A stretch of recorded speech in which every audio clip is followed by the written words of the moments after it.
Howdy all, welcome to episode 53 of the Lookout Sir Warhammer 40,000 podcast. I would normally then go on to say a Warhammer 40,000 podcast made, produced, developed and delivered, although to be fair, that felt a little bit weird after having declared the thing a Warhammer 40,000 podcast in the first instance. So maybe going forwards I will amend that, because if you didn't already clock it, I slightly updated the name of this podcast because I looked at Warhammer 40,000 podcasts on Google that ranked, and they all said Warhammer 40,000 podcast as opposed to 40k podcast. So I thought, in an attempt to be more part of the crowd, that was a worthwhile thing to do. But on the topic of the crowd, and a man who keeps himself entirely separate from those sorts of affairs, I could be talking only about my good buddy Phil. How's it going, Phil? I'm kind of surprised you've changed the name of the podcast without consulting with the rest of us. I didn't change the name of the podcast. I just simply changed the bit at the end of it. No one really minds whether it's a 40k podcast or a Warhammer 40,000 podcast, do they? I don't know. I mean, I can't remember if we discussed it last time on the podcast where we were like, "Oh, Lookout Sir is now a rule." Yes, indeed. I think we did. We didn't discuss it last time on the podcast. We discussed it last time while recording, which will be the opening 15-minute ramble of the next segment where we talk about the Orks. Okay, so we don't need to go on about that. We don't need to go on about Lookout Sir's rule status because we've already laboured that point within the confines of the Orc segment, which managed to have a 15-minute long rambly intro. I mean, admittedly, we started talking about Makari about 10 minutes in, but then we went off on another tangent where we specifically started talking about Lookout Sir. I know this because I was listening to and or editing it today. But on the topic of someone who has never listened to our podcast, or rather not on that topic, rather on the topic of listening to the podcast, on the topic of someone who... Blah, blah, blah. You get my point. I'm talking about Joe. How's it going, Joe?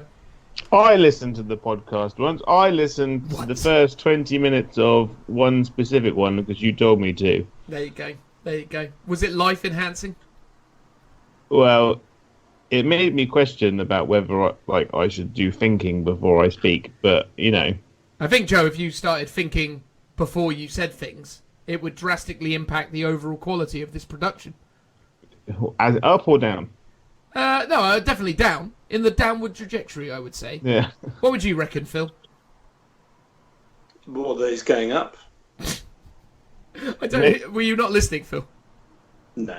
Okay. No. Maybe I should just start drinking whilst we do the podcast then.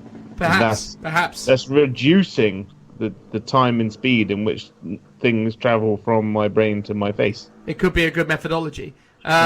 Just also to let people know, at this precise moment in time, it is one of the warmest days since times began here in the United Kingdom. And as a result, I can't possibly record this thing without having my window open and a fan blaring. So if you can hear a certain amount of background noise, such as the motorcycle that just drove by in the background, popping its exhaust, I apologise. We can't hear it. Well, that's all right if you can't hear it. I mean, usually we've got the sound of Phil's birds, don't we? Mm. I know. I've gone inside today to shelter the birds. The birds have topped themselves in the heat. You know, funnily enough, that's also roasted outside. Funnily enough, that is also part of our 10-minute ramble at the start of the Orc segment as well. We're just covering old ground all over the place. Yeah, but I now have my painting desk is now in the kitchen downstairs, so I can have the back door open. Oh, that's very nice. How's that working out?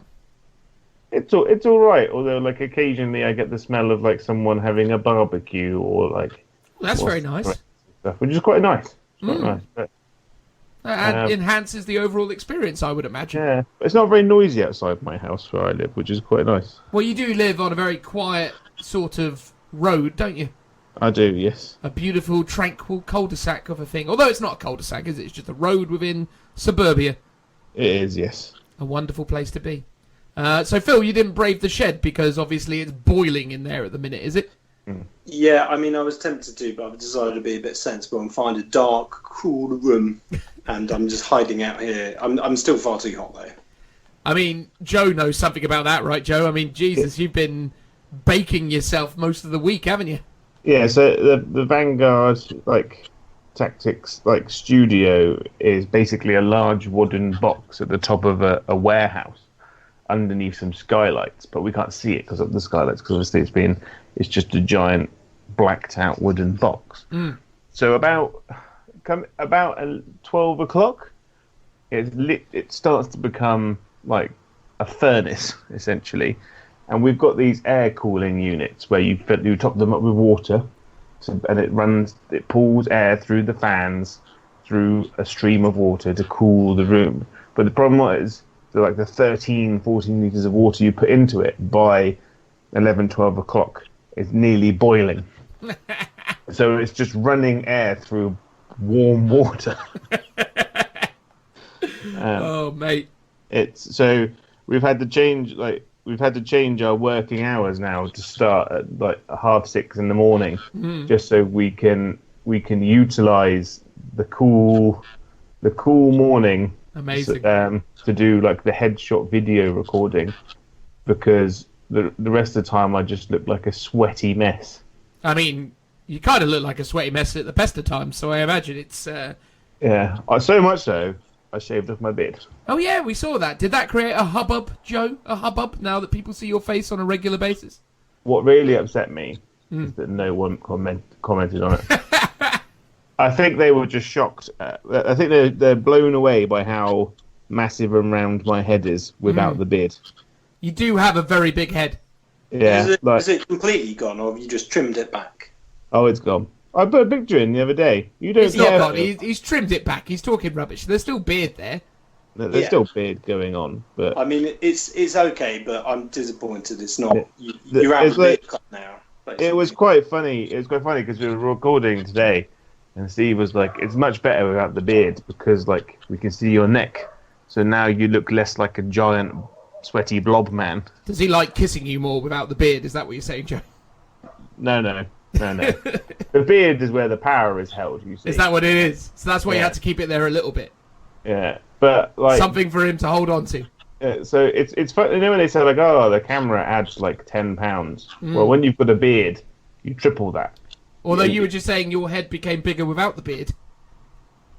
Well, which one is it, Joe? My head is still.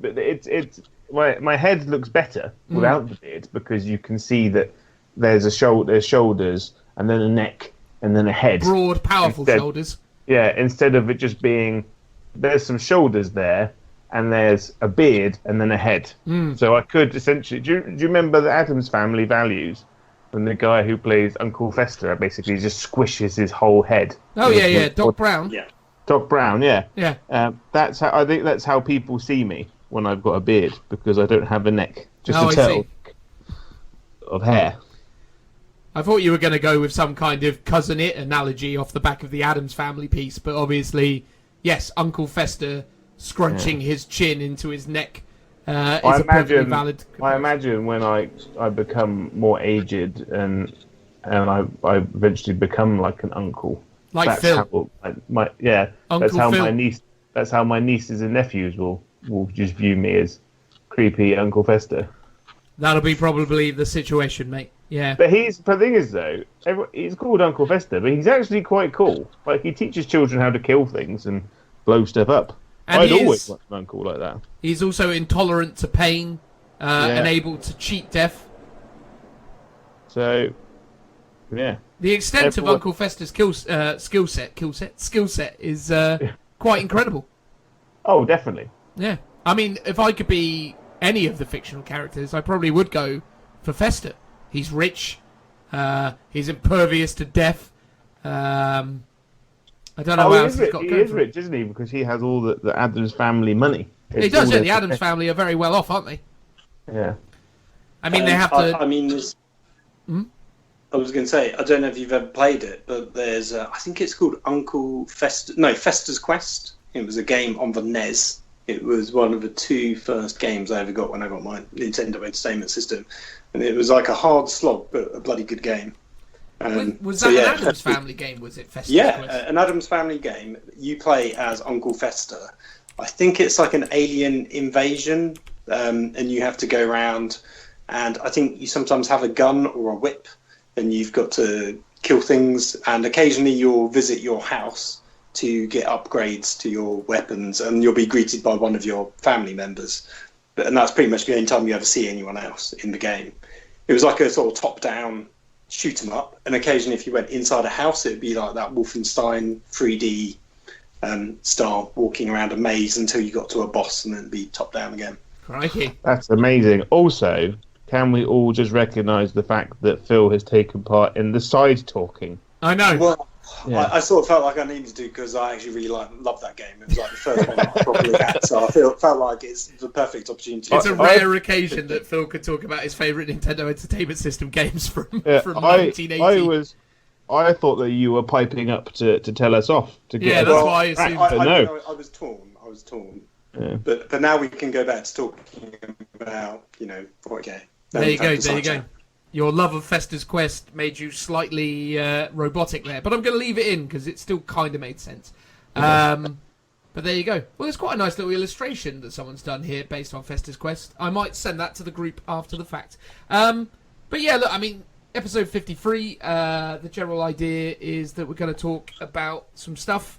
But before we do all that, we're going to do what we usually do, which is highlight the fact that some people on the internet have been very nice and have decided to give us 5-star reviews. It's almost like me calling out people's 5-star reviews acts as some form of incentive for people to give them to us. Almost like we're being incredibly cynical by doing this segment. But that's not really something we would do, is it, Phil?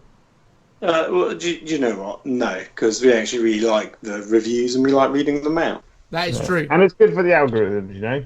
Good for the algorithm, yeah. It comes from a place of sincerity, but also is quite beneficial for us. It don't hurt, no, that's for sure. Exactly. We love getting them. We love reading them out. We love sharing our appreciation to you, our listeners. I hesitate these days to use the word fans because I feel like that's probably not entirely appropriate sometimes. But, people who regularly listen, I guess you could call you fans. I don't know. How would you identify yourself, listener? Maybe write that in a 5-star review. Declare yourself a fan if you are in fact one. That would be nice. Do we Like a need mega like fan? some kind of catchy name like the Lost Squad, like LOS? Oh, the Lost Squad. Do we need some kind of catchy fan Surely name? it would be the Lost Boys. Lost Boys. The Lost Boys, yeah. Yeah. Lost And Boys. girls. We don't Or discriminate here. I mean, that could work, the Lost Boys. Although, obviously, you can't just discriminate, can you? I mean, did you just say that, Joe? Yeah, I just said we don't discriminate. No, we I'm not saying although, as it's say, what we could do is have like Lost People or Las Vegas. Or maybe we could try and do Los Polos from Breaking Bad. The chicken people. The chicken people, yeah. Although, again, I'm already treading old ground again because I remember Joe talking about how he hasn't watched Breaking Bad. Oh! Yeah, I only know about Los Polos because of you. No, exactly. Because I think you had a T-shirt on. Quite of Los possibly. Polos. Quite possibly. Anyway, look, we could come up with words and ways of, distinguishing our fans. Maybe tell us about that. That could be cool. But here's a 5-star review. And this one comes from the United States of America again. Ooh. There you go. Continuing to prove that people in America like us. Now, it's quite a lengthy one. So it comes from a guy called Canadian Sergeant Steele. So it's not American. Canadian or Cadian? Oh, yeah. Canadian. Yeah, sorry, Cadian. Although Canadian Sergeant Steele is also a brilliant name. Yeah, So someone snap that up. Yeah, exactly. Snap that up, someone. That's the winner. So, If you're Canadian living in America. yes, it's Canadian Sergeant Steele. So, Cadian Sergeant Steele, he said one of the top podcasts in the Imperium, and he would know because he heralds from Cadia, not Canada. This podcast, which seems to have an incorrect name on iTunes for some strange reason, servitors just aren't what they used to be, is titled Phil's Fantastic 40k Guard Hour. So that seems already like we're setting the tone. Someone clearly already got the memo that Phil was needing some love. Got to check in the post. I'm starting to feel like Phil has set up some kind of thing to make it look like he's in America. I mean, this coming from you, Joe. And then basically wrote his own review. I mean, I don't know, Joe. There's been a lot of Joe reviews lately, so I would argue that it's probably... well, maybe you two are as bad as each other, because I know I'm not doing it. And there's no Dan reviews. No one ever has anything nice to say about me. It's always very supplementary. It's always like, oh yeah, Dan's there. Keeps it moving along. If someone does a Dan review, we'll read it out in the next episode. How about that? Well, that would be lovely. If you can skip the queue, because we've got loads. We'll get your mum to write one or something. Oh, that'd be nice. She does say nice things about the show from time to time when she remembers that I'm alive. Anyway, come on. You're interrupting. Oh yeah, sorry. Yeah, so this podcast, which seems to have the incorrect name on iTunes, is titled Phil's Fantastic 40k Guard Hour. Often inviting his friends Joe and Dan, Phil discusses the amazingness that is the Astra Militarum, Krieg, and all things Imperium. Dan and Joe, it actually says it in this order, Joe and Dan. I'm just a bit too egotistical to put my name after Joe's. Joe and Dan commonly... There's so much truth in that, I don't really want to acknowledge it. Joe and Dan commonly interject about cool rules and such that aren't as interesting to talk about as the Guard and its mighty ranks of devout soldiers, but still mildly interesting. I hear something about Ultramarines. He's written form time to time, but I assume he meant from time to time. And obviously I can't talk because obviously listen to me trying to read these things. I'm not doing the best job, so really feel quite bad pointing out that spelling error. But we'll move on. Cool. Whatever. But never as amazing as Phil's Marauder Bomber custom demon host. Not heretical at all. I saw an Inquisition keeping it reined in while on the battlefield with my own eyes. This is a hell of a thing. It is an agent of chaos turned against chaos by the Emperor's light. And Death Riders, because I should probably specify when there's open brackets, closed brackets. We'll move on. And Death Riders. Phil's only lets us down during his brief moments talking about his Minotaur army. But worry not, listener. Phil gets right back to it with his quad launchers and Lehman Russes to obliterate the enemies of mankind in maximum glory. If you're looking for the best hobbying and Astra Militarum podcast in the entire Imperium, look no further. Sarge is here to tell you this is your one stop. Just like the Commissar's tent when you think you may have experienced doubt for a split second on the battlefield. So give Phil's Fantastic 40k Guard Hour a listen.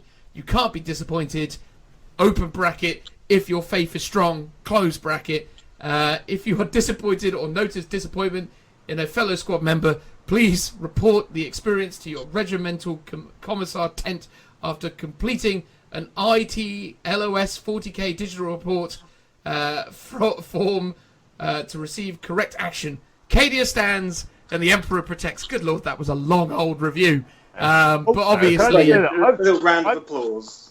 I've spoken more about Guard than Phil has recently. I know. I mean, it's reasonable to say that... But Phil is a hardcore Space Marine player now. He doesn't care about Krieg. All he talks about all the time is his Minotaurs now, isn't it? Oh, chevrons this, symbols that, squad What's the name of that video you put out the other day, Phil, where you talked about the thingies? No, the Taruges. Oh, yes, the Taruges. Or as Toke likes to call them, the groin flaps. Yeah, Krieg are seen wearing those all the time, aren't they?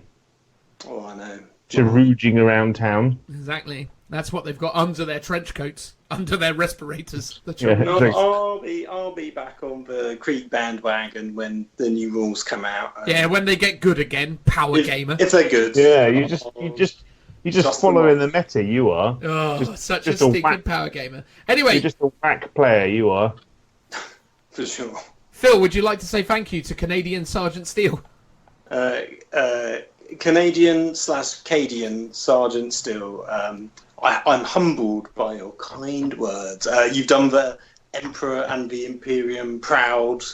I can't really think what else to say. It's generally a great all-star A+.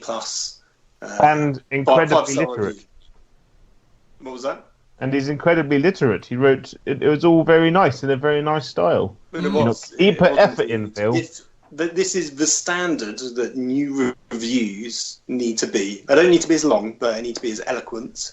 That's the standard now that's been set for reviews. Otherwise, we won't read them out. That's it. They go in the bin. There you go, there you go. I mean, just for the sake of balance, though, right? I think it's about time we called out our one and only one-star review. Because it just caught my eye as I was looking at this review, because it was below it. So this one also comes from the United States of America. And it's from Necron Lord Free from North America. That tells you everything. That he's a Necron player. Necron player. You can't be bashing the Necron player, Phil. You love Necrons. Exactly. No, I do. I secretly love Necrons. In fact, I do have a Necron army tucked away in a box somewhere from when they first came out. Already starting to get on the defensive against Necron Lord 3. So his comment is, audio quality, 1 star. Audio quality is trash. Content is repetitive. Sound effects are laughable or non-existent. Some of the profanity bleeps scare the crap out of me when I'm driving. Not recommended. So I feel like you probably listened to some of our early shows where a lot of that is entirely valid, but it's quite funny. I think for a while we were doing bleeps on swears. Not that there were many swears. It was all Dan. What? I think all the fault is, with Dan. The audio with Dan. The repetitive talk about children's cartoons. Clearly Dan. He never specifically said it's the repetitive talk about cartoons. I feel like that's relatively diverse. I imagine we talk about all... We're like all cartoons friendly, we are. Exactly. I think it's all the Krieg talk that he's rebelling against there. Yeah. Maybe. I mean, this review was done on... actually, it's interesting to actually say, because I don't know if that's... it was done on the 2nd of May 2019, so we haven't gotten around to addressing it yet, but there it is. It's good that we picked it up well over a year later. Well, obviously we don't want to get in the habit of calling out 1-star reviews. No, that might hurt our numbers, Joe. But speaking of when podcasts came out, aren't we coming up to our 2-year anniversary? Wow, look at you, Phil, remembering things. Yeah, no, legit, we're over our 2-year anniversary. What? I know, our 2-year anniversary was last week. Oh, so like the halfway point. Yeah. I noticed that we didn't receive any cake. I mean, there's a lockdown going on. I invited you to come and stand in my garden and play some garden hammer, Joe, but you didn't turn up. You wanted me to sleep in a tent. Mate, I can't change the rules. Like, you can't come in the house. I can't change it. Until July the 4th, you stay outside. You were like, you can poop in a bucket and you can sleep in a tent. Exactly. Where does he pee? Where he pleases. Where he pleases. Yeah, I'm outside after all. Exactly, it's all right. Exactly. It's good to water the flowers. And I live on a very strong diet of mainly just Monster energy drinks, so there'd be some healthy plants. They would be. The taurine would help them grow strong. Those plants would be awake all night. Well, exactly. But there'd be some lively plants. But yeah, no, genuinely, we've been going for 2 years. So our first episode, technically our YouTube channel's been around for a couple of weeks more. So we put out some battle reports at the start on our YouTube channel. We urge you to go and probably not watch those because they're awful. They were filmed in my garage. But we keep them on there. Yeah, we keep them on there because they're good for historical reference. But they were filmed. Plus, you can see what we all look like, I guess, in a dimly lit sex dungeon of your garage. The fact that my garage doubles up as a sex dungeon and a 40k gaming room shouldn't be the business of anyone else. The worrying fact is it looks the same. You've just got a slightly more nicer table in there. Yeah, exactly. You just change the apparatus. That's all. Yeah. No, it looks much improved. I've laid down some nice flooring. Have you got flooring in there now? You know I do. I put down mats and stuff, didn't I, to make it... Oh, the foam, the jigsaw puzzle foamy stuff. Yeah, to make it softer on the foot. Yeah. Yeah, it's all right. I don't see you hosting a 40k gaming space, Joe. Because no one ever wants to come to my house because it's full of cats. No, exactly. But if you had a secluded gaming space, I'd be there. Yeah? It is, you've got that studio of yours now, don't you? That inferno that I can go and play games in. Yeah, we can all die together in the inferno. That's what I hope, Joe. I want us to die on a trip to the LVO or something collectively. Yeah, on a plane. Yeah, exactly. Obviously, where no one else is. We don't want anyone else to go down in. But... No. Somehow a flight that's charted just for us to die together. Yeah. And obviously somehow the pilot survives. Yeah, he parachutes out of maybe he's like, like in in Red Dwarf when Ace River jumps out of the plane on the back of the crocodile. Oh yeah. Yeah. He'll do that. Pilot. Yeah. Yeah, that's entirely plausible. But anyway, look, there you go. There's some reviews. We got our nice 5-star review that was a bit of a mouthful, but very much appreciated, and a 1-star review, which is equally appreciated. Look, I mean, we're not going to improve if everyone keeps telling us we're great all the time. I think we've made some serious adjustments since then. Maybe people could start telling us about their favourite cartoons. Yes. Get them in on cartoon action. I mean, that's all possible. We do like to hear about cartoons and things. It's true. Anything to help me get that vein popping in Phil's head. Just to... I know, I'm already twitching. It is a scary prospect. But we've also had a load more 5-star reviews that I will get around to in future episodes. So, yeah, if you've already submitted a 5-star review and we haven't called you out yet, we'll get to you. We're working through them. If you are deranged and think Phil is the best, then we will send the doctor to help you, or a therapist.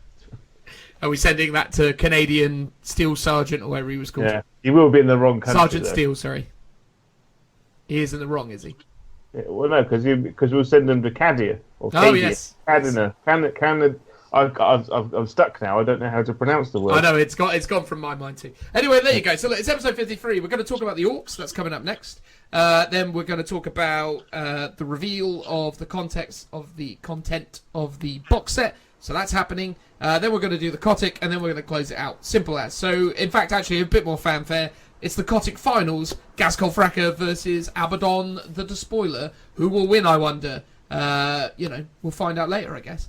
So that's it, guys. Episode 53. We hope you enjoy it. Thanks very much for checking out the show. Like and subscribe. 5-star ratings all over the place because it helps us out. We love and appreciate you all. Take care. Transitional noise. Woo! Can I just point out that we're still using the same sound effects from 2 years ago How do you mean? that we make with our mouths? Well, yeah, so what you say we, it's just me. I do it sometimes. How do you get involved? Yeah. Is this in response to the 1-star review? Yes. Okay. So what you're saying is we haven't made any improvements. Right. What I wanted originally, when we originally spoke about having these like transitional noises, I wanted to do what everyone else does and use random sound bites, like from like Dawn of War. Yeah, we had that for a while. Yeah. But then Phil didn't like it. Oh, Phil. Can't you let us have something? Dan's wibbly wobbly noise is far superior and unique. Or can we have the old music back then? What, the boom, boom, boom, boom? No, that was awful. But that was the best music ever. It was like from that game. It wasn't from a game, it just randomly happened to be the a music track supplied by Filmora Go, which was what I used to edit stuff on. Yeah. I mean, when I watch back on those videos, there is a sort of nostalgic hit of hatred. Of hatred from those. But in a way, they've grown on me. But I would actually hate to use that audio. There you go. Anyway, right. Because Joe crashed the transitional noise audio, I'm going to leave this bit in. So, let's do it again. Joe, do you want to do the transitional noise to mix it up? You talking?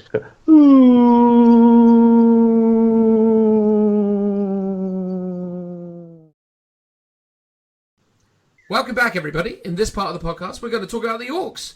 So even though the Orks came out in the Psychic Awakening known as Saga of the Beast a little ways back in time, we only just recently were able to purchase the book because of Games Workshop going into a lockdown type situation as a result of all of the COVID-19 fun. But obviously that has since changed, and I have in my possession the Psychic Awakening Saga of the Beast book.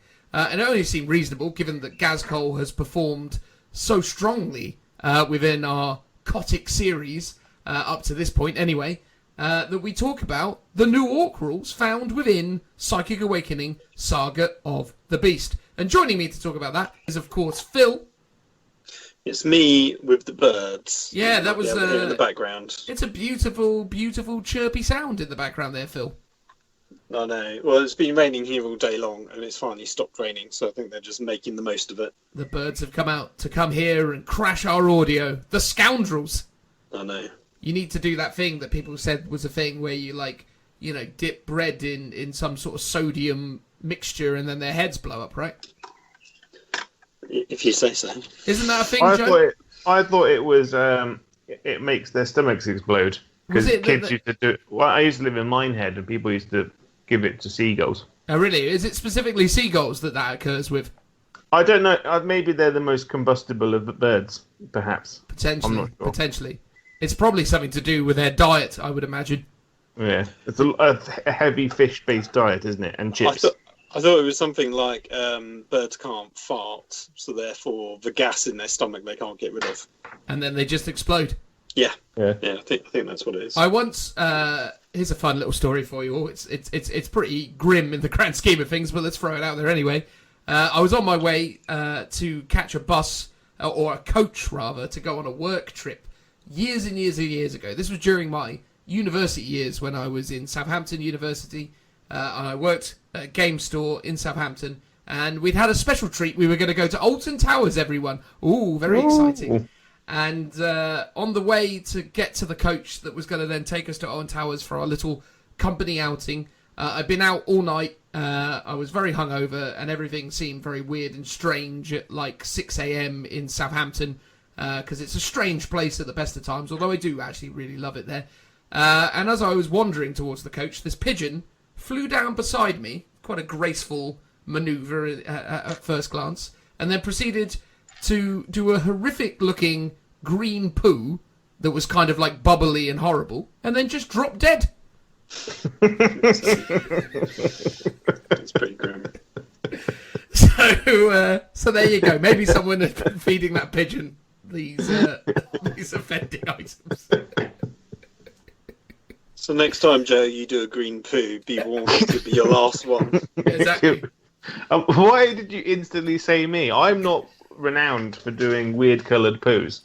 Well, you're renowned for going to the toilet an awful lot. That's I am. true. Yeah, I do love going to the toilet. I mean, that much is evident, Joe. Yeah. It's not like... I'm not, like, addicted to it or anything, because that just sounds a little bit Do you weird, think it would be insensitive, Phil, if we gave away his nickname as a result of that? Entirely. Yeah, because we've got our, PG rating. That's true. That's true. Fair enough. They're not kind to me. Fair enough. We'll keep that one off the table. But also, on the topic of green poos, you can get those from eating like charcoal enriched like burger buns and stuff. So like, if you ever get like black burger buns, they like put like certain chemical mixtures in it. Like Burger King got in a lot of trouble with it when they did the Halloween spooky Whopper once upon a time. Did you ever hear of the spooky Whopper, Joe? No, is it like green ketchup? Yeah, it was made to be Halloweeny, and it was like a black bun, and and then people were terrified after the fact because a day removed, they're looking at the toilet, deeply concerned about their well-being. And Is by it like people, they is it really like mean you, right? Yeah. Is it like if you eat too many like sun-dried tomatoes? I don't know what happens if you eat too many sun-dried tomatoes. I've never been in that privileged It position. comes out of your body kind of in the same shape and consistency. Really? What, they stay in their original form? Essentially, yeah, like sweet corn. Wow. But chewed, obviously, like chunky versions of themselves. Yeah. Well, there you go, Joe. Clearly a man of, leisure and privilege to be able to munch on sun-dried tomatoes all day. I know. Sometimes I like to be a little bit... I like to pretend that I'm above my station, as it were, and just pretend that I'm like a hoity-toity type person. Well, there you go. I kind of wish we stayed on the green topic, because that was going to be a lovely segue into actually talking about orcs. Something that is also green, but not poo, is the orcs. Hey, do you like that? Well, they do technically grow out of it. Well, no, they're like little fungus men, aren't they? So they're part of the backstory now GW's put in is that the orcs just make these giant poo piles everywhere. When did they introduce this? Phil, have you heard about this? No. No, I think Joe's had another one of those funny turns.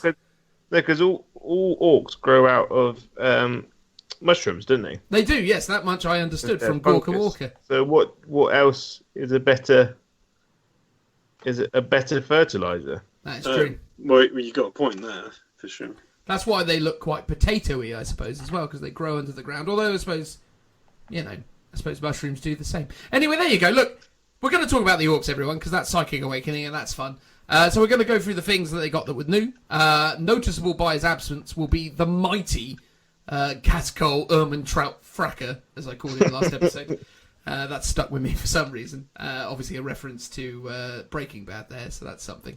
And Ghazghkull seemingly is as powerful as Mike from Breaking Bad, so only seems reasonable that we should adopt that name moving forwards. I've not watched Breaking Bad. What's that? I've not watched Breaking Bad. Oh, well... I know not what of you speak. There used to be a time, Joe, where if you said that sort of thing out loud, people would be astonished. There was a time where it was a rallying cry of many.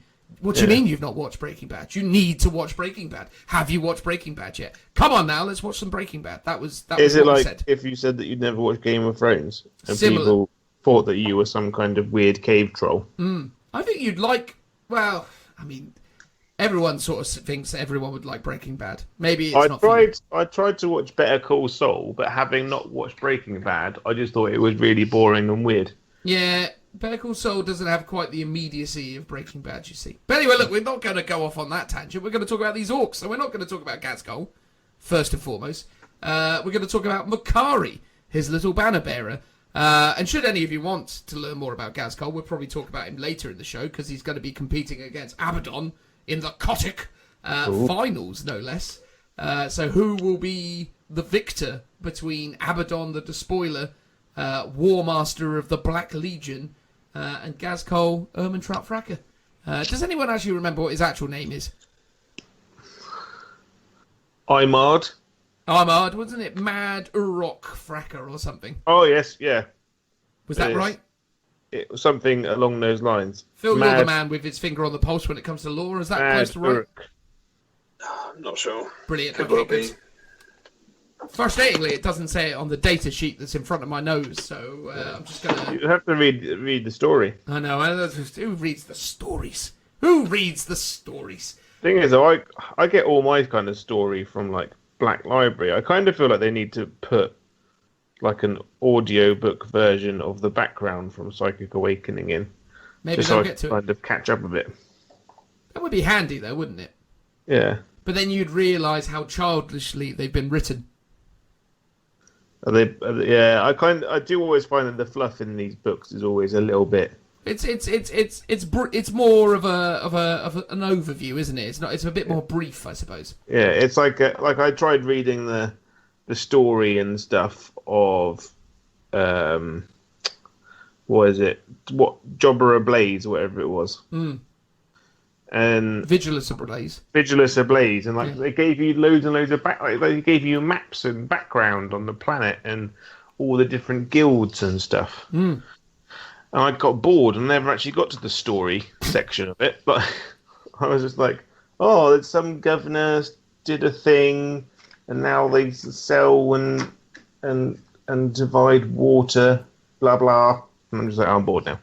Well, at the risk of having almost done a 10-minute long recording without even getting onto the subject matter within a segment of our podcast. People expect that from us. I don't know if they quite expect that. Usually they expect this stuff in the intro, but I suppose this is one of the virtues of the fact that this is us recording the first segment of this episode, and we're all just excited and hyped to be talking to each other.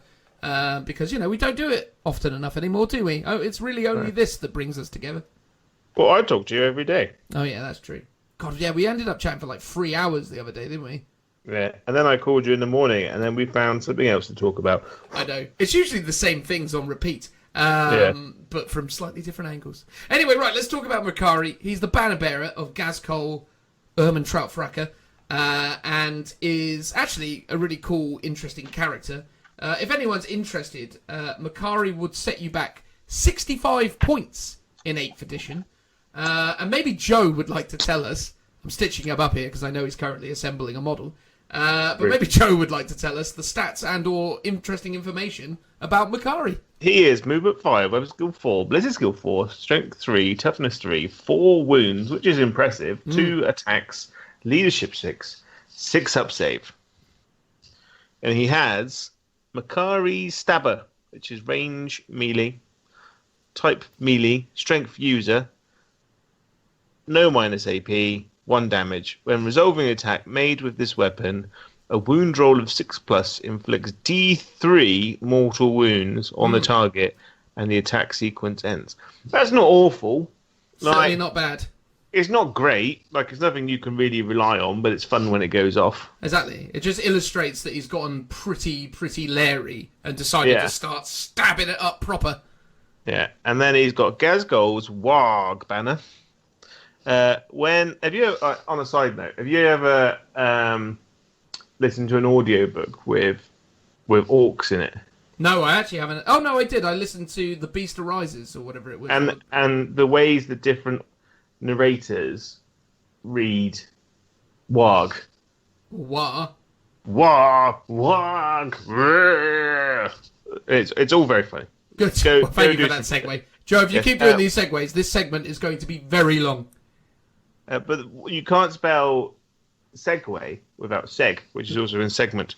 So that's true. There you go. Words. I mean, you've got me. When a model in a friendly Goth Ork unit within 6 inches of this model would lose a wound, and this model is within 3 inches of a friendly Ghazghkull THRAKA unit, roll 1d6 on a 6+. That wound is not lost.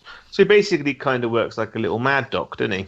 He does, yeah. So he can he gives Ghazghkull THRAKA or other Goth Ork units the ability of an aura of his, which means that they ignore wounds on a 6, which is pretty cool. And also, maybe the 3-inch distance was a hint at the recently revealed "Look Out, Sir" rule. Hey, we got a rule again. So when people Google the rule, they'll find us instead, and how disappointed they'll be. And then over time, as the Look Out, Sir rule gets discussed more and more and more, we'll be pushed further down the analytics to the point that we'll become entirely irrelevant. We don't want that. That worked out, didn't it? We didn't think that through, did we? No. We thought we were being all cool. Yeah, I know. Using a rule from 7th edition, thinking, that'll never come back. Here it is. Good. Yes. How did you feel about it, Phil? I'm worried that you've just kind of given up here and not decided to interject at any point. No, I'm still here, don't worry. I know that, mate. I know that. It's cool that the rules come back, I think. Yeah. Yeah. I doubt they've done it because people, I'd love to think that people at Games Workshop HQ are like, I really love this Look Out Sir podcast. That was a cool rule. Why don't we bring that back? Yeah, that's great. I mean, I doubt it's anything even remotely like that. But I like to think in my head, just maybe. But aren't you friends with some of the Games Workshop studio people, Phil? Don't they know about you and by extension, Look Out Sir? Well, I wouldn't quite say friends. I mean, I'd love it if they were my friends. I'd literally hang out with them all the time, and I'd ditch you guys. More like casual internet acquaintances. There you go. As one might be. Have you got like a weird shrine to them in your house somewhere? Oh, for sure. Look at them with their little rules. La-di-da. I've got one to Wade Price and one to Pete Foley. You're friends with Pete Foley, aren't you? Well, I mean, I've spoken to him a few times. Yeah. Right, you seem to get on very well. I've been in the same room with him when he went to the toilet. Yes, and I glanced sideways for a little bit more than I should have. Exactly, because you were looking at his sideburns. Yeah, exactly. That's it. Don't be confused. Anyway, although that has now reminded... No, I can't go on another tangent. I can't let it happen. What about accident... After disciplining me. I know. I couldn't do it. I was going to reference like an old Martin Freeman sketch where he was doing this like internal monologue when he went into the toilet. It's fantastic. But anyway, accidental figurehead, mate. What's that all about? Friendly Goth Gretchens units can use this model's leadership instead of their own. Once they're within 12 minutes. All 6 of it. Exactly. But that's one better than they normally get, mate. Yeah, I suppose. And then suspiciously lucky. This model has a 2+ invulnerable save. Ooh. I mean, that's fantastic. Yeah. At the start of your movement phase, if this model is within 3 inches of a friendly Ghazghkull THRAKA unit, add 2 inches to this model's movement characteristic. What was that rule called, Joe? It was called Keep Up, wasn't it? Keep Up. So basically, so he can keep up with Gaz. Yeah, because Gaz at his full capacity can move 7 inches. Yeah, he's a speedy boy. So Makari can keep pace. Yeah. Which is quite good. So what do we think of Makari in the general sense? I mean, 65 points for a guy that can give you Feel No Pain 6+ like a Pain Boy for Goth Ork units as long as he's within range of Ghazghkull. Obviously, he gives the 6-up Feel No Pain to Gaz as well. Also, the other net benefit is he's a very cheap HQ as well at 65 points. So, what's the thought there? Do you like him, Phil? Yeah, I do. His special rule about when people lose a wound, that the wound's not going to be lost, is going to make Ghazghkull super resilient, because he's already damn resilient as it is. Yeah. So just that in itself, in addition to that, is worth it for the little... I mean, that's a 6-inch bubble, isn't it? Yeah, it's a 6-inch bubble that's dependent upon him being within 3 inches of Gaz. Yes. Oh, yeah, within 3 inches of Gaz, Yeah. I'm just wondering about the new Lookout Sir rule. So Gaz is over the new... Because it's...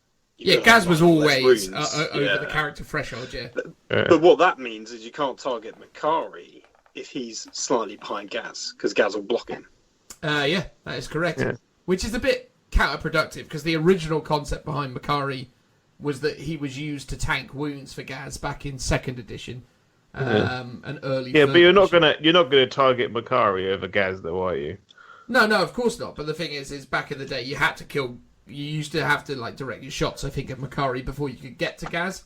Yeah. And he had that really irritating, I've got a 2-up invuln all the time. Yay! Which is really lame, to say the very least. I mean, the 2-up invuln, in a way, makes him super valuable, because you could start to look at his usefulness in all sorts of mission scenarios and all sorts of situations. I mean, imagine playing current 8th edition Ascendancy with this guy. He'd be an absolute pain in the bum. Because he would. It's interesting that they haven't noted that that you can't re-roll it either. Oh yeah, you can re-roll this one, unlike the the Archon.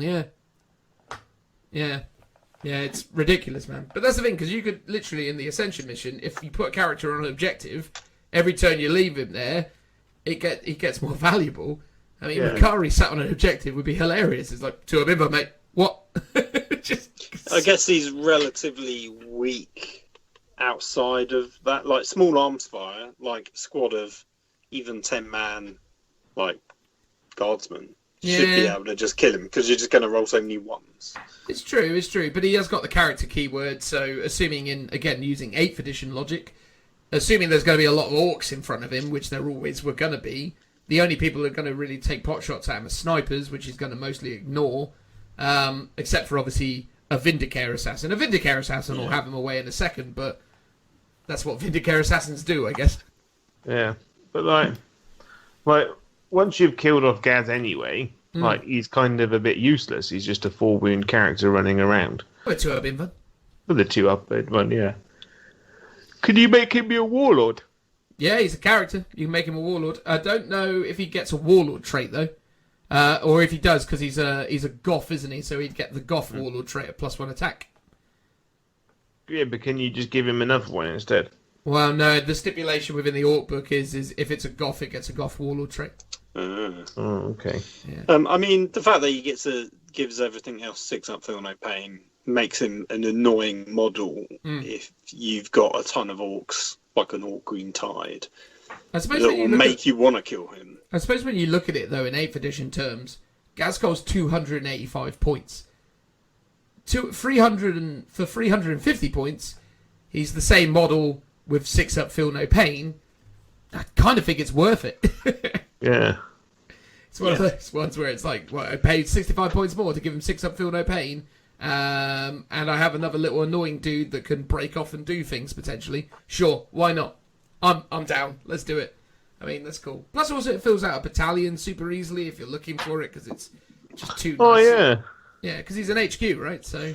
Well, I think, for 8th edition, that's really good. For 9th edition, you don't really want to be using up your HQ slots, though, because you might have better things to put in there.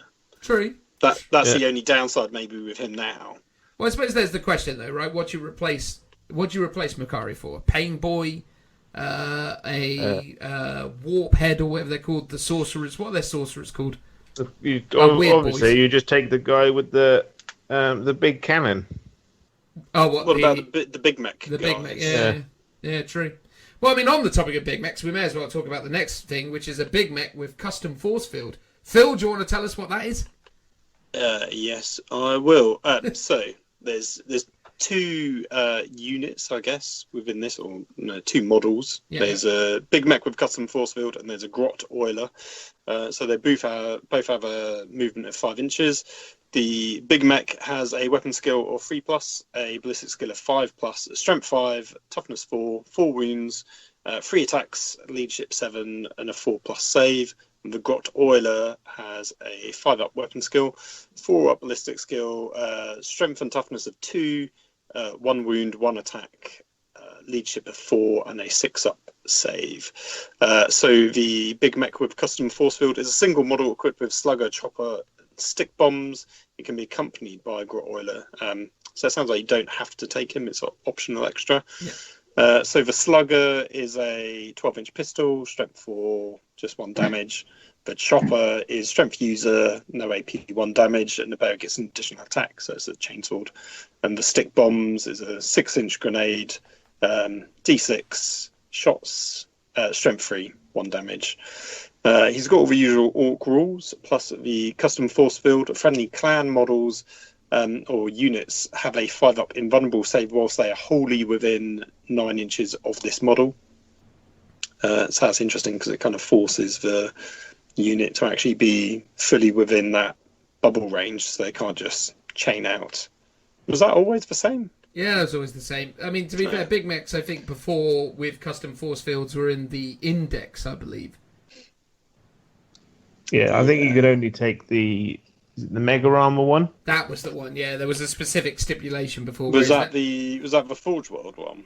No, not a Forge World one. It was just in the original Xenos Index, because there's an old custom force field model that was released in like 4th edition that hadn't really had very many reprints or very many redos, so it sort of cycled out of existence.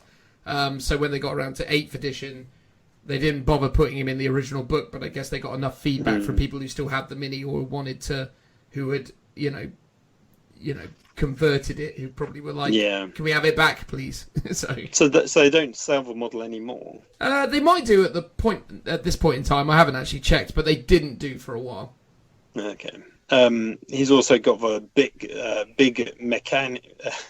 Mechaniac rule. At the end of your movement phase, this model can repair a single friendly clan vehicle model within 3 inches. That model regains D3 lost wounds. Model can only be repaired once per turn. Mm-hmm. And then the Grot Oiler special rule is once per battle, a Grot Oiler can assist its master in making repairs. If it does so, the model being repaired regains 1 additional lost wound. When rolling to wound this unit, use the Big Mech's toughness characteristic while it's on the battlefield. The death of the Grot Oiler is ignored for the purposes of morale tests. The Grot Oiler is considered to have the character keyword for purposes of shooting attacks. It's a bit odd that it just doesn't have the character keyword in the first place. Yeah, it's a very weird thing, isn't it? Because the Grot Oilers can go into squads as well. Okay, so it's a sort of, they've done it as a generic thing. Yeah. As opposed to specifically for this guy. Okay. Yeah. I mean, this guy's coming in at, what is this, 55 points for a custom force field HQ, which is... Yeah, and the Grot Oiler is 4 points. Yeah, so 59 points if you want to take that. I mean, I suppose would you take this instead of the shock attack gun? It depends what you want to do. I mean, if you want to give anything within 9 inches of 5-up invulnerable save, which you probably would. Mm. If you're taking lots of death dreads or even a Gorkanaut, Morkanaut, that gives them the saves. I suppose it massively depends on what 9th edition does to the overarching meta and whether or not there's a increased desire to run more vehicles, and then at which point having more big mechs in your HQ is probably quite handy. So I can see that working. Like if you've got a couple of battle wagons, just stand him next to them. Mm. Those things could put out a lot of firepower. Yeah, that's actually really handy, isn't it? The fact that you can actually give that invulnerable save to your vehicles, because they nerfed Azrael from the Dark Angels because he used to give 4-up invuns to vehicles. But whereas like he's, apart from a couple characters, like the custom force field characters are like the only way you get invulnerables within Orks. Mm. So whereas Azrael kind of just gives it to everyone in an army that already has access to them, I suppose. Yeah. Plus, also, Azrael didn't stipulate that you needed to be... Oh, no, you did need to be... You needed to be within, but not wholly within, if I remember. Yeah. Or maybe you did, I can't remember now. But there you go. There are some new options there. The lesser spoken about Makari, who I quite like, just from a background and fluff perspective. And the Big Mech with Custom Force Field, which is a beautiful old miniature as well. I mean, I don't know if any of you guys have taken the time to look at that old mini, but he's really cool. Don't think I have. Mate, he's one of the standout miniatures from the old Ork ranges. Him and Captain Bardrock, or whatever it was, and what was the name of the stealthy one with the two knives? Grotznik. Oh, he's such a cool miniature. I always like Grotznik and the bird guy. Oh, the Storm Boy one. Yeah. With the pilot's cap and all that crazy gubbins. He has the pilot's cap, and he also has like massive bird claw feet. Oh, he was amazing. So when they announced... it is a nice model. Oh, it's gorgeous, mate. It was one of those ones that when they announced that they were going to move Captain Bardock and Snazgrot, the knifey guy, to Finecast, I had no interest in an Ork army, but I was like, I have to get these miniatures in metal before they ruin them in Finecast. So I think I've still got the two of them just lying around somewhere. There were so many times when I was working at Jockey Helix that the metal ones came in, and I was just like, I don't have any intention of doing Orks, but I kind of just really want these models. Yeah, they're two of they're two of the best. As is the Custom Force Field guy, as is the Storm Boy that I can't remember. They just were just absolutely hitting home runs all the time with the Ork range of characters back in 4th, 5th, 6th edition, whenever it was they started introducing these guys, which was super cool. Anyway, right, let's move on, because now we've got a load of new stratagems, and I may as well kick it off, because you guys talked through the unit, so I may as well start with the first one, which is 1 CP, Custom Job. Use this stratagem before the battle. Your army can have one additional custom job. Page 76, page 77, which we'll get to in a minute, I guess. All of the custom jobs that you include must be different and be given to a different unit. So... Obviously, we haven't talked about what the custom jobs are yet, because for whatever reason it goes in this order. Didn't give us the custom jobs before the stratagems. So when we start talking about the custom jobs, I guess we'll tell you whether or not we think that's good or not for 1 CP. Spoilers, probably is. Joe, do you want to tell us about 1 CP for the biggest boss? Use this strategy before the battle. Select 1 war boss model in your army. Add 1 to that model's wounds and attacks characteristic, and it gains a 4+ invulnerable save. You can only use this stratagem once per battle, and only if your army does not include Ghazghkull THRAKA. Well, that's not bad, is it? It's pretty cool. It's really cool. Adding an extra wound, an extra attack to any model is great, and a 4+ invuln is always super good. Mm. So you could probably put that on like the trike guy. I like that model. Oh yeah, he could really benefit from a 4-up invuln, couldn't he? Yeah. Does he have the war boss keyword though? I believe so. I don't have the Ork Codex. Yeah. I do, but it's irritatingly just out of grasp. I should have very sensibly have had it nearer to me. So just give me 1 second while I miraculously go and get it. Hang on. I like how this is basically the equivalent of make your captain a chapter master. Yeah. But rather than giving him a different ability, it's like we're just going to beef up his stats. Well, the thing is, though, war bosses already have some pretty cool abilities. Like, if someone said to you, pay 1 CP to give your Space Marine captain an extra wound, an extra attack, and a 4-up invuln, or you said you could give that to a lieutenant, you'd be like, all right then, every time. Oh yeah, for sure. Is it the Death Killer War Trike? Is that what I'm looking for? Yeah. That does not have war boss. No? No, he's a speed boss. Oh. So I guess it's specifically for like an infantry. The feety ones. The ones with the... Yeah. What about boss? Can you still get war bosses on bikes still? Are they still a thing? It depends if anyone allows you to use the index. It's not an entry within the actual codex. Oh, sad times. But you do get the war boss, obviously. I don't know if you get a war boss in Mega Armor, though. No, you don't. It's just a war boss. Do people still take war bosses? Are they still a thing? I think so, but probably not necessarily as much as they take Pain Boys and other bits and pieces. I think they mostly take the Pain Boys and the Big Mechs and all that sort of stuff, don't they? Yeah. Yeah. I've not... Can I remember if I've seen too many war bosses? I have seen some war bosses doing the rounds. Because they are really, really double-hard. Like, you can give them certain bits of war gear and stuff, and they become pretty hench. Yeah. I definitely had someone surprise me with a war boss once in a game where I was like, oh, it's a war boss, whatever. And then it ran into me and went like, oh, that's dead. And you're like, oh, okay, cool. War bosses are good then. Wonderful. Yeah. I only wish I could remember what it had. but it definitely made a mess. But I do take your point, Joe. I don't think too many people are using them. But more and more people are obviously going to use Ghazghkull, because obviously what we didn't say by not talking about Ghazghkull is the fact that you can take Ghazghkull in any Ork army, which is super important. Because he is pretty amazing. Anyway. Joe, sorry, not Joe. We already did you. Phil, do you want to talk about the next one? Yes, the cleverest boss. Use this stratagem before the battle. Select one big mech model in your army. Add one to that model's wounds and attacks characteristics, and change its weapon skill to 2+. You can only use this stratagem once per battle, and only if your army does not include big mech Buzzgob. Good old big mech Buzzgob. I mean, it doesn't massively benefit the shock attack gun variant, does it?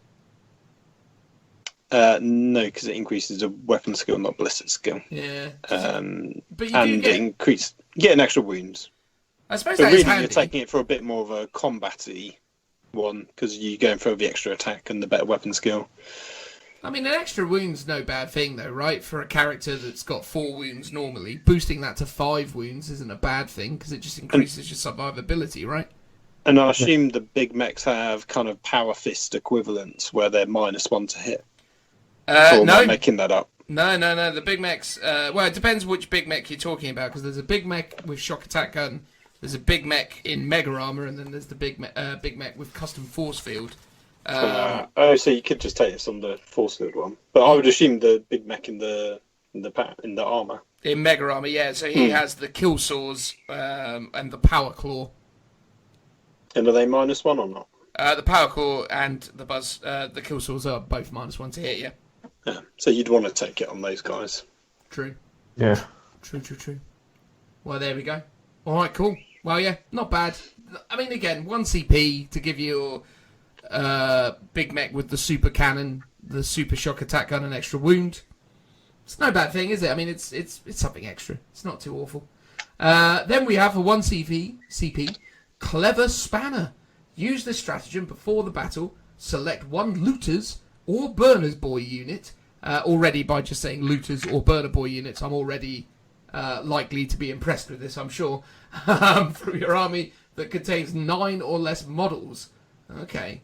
So, 9 or less models. Normally you would be expecting to take 15 men, wouldn't you, with like Looters and Burner Boys, wouldn't you say so, Joe? Yeah, you'd want big units, because they still die really easy. Indeed. Oh, wait, hang on. This stratagem costs 2 CP if you take it in a unit exceeding 10 models. So if it's under 9, it's 1 CP. If it's over 9, or 10 or more, it's 2 CP. While this unit contains 1 or more spanners, you can roll 1 additional dice and discard 1 when determining the number of shots for burners or def guns equipped with models in that unit. Each unit can only be selected for this stratagem once per battle. So you can have a 15-man mob of looters, and you're going to be rolling 2d6, pick the highest. Well, it's 2d3. Sorry, 2d... Well, 2d6 dice, which will be determining d3 outcomes. Yes, I apologise, yes. But yeah, so you get to roll an additional dice. So, I mean... I think that's worth it. I think that's absolutely worth it. I mean, given how absolutely devastating the looters are, to increase that power range, or to increase that reliability, is absolutely massive, right? Oh, God, yeah. Especially because Ork players do tend to invest a lot of CP and a lot of points in keeping looters alive. But the weird thing is, though, now, obviously, like, Ork players can take 3 battalions in their army and not really care. Or a brigade. Whereas now they're going to have a lot less CP. That is true. That is true. They are definitely going to feel the pinch when it comes to CP resources. The Orc players are going to have to spend, are going to be take a lot, choose really what they want to get into their lists, and maybe not have all their toys. But you can still fill a brigade pretty nicely. You could do, yeah. I mean, then it depends what the virtues are of filling that brigade, I suppose. I mean, ultimately, what you're saying is you want the brigade so as you can take more stuff without. But then I suppose you have to pay a lot. You don't have to pay the grot tax. Yeah. So you don't have to put 6 squads of grots in your army now. Well, indeed, but you're always going to want some grots, though, right? I mean, you're going to realistically be looking at. I think in a battalion, you're probably going to be looking at 4 units of Orc boys, assuming that's still going to be viable in 9th. I mean, theoretically, it should be. Or maybe it's just 3 units of Orc boys, and then maybe a couple units of grots still within a battalion, and then you start sprinkling in all these tanks and squiggofs and characters with shock attack guns and Ghazghkull and all this other crazy stuff. That seems likely. But yeah, I mean, if you can make your 1 unit of looters even better, I don't think there's any harm in doing that, because obviously you slap more DACA on them, you do all that kind of extra wounding stuff that they get or whatever it is, and you just go to town, surely. Oh, 100%. Well, but that's a lot of your CP expenditure on one thing. Yeah, yeah. You're not going to have much left after that. Although you do get 1 CP back a turn. It is worth saying, though, Joe, I mean, you've come up against this kind of army where they've got that kind of looter output. Did that ever feel balanced within the current 8th edition setup? Yeah, thing is, I never really suffered against it, kind of thing, if that makes sense. I played against it with my my Death Watch, and I just hid, and then I just deep struck in a unit of aggressors, and I was like, cool, half my guns are going to shoot at those Gretchen, and the other half are going to shoot at the looters. Yeah. And you just kill the Gretchen first with all of the bullets. And then the looters are kind of always been left out to dry, basically. And I played against them with my Drakari, and it's just well, I just lightning fast reflexes, so you're only ever really hitting me on 6s. It's never really been a problem. Yeah. It's fair to say as well, though. There's always a way of hiding, because the problem with those guns is they need direct line of sight. I'll tell you what, though, as well, though, right? The looter squads are going to really dislike the new Mechanicus units we were talking about before, right? So people jumping over their heads and going, there's a bunch of mortal wounds, have fun. Because I don't think the Grot Shield can tank mortal wounds, can it? I don't think so. No, I don't think it can. I think it's because it happens at the point where the damage is resolved. With mortal wounds, it's just pure damage. So they're not going to enjoy that very much. But anyway, there you go. More good stuff for looters. Yeah. Joe, why don't you tell us a bit about Grot Bumper? Grot Bumper. 1 CP. Use this stratagem in your opponent's shooting phase when an attack made with a ranged weapon successfully wounds a Boomdakkus Nazwagon model from your army. The saving throw is automatically passed. Do not roll. Each unit can only benefit from the stratagem once per battle. Well, that's brilliant. I love that. Because there's that little Mad Max grot that's taped to the front of them, isn't there? Yeah. So that's exactly he basically just takes the hit. I'm trying to find the rules for the... Oh, it is the Boomdakkus Snazwagon. Amazing. So having a grot soak up the damage for that is pretty cool. Yeah. Is the first one... Attack me with a range. So you can choose which one it is. So you go okay, I'll take all the saves from the bolt guns, but then I'll just automatically pass that lance cannon hit. Oh yeah, totally. Because obviously the way your opponent has to do things as well now, they have to declare... they have to declare all their shots with 1 unit, so you can start to weigh up whether or not it's worth worrying about it or not. Yeah. So yeah, it's pretty good. Also as well, it's specifically sort of stated that when the attack is made with the ranged weapon, so I suppose you can still be reactive as well, so you can get to a point where you're like, no, gonna pop the stratagem now. Yeah. But theoretically anyway. That's cool. Phil, what do you know about the Burning Highway? So it's 1 CP stratagem. Use this stratagem in your shooting phase when a custom booster blaster unit from your army is chosen to shoot with. Until the start of your next turn, change the characteristics of the unit's burner exhaust as following. So it's range 10 inches, assault 3, strength 5, -1 AP. So Dan, I think you have to tell us what the original stats are for that one. Well, the normal stats are range 8, assault D3, strength 4, no AP. This weapon hits automatically. So I'm assuming this weapon still hits automatically, even though it's not stated within the stratagem. I'm sure it's only replacing the initial bits and not the... Yeah, because it says the characteristics rather than the special rule. Yeah, so the abilities, as it were. So it basically goes 2 extra inches, assault D3 to flat 3, and +1 strength minus, and then extra -1 AP. It's all So it's right, not but it's bad. not. It's all right, but it's not great, is it? Yeah, I mean, it's only 3 shots anyway, so it's not like you're going to be mowing down much with it. It would have been nice if they had maybe extended that scenario and gone like, oh, it's take a mortal wound for doing it, but then you increase it to D6 shots minimum 3 or something. Would have been quite cool.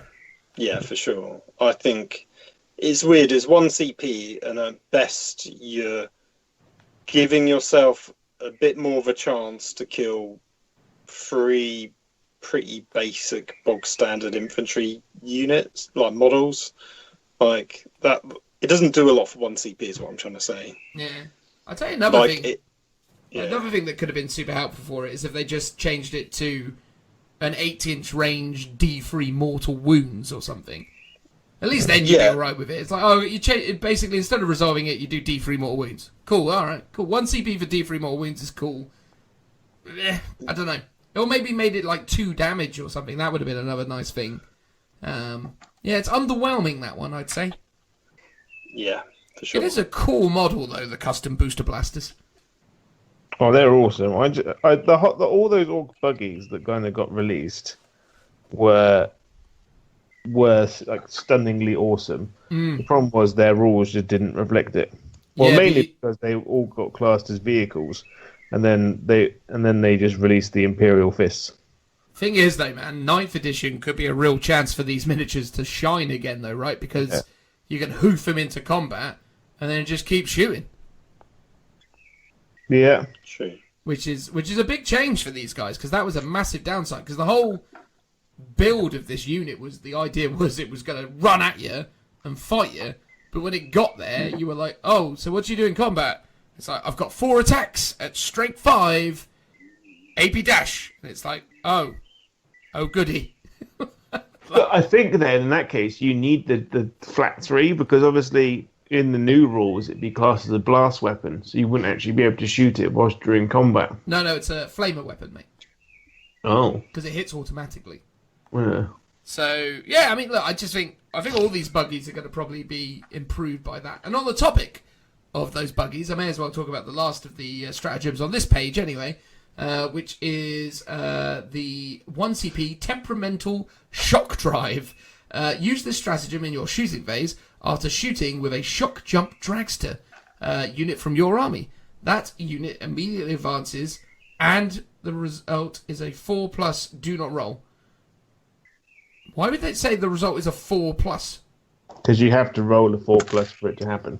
Oh, yes, of course, because the Shock Jump Dragster has the Shock Tunnel. If you roll a 4+ when advancing with this model, remove it from the battlefield and set it up again anywhere on the battlefield more than 9 away from the enemy units. After doing so, roll a d6 on a 4+.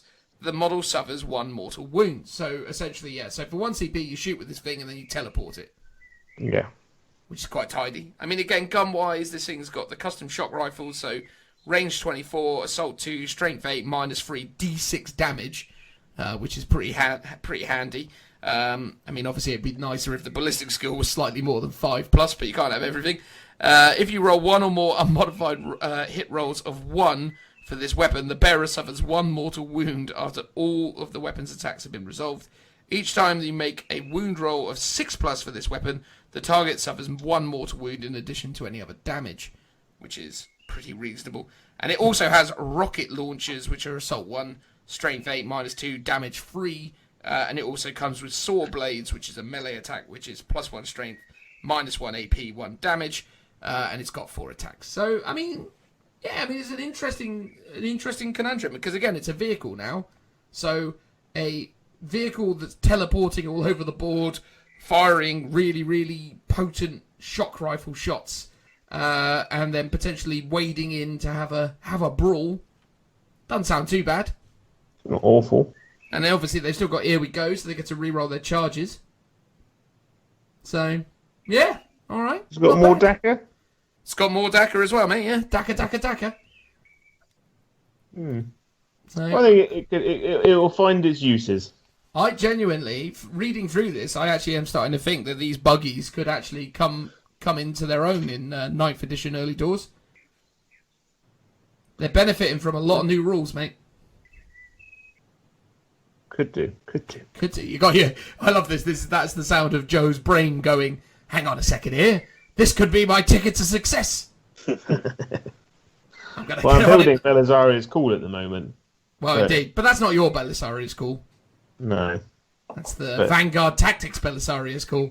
I know, but I might just be like, he's mine now. Well, to be fair, they're one and the same now, aren't you? As an employee of them /foreground. That's how it goes for Joe now. Yeah. I Toiling just take away. what I want. Yes. I mean, I borrow it because they're nice and polite and they let me. Well, indeed. It must be very strange for you to be respected in your workplace, Joe. It's a new feeling. And they don't even really respect you that much, do they? No, but something's there. Exactly, a small nugget, a tiny little slivering of it all. All right, cool. Let's keep going through these stratagems. Joe, what about the flying headbutt? I'm totally reading that page right now. Of course you are, of course. Use this stratagem at the end of your movement phase. Select one Ork unit from your army that has the flyer battlefield roll. That model is reduced to 0 wounds and automatically crashes and burns. Do not roll. I love it. I absolutely love it. It's so orky. It's amazing. So I've heard it's got some great combinations with the bomber. Because you just fly your bomber over and then immediately explode it for all the mortal wounds. Well, I suppose that's the thing, isn't it, right? Because ultimately, the bomber is kind of a one-hit wonder at the moment, isn't it? So you may as well make it into 2 hits. Yeah.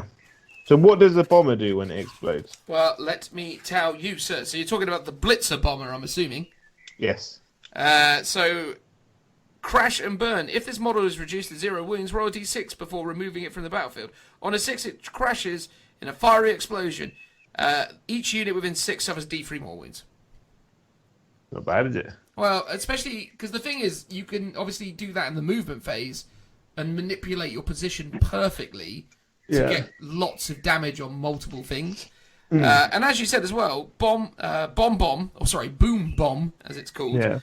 Up to twice per battle, this model can drop a boom bomb as it flies over enemy units that you're in your movement phase. After the model has moved, select an enemy unit that is moved. That it moved over. Roll a d6 for each model in that unit, rolling 3 dice instead if the model is a vehicle or monster, up to a maximum of 12 dice. For each wound, roll of 4+, you get to do 1 mortal wound.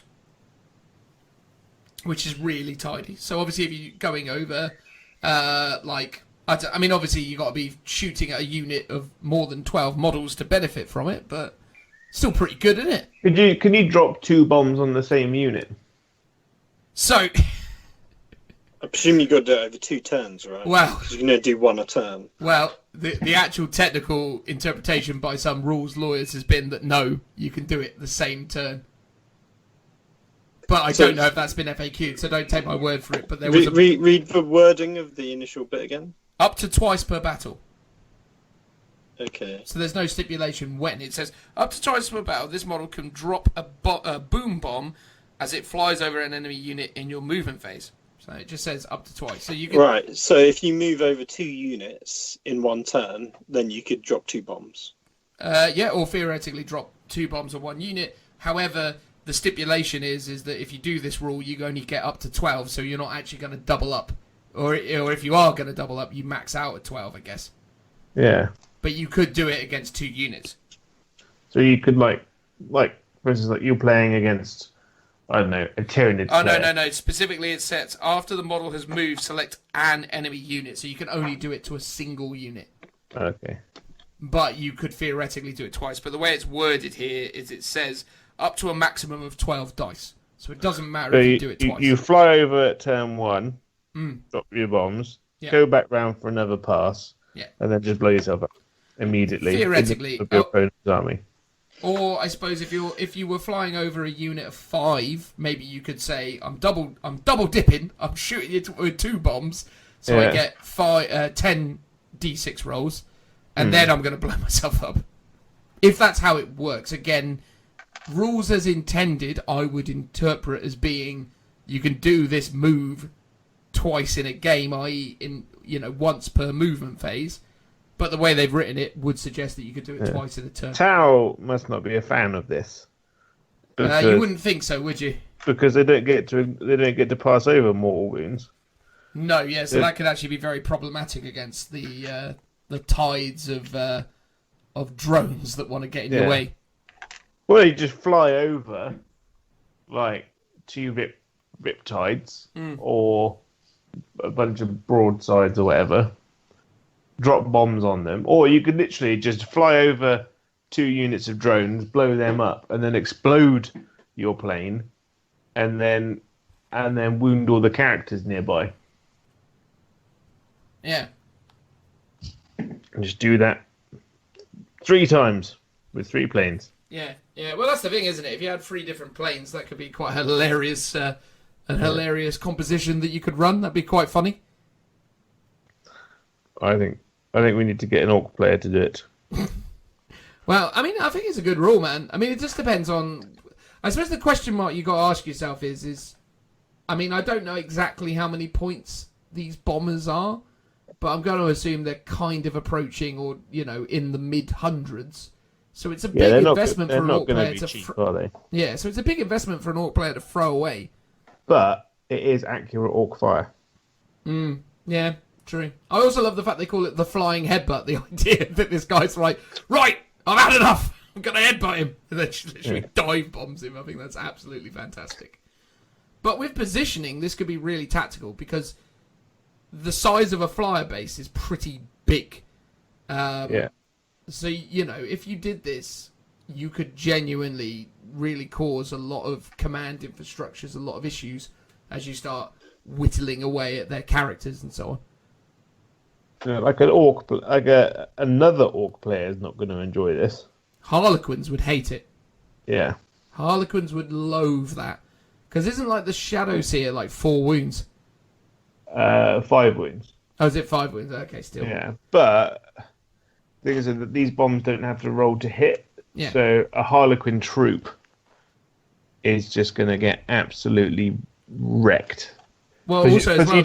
Because they don't. So the Shadow Seer doesn't pass over the -1 to wound because you just roll a 4+. You're not rolling to wound; it just happens. Yeah. So if you had a couple of these bombers and you flew them over the Quins and then you went boom, boom, there they are, done. You still get your shots with your Daka, assuming you don't do the nosedive or the flying headbutt. But if you do the flying headbutt, you don't even have to roll the 4+. You're just doing D3 mortal wounds to every unit within 6 of your base. And if you remember the way most Harlequin armies, when they're running like troop heavy or trying to kind of maximize the buffs, they're always like spidered out from the central kind of column, as it were. So you can very comfortably like get every squad for D3 wounds, and that's a big loss to a Harlequins player because if you manage to get an average of like 2 per squad, you've killed 40 points per squad.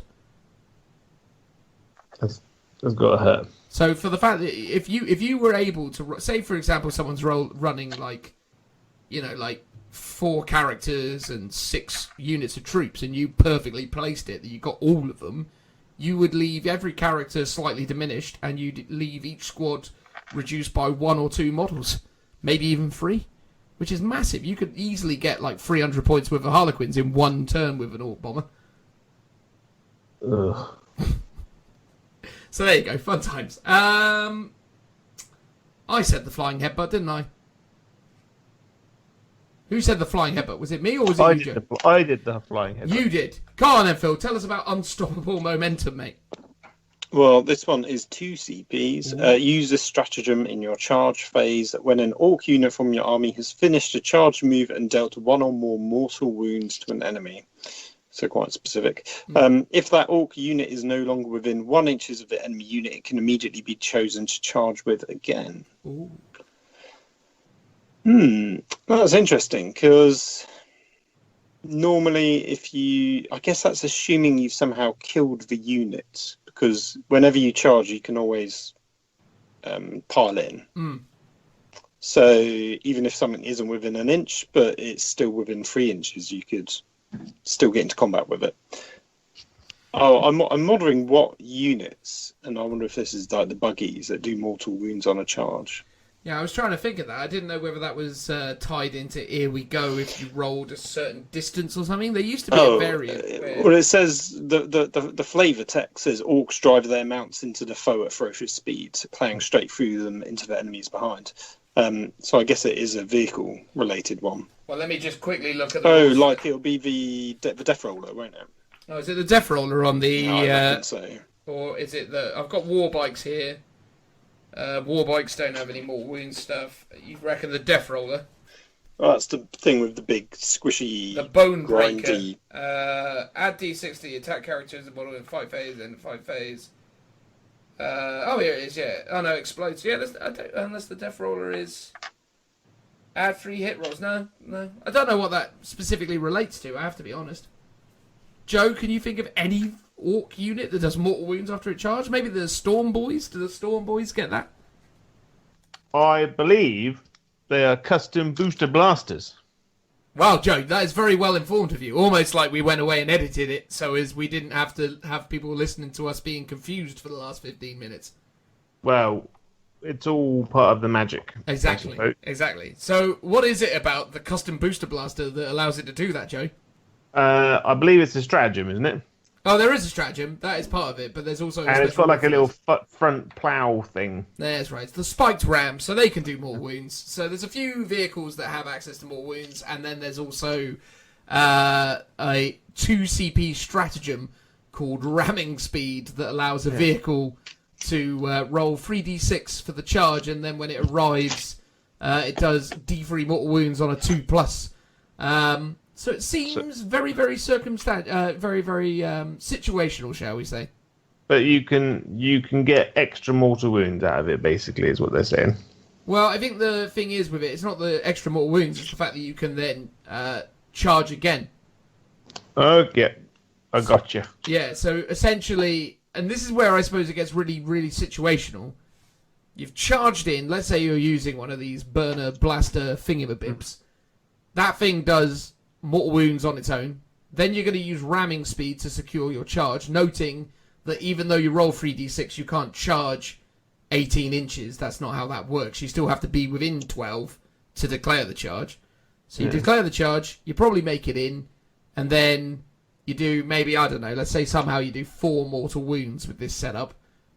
I mean, the likelihood of you not then being within 1 inch, I suppose, is unlikely, but I guess it depends what your opponent does, because again, this could be a nice little gotcha moment, I suppose, where your opponent goes, haha, you killed 4, I'm just going to remove the 4 that are closest to you, and now you're not in combat because you're outside of 3 inches, and then you go, ha 2 CP again, now I'm going to go another 2d6, I guess, unless, of course, you still gain the benefit of ramming speed, and then you might still get to go 3d6. I mean, that's a series of mad events that probably will never happen in a game ever. Unless, of course, it's happened to you, the listener out there. You might know of this firsthand, in which case, let us know. I guess if your vehicle has the inbuilt ability to do mortal wounds when you charge, so you can potentially do another lot of mortal wounds on the unit you're charging a second time. That is true. Right. I'm pretty sure the big squig boys, the big squiggy things, do more wounds. Oh yeah, the big squiggy things, and then there's some other like walkers and things from Forge World that benefit from it, I believe. There's definitely some stuff out there that can do it. I'm just gonna quickly double check ramming speed's wording. So 2CB, use the stratagem in your charge phase. Select 1 orc vehicle unit from your army. You can roll 3d6 when making a charge move with that unit this phase. In addition, if the unit finishes its charge move within one of a unit, roll a d6 on a 2+, they suffer d4 more wounds. So theoretically, ramming speed still stays active for the second charge. Would you agree? A bit of a double down on your CP. I mean, 4 CP for that is a lot, isn't it? Yeah, because you're basically doubling down on spending CP. Yeah, it just seems madness. And as we originally acknowledged, like, Orks aren't actually going to have all that many CP to throw around in 9th edition by the sounds of things. Was that? I suppose if you made like a dedicated Speed Freaks army or something, that's not going to be burning through loads of CP early doors. Like, it could be something you just kind of keep in your back pocket. But the reason why, Phil, is because historically most people are taking like double battalions and then they're filling up with like maybe an additional detachment or even filling out brigades with Orks. I mean, admittedly, that doesn't happen all too often. But people were able with Orks, because they're relatively cheap, to easily fill double battalions and then maybe a spearhead or an outrider. So they were used to getting like 14 CP, so they're down 2 versus where they used to be, basically. Yeah, I mean, you've got to be pretty conservative with your stratagems nowadays. And I think we find that even more, especially, with things like Overwatch now being a CP.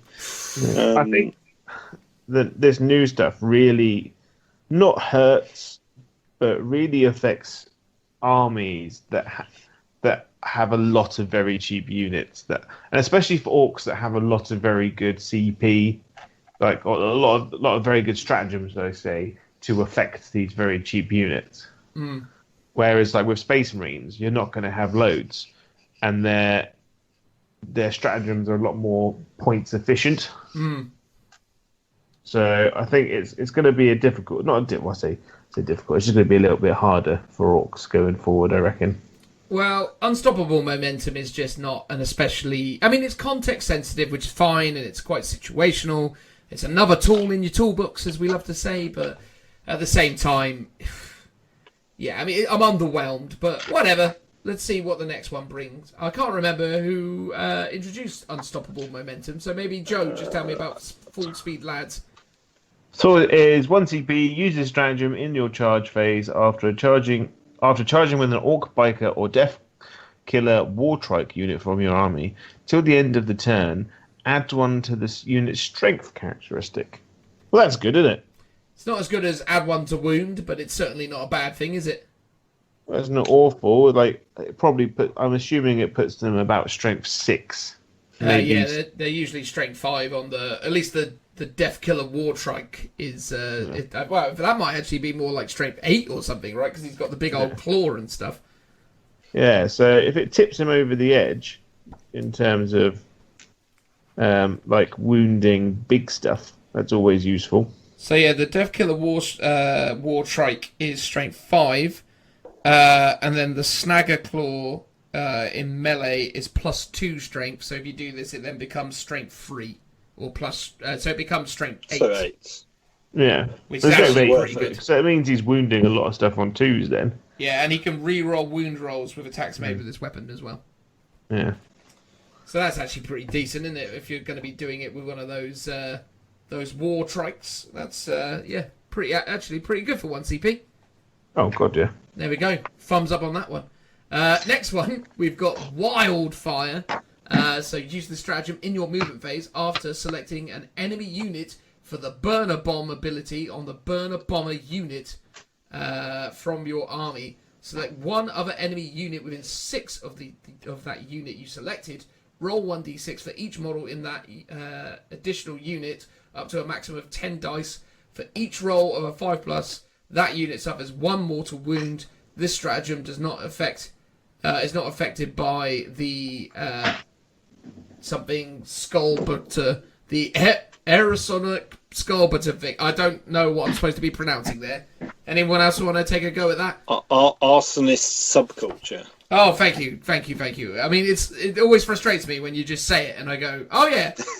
It's so obvious when you understand. Those words make absolute sense now. Yeah, exactly. Thank you for that, Phil. You've made me feel mighty clever. So it's you when you're using the burner boomer unit from your army, and you're selecting the burner bombs. So I'm just trying to find the burner boomer unit. I've got a blitzer boomer. Oh, here we go, booner boomer.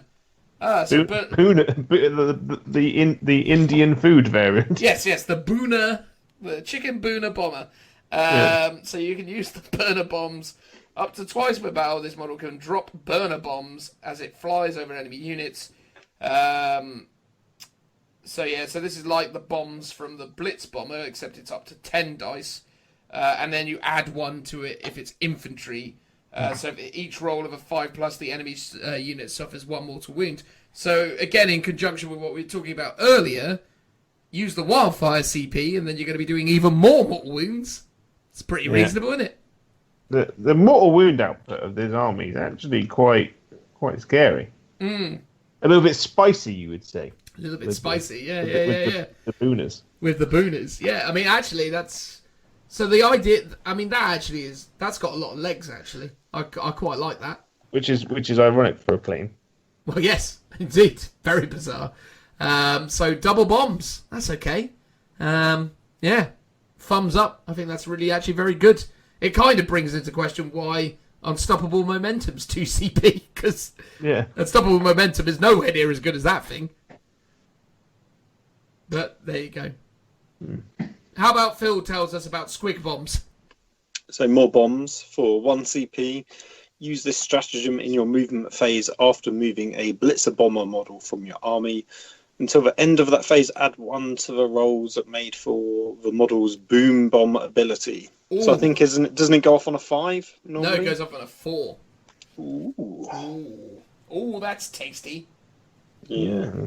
So 3+ up to 12 bombs or boom bombs. So if you're going to get the 12 off, theoretically, you're going to do as many as 9 mortal wounds with that, I think. Yeah. No, not 9. 8. Sorry. 8 mortal wounds. That ain't bad, is it? Pretty tasty. Yeah. That's a lot of mortal wounds. Like that's gonna wreck like most infantry units. Yeah, that's gonna cause you a real bad time, isn't it? Yeah. You're gonna have a bad time. Like I'm getting ready for a big move. Oh, they're all gone.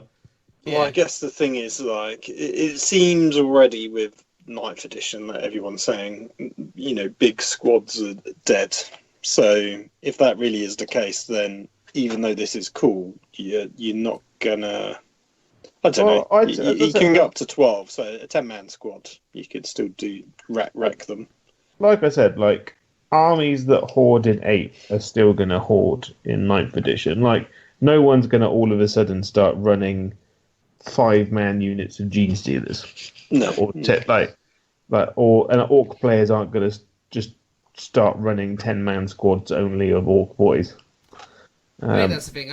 I think there is, and also as well, there's still always a place for this kind of stuff because ultimately, I think I don't know. I like the fact that so many people are asserting that hordes aren't great in this edition, and I appreciate a lot of that feedback has come from people like Frontline Gaming who are involved in the play testing and so on and so forth. But we don't know for sure exactly how things are going to shape up. As much as people could say that no one's going to be running hordes, you may well still see loads of them around early doors. You just don't know. You don't know. Yeah, like Orcs, Tyranids, Gene Stealer cult are all still a thing. Right at the end of the day, they're always gonna be about, and their whole army relies quite strongly on having a lot of infantry on the table. Indeed, it's massively woven into their architecture as a force. Even like armies like Necrons, like I reckon because of the new Indomitus box that's coming out, you're going to see a lot of very big squads of Necron warriors, like 15 to 20 man squads. I mean, it depends though, right? Because I think the guys at Games Workshop have already said that Necrons have had a serious rewrite, haven't they? with that new codex coming around the corner, because they're saying that they're not just getting reanimation protocols, they're going to get another army-wide ability that makes them a bit more offensive. So who knows what's going to happen with those guys? Well, I'm sure it'll be amazing, whatever it is. Yeah, I'm sure it will. But yeah. Right, Joe, tell us about the dreaded death machine. The dreaded death machine is 1 CP. Use this stratagem in the fight phase when a death dread unit from your army is chosen to fight with. Until the end of the phase, each time an enemy model is destroyed as a result of an attack made by that unit, you can immediately make an additional attack against the same target using the same weapon. These additional attacks cannot themselves generate any further attacks. Well, that's pretty mental, because don't death dreads, the more arms it's got, get more attacks, so they're getting something like 6 to 8 attacks. I don't think they get up to 8 attacks, but I think they pretty comfortably are sitting around 6 attacks, yeah. But they aren't all that survivable, though. That's always one of the weird little side effects of the death dread, is that they do just die. But if you're running a 3-man squad and you've got the guy with the what's it called? You tell me. The guy with the custom force fieldy thing. Oh yeah. Obviously, that's quite handy. Keep them going a bit longer. Yeah, there's definitely ways that you can make them more durable. Obviously, it's just one of those weird situations where, yeah, they're a weird one. So on their profile, a death dread has 2 attacks. Not awful. What, 2 attacks? It's pretty bad. But the more arms you give it, yeah, I know, the better it gets. So you get the Dread Claws. Each time the bearer fights, it makes 1 additional attack with each Dread Claw it's equipped with. So how many Dread Claws can I give this thing? Any model may replace its big shooters and or Dread Claws with rocket launchers custom. Okay, fine. Or Dread Swords. What's a Dread Sword? Okay, fine. So you can basically get the Dread Claws and the Dread Sword. So this unit contains 1 Death Dread. It includes 1 additional Death Dread. Oh, so you can take them in units as well, Joe? Yeah, you can have them in units of 3. Ah. That's what I was saying. That's why it gets a little bit spicy. Oh, that definitely gets spicy. Because, yeah, they come with 2 Dread Claws. You can give them 2 Dread Swords, so that would be 4 attacks. So, yeah, 6 attacks each. 6 attacks each. So if you had a unit of 3, that'd be 18 attacks. And they're weapon skill 3+. Yeah. And if they're Goths, or if they're Goths, they gain an additional attack, don't they? Yeah. Oh, no, they get exploding 6s, sorry. Which is also really good. So they get additional attacks on top of additional attacks. Yeah. Attacks on attacks. Attacks on attacks. Oh. Yeah, those could be pretty spicy. Yeah, I'm a big fan of that. I like that also. I've always wanted to run a can wall style army. For Orks. So. I mean, maybe, mate. Maybe there's a time now. 3 Death Dreads and a bunch of buggies could be the way forwards. No buggies. You just go 6 Death Dreads and then nothing but killer cans. Nah, you want the buggies, mate. We've already sort of started to notice that those are probably going to get a little better. But let's leave that to the side and let's talk about special shells. For 2CP, the special shells. Shells or shelves? No, not shelves. No, just special shells. Seashells on your seashore. I can't say that. It's all gone tongue twistery. Anyway, it's 2CP and it's for flash kits. Use the stratagem in the shooting phase when a flash kits unit from your army is chosen to shoot with. Until the end of the phase, increase the range of SNAS gun models in that unit by 12 inches. Which would indicate to me that those guns usually have a very short range. He says as he... I think they have a 24-inch range. A 24-inch range? I suppose increasing that to 36 would still be pretty fantastic, though, wouldn't it? Oh, God, yeah. I'm a big fan of flash kits. The models are awesome. Yeah? What particular thing about the flash kits is your favourite thing about them? The fact that you can give them all pirate hats is a solid winner for me to begin with. Didn't they end up in a weird situation, though, that only the... Oh, no. They the standard plastics do have tank heads. Not tank heads, sorry, pirate heads, don't they? Yeah. Oh, that is cool. And their guns are all fully customizable as well. In terms of what you could... In terms of how they play, or in terms of on how you build them, because they've all got the same rule. But so basically you get given a rectangle box, and then just loads of bits. and you can just glue the bits on however you want, essentially. And ballistic skill 4+ as well, the flash kits. Yeah, I'm pretty sure you can give them targeting squigs as well. You can give them ammo runts, and I don't see any mention of a targeting squig. There you go. It's not a targeting squig, Joe. It's a git finder squig. That's even better. Exactly, a git finder squig. Add 1 to hit rolls for shooting attacks made by a captain with a git finder squig. So only the captain can hit on freeze. Yeah. But yeah, so these are heavy freeze, strength 6, -2 damage, so you can increase those to 36-inch range.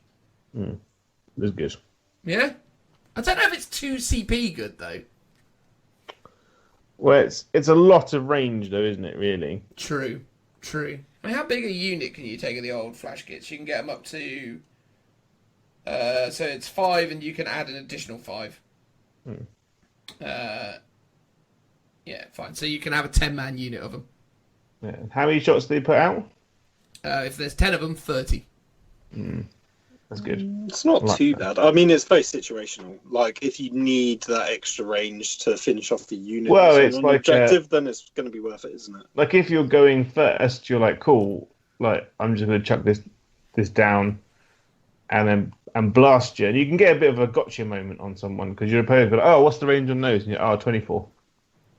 Teehee. Teehee. I mean, it also allows you to have your stuff sort of around the 36-inch mark, which might be out of range of their stuff, and then you can sort of outrange them.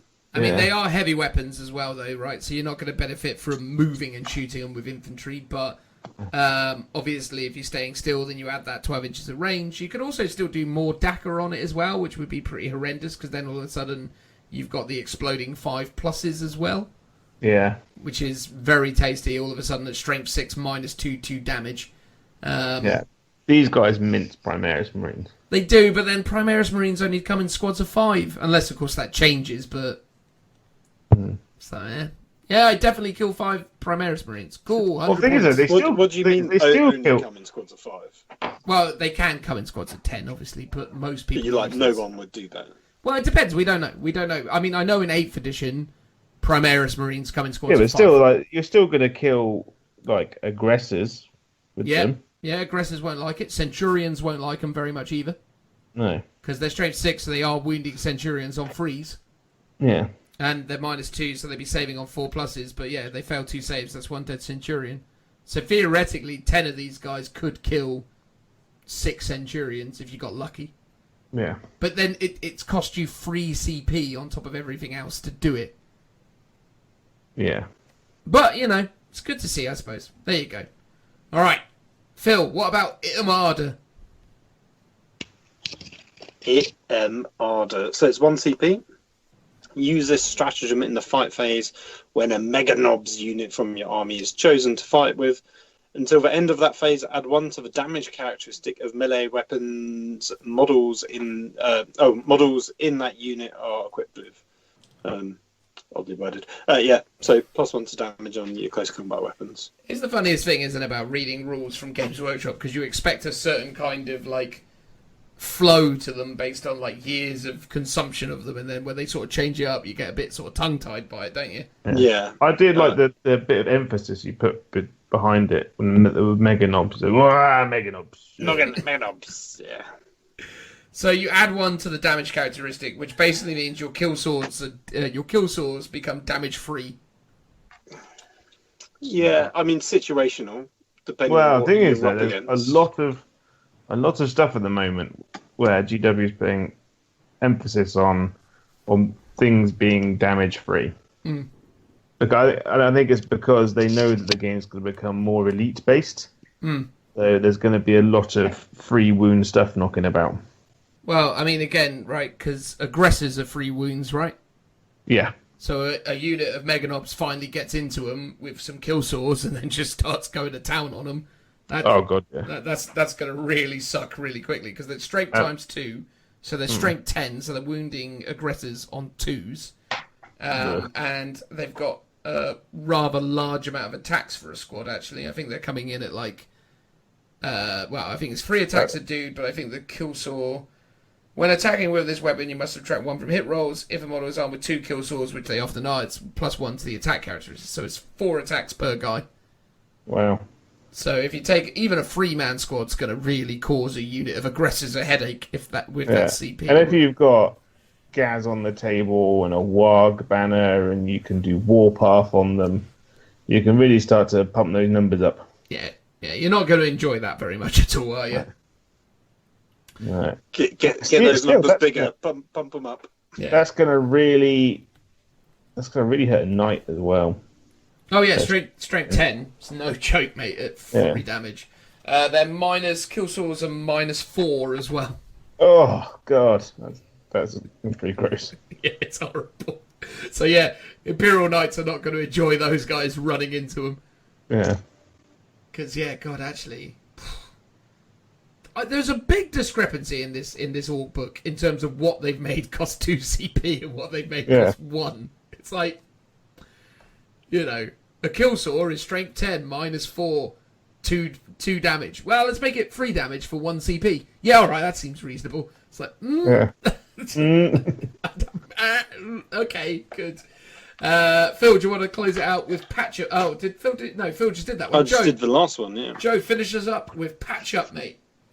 Patch up. So use this stratagem at the start of your turn. Select one Morkanaut, Gorkanaut, or Stomper unit from your army. Till the end of the turn, that unit is considered to have double the number of wounds remaining for the purposes determining of what row to use on its damage table. They couldn't have just top shelved him, could they? Yeah, Space Marines and Knights both have a 1 CP top shelf ability, don't they? Yeah. Yeah, I don't know. It's a bit of favouritism going on, I kind of feel. It definitely does sort of seem that way, doesn't it? But again, I mean, it's nice to have it if you need it. I mean, it's a nice little extra, but... Yeah.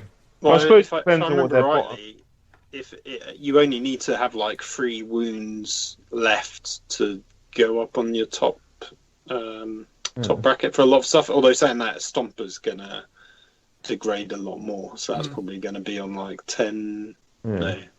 Probably 6 or more wounds, because you halve each time, and it starts off with 30, doesn't it?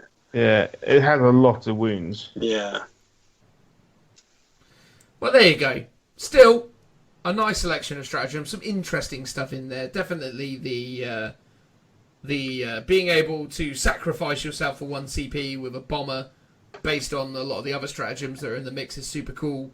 That whole thing about the kill saws getting more killy is definitely really strong, and then obviously improving looters is never going to be a bad thing either. So there is some good stuff in there, but I mean, Games Workshop does like making good units better, and mediocre units a little bit extra meh, you know. Yeah. They love coming up with weird, fluffy stuff for units that need massive improvements. And then just giving really good things to really good things. Which I think is a fundamental problem with their design philosophy, especially when it concerns Space Marines and things like that, where they're already amazing and they keep making them more amazing, you know? Yeah, it's super odd. It's once in a while. They could have done Necrons versus, I don't know, Chaos Space Marines in the new box. That would have been cool. Yeah, but then you wouldn't have got all this new Space Marine stuff that they're going to sell. I know, but... Think of the shareholders, Joe. The shareholders need their money. They do. They're their money. Games Workshop, what makes money? Well, kids like Space Marines. Make them, then. Indeed. More Space Marines. And then, we'll hit with a double header. New Space Marine book before the end of the year, and new supplements. Come on! Yeah. Woo, we know it was only a year ago we sold you a whole heap of Space Marine books, but have a load more. Come on, you love them. Less than a year. I mean, I realised I bought mine, I think, February time. Mate, there you go. Poor investment. You bought yours at the beginning of a pandemic, so you've never really been able to use it, and now it's irrelevant. Yeah, I use them for maybe about five games in my local Oxford. Well, I hope those were the best games of Warhammer you ever played. I mean, they were good. They're certainly not the best. So it's a high bar. That's a high bar. It's a high bar. I was going to nicely assume he's referring to games he's played with me and you, Joe, but obviously he's talking about his special friends where he goes to Gibraltar and... you know, the ones that we're... No, I wasn't. I was... Oh, yes, in terms of actual the best games. Yeah, no, we talked about it earlier, the doubles game that we had down at Nottingham. That's true. That goes down as one of the finest games ever had. Mostly just because it was funny seeing the people looking at us strangely. Yeah, like you can't be that abusive to the strangers, surely. I have to admit, I was surprised that no one came over to us and told us to calm down. Yeah, calm down, boys. Calm down. Have you ever had that in Warhammer World? I think I've actually had that once, where someone has come up to me and gone, "Guys, like there are kids here. Shut up." I've not had that. I can get quite loud and quite sweary. You can do, yes. Were you playing Adam at the time? I feel like that's... that probably was what it was. Yeah, that was probably at the root cause of it. Yeah, because Adam's a great like swearer during games. He incentivizes me to go to new heights. You know, we start throwing around the C word like it's water. Oh yes. Oh yes. It's a terrible business. It's not to be approved. Which is weird because I suppose most people who would listen to me regularly on this podcast would assume that I've never sworn in my life. But they'd be wrong. They would be wrong. You're a scoundrel. Actually, that was one of the funniest things when Toke came on. Was obviously we did the thing with Toke about the Death Corps of Creek, and then I was just talking to him between segments, and he was just like, "You swear a lot more than I imagined you would," and I'd be like, "Well, yeah, I guess I do." Which then would suggest that I'm sort of downplaying it within these segments. I'm just, I don't think I am. I still think this is very much me. I'm not putting on a character. This is business, Dan. You see, businessman. We're still fundamentally me, but just without naughty words. That's all. For the kids. I'm doing it for the kids, everybody. Yeah. Behaving myself for the kids. Not like those people who just swear all the time on podcasts. I never understand that. Never makes sense to me. Well, we did start this one with the poo stories. Yeah, but poo's funny, isn't it? Kids love poo. That's true. They go, "Whoa, poo, funny." That's enough for them. That's as far as it needs to go. Yeah. Anyway, right, let's talk about specialist mobs. Now, there's a lot of text at the start of specialist mobs, and it probably would have made sense that we read it before we then go ahead and start talking to you. Is it custom chapters? Yes, it is, but there's some extra words in terms of how it's all put together. So let me try my best. In fact, Joe, who do we want to nominate? Phil, do you want to tell us about the words before? Phil likes words. I'll tell you what. Why don't we just pause it? One of us reads it, and then we synopsize it. All right, fine, Phil. You and your I'll read it if you want. I'll read it. No, go on, Joe. You start out. Let's do it. Go. Hang on. I went to click the arrow to go sideways, and now I'm in a different realm. Where are we? Right. Here we go. Some orcs from specialist mobs, greenskins, who share an enthusiasm for a less common obsession and group together with other like-minded orcs with a propensity for a certain subculture. When you include a keywords clan unit, oh god, it knocked over some sprues. Unit, I got quite like handy, just throwing my hands around. You got quite expressive. I understand. Yeah. Instead of nominating which clan that unit is from, you can instead nominate which specialist mob it is from. You then simply replace the keywords clan keyword in every instance on that unit's datasheet with the name of your chosen specialist mob. The specialist mobs available are as follows: Pyromaniacs, Hunters, Bomb Boys, Flyboys, Grot Mobs, Tinheads, Feral Orcs, Mad Boys. So, for example, if you were to include a war boss in your army and you decided he was a Tinhead, his clan keyword clan faction keyword is changed to Tinhead instead of, example, I don't know, Speed Freaks. There you go. And his break-in Ed's ability would then say, if a Tinhead unit fails a morale test within 3 of a friendly Tinhead war boss, the war boss can restore the wounds. Cool. Lovely. Right. If your army is battle-forged, all clan units from an Orcs detachment, excluding those in super heavy auxiliary detachments, can gain a subculture instead of a clan culture, so long as every unit in the detachment is from the same specialist mob. The subculture gained depends upon the specialist mob they are from. For example, all units from a pyromaniac detachment gain the arsonist subculture. Some specialist mobs specify what models can benefit from its subculture. This does not prevent you from including other models of the same specialist mob in the detachment. It simply means that those models cannot make any use of the subculture. So as we suspected, it's like successor chapters, except you only pick one, you don't pick two. Yeah, and they only, in some instances, they only affect certain units. All right. Well, Joe, seeing as you have in the past expressed a love for pyromaniacy, why don't you tell us about the pyromaniac ability? Okay, you can re-roll any and all of the dice when determining the number of shots made for burners, scorchers, burner bottles, burner exhausts, kill jets, scorcher missiles equipped on models in a unit with the subculture. When resolving an attack made with melee profile of a burner equipped on a model with this subculture, you can re-roll the wound roll when resolving the burner bombs ability for a unit with the subculture. Add one for each roll. Well, that's actually phenomenal if you were thinking of taking an air wing detachment of burner bombers.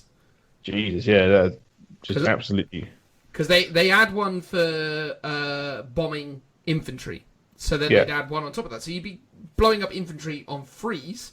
And then, if you then did the 1 CP stratagem to have it go off on another unit within 6 of that unit, you'd be burning them on 4s rather than 5s. Yeah, that's really good. And I think burner boys could be good.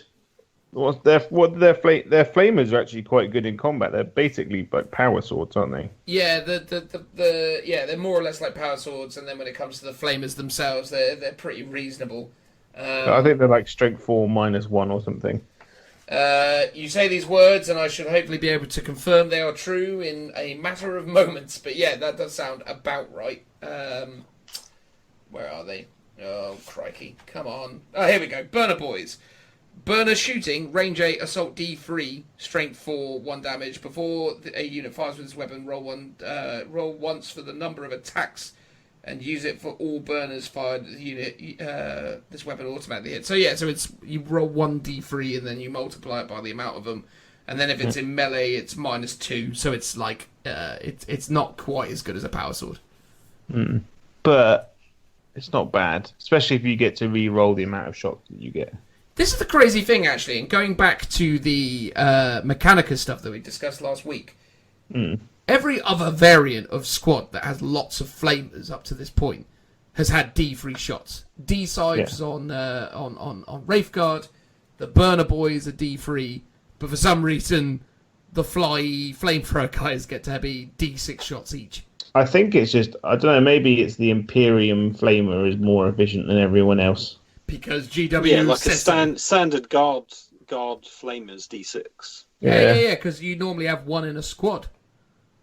Yeah, maybe like Promethium, what the Imperium used for flamers, is more combustible than whatever everyone else uses. But then Orks use Promethium as well, so that kind of makes my point a bit moot. Well, indeed, and I just think it's one of those weird observations that clearly they make certain rules decisions for certain armies, but then don't seem to be consistent with them throughout, which would probably be a bit too overpowered to have a unit filled with flamers doing D6 shots.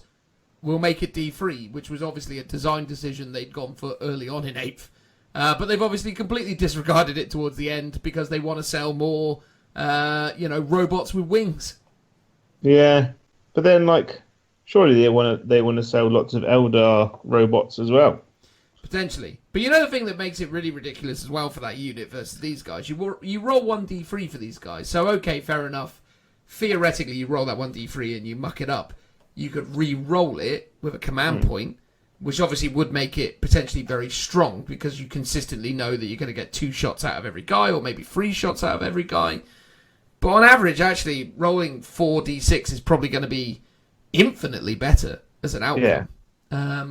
So, especially for armies that can then re-roll those D6s, like salamanders.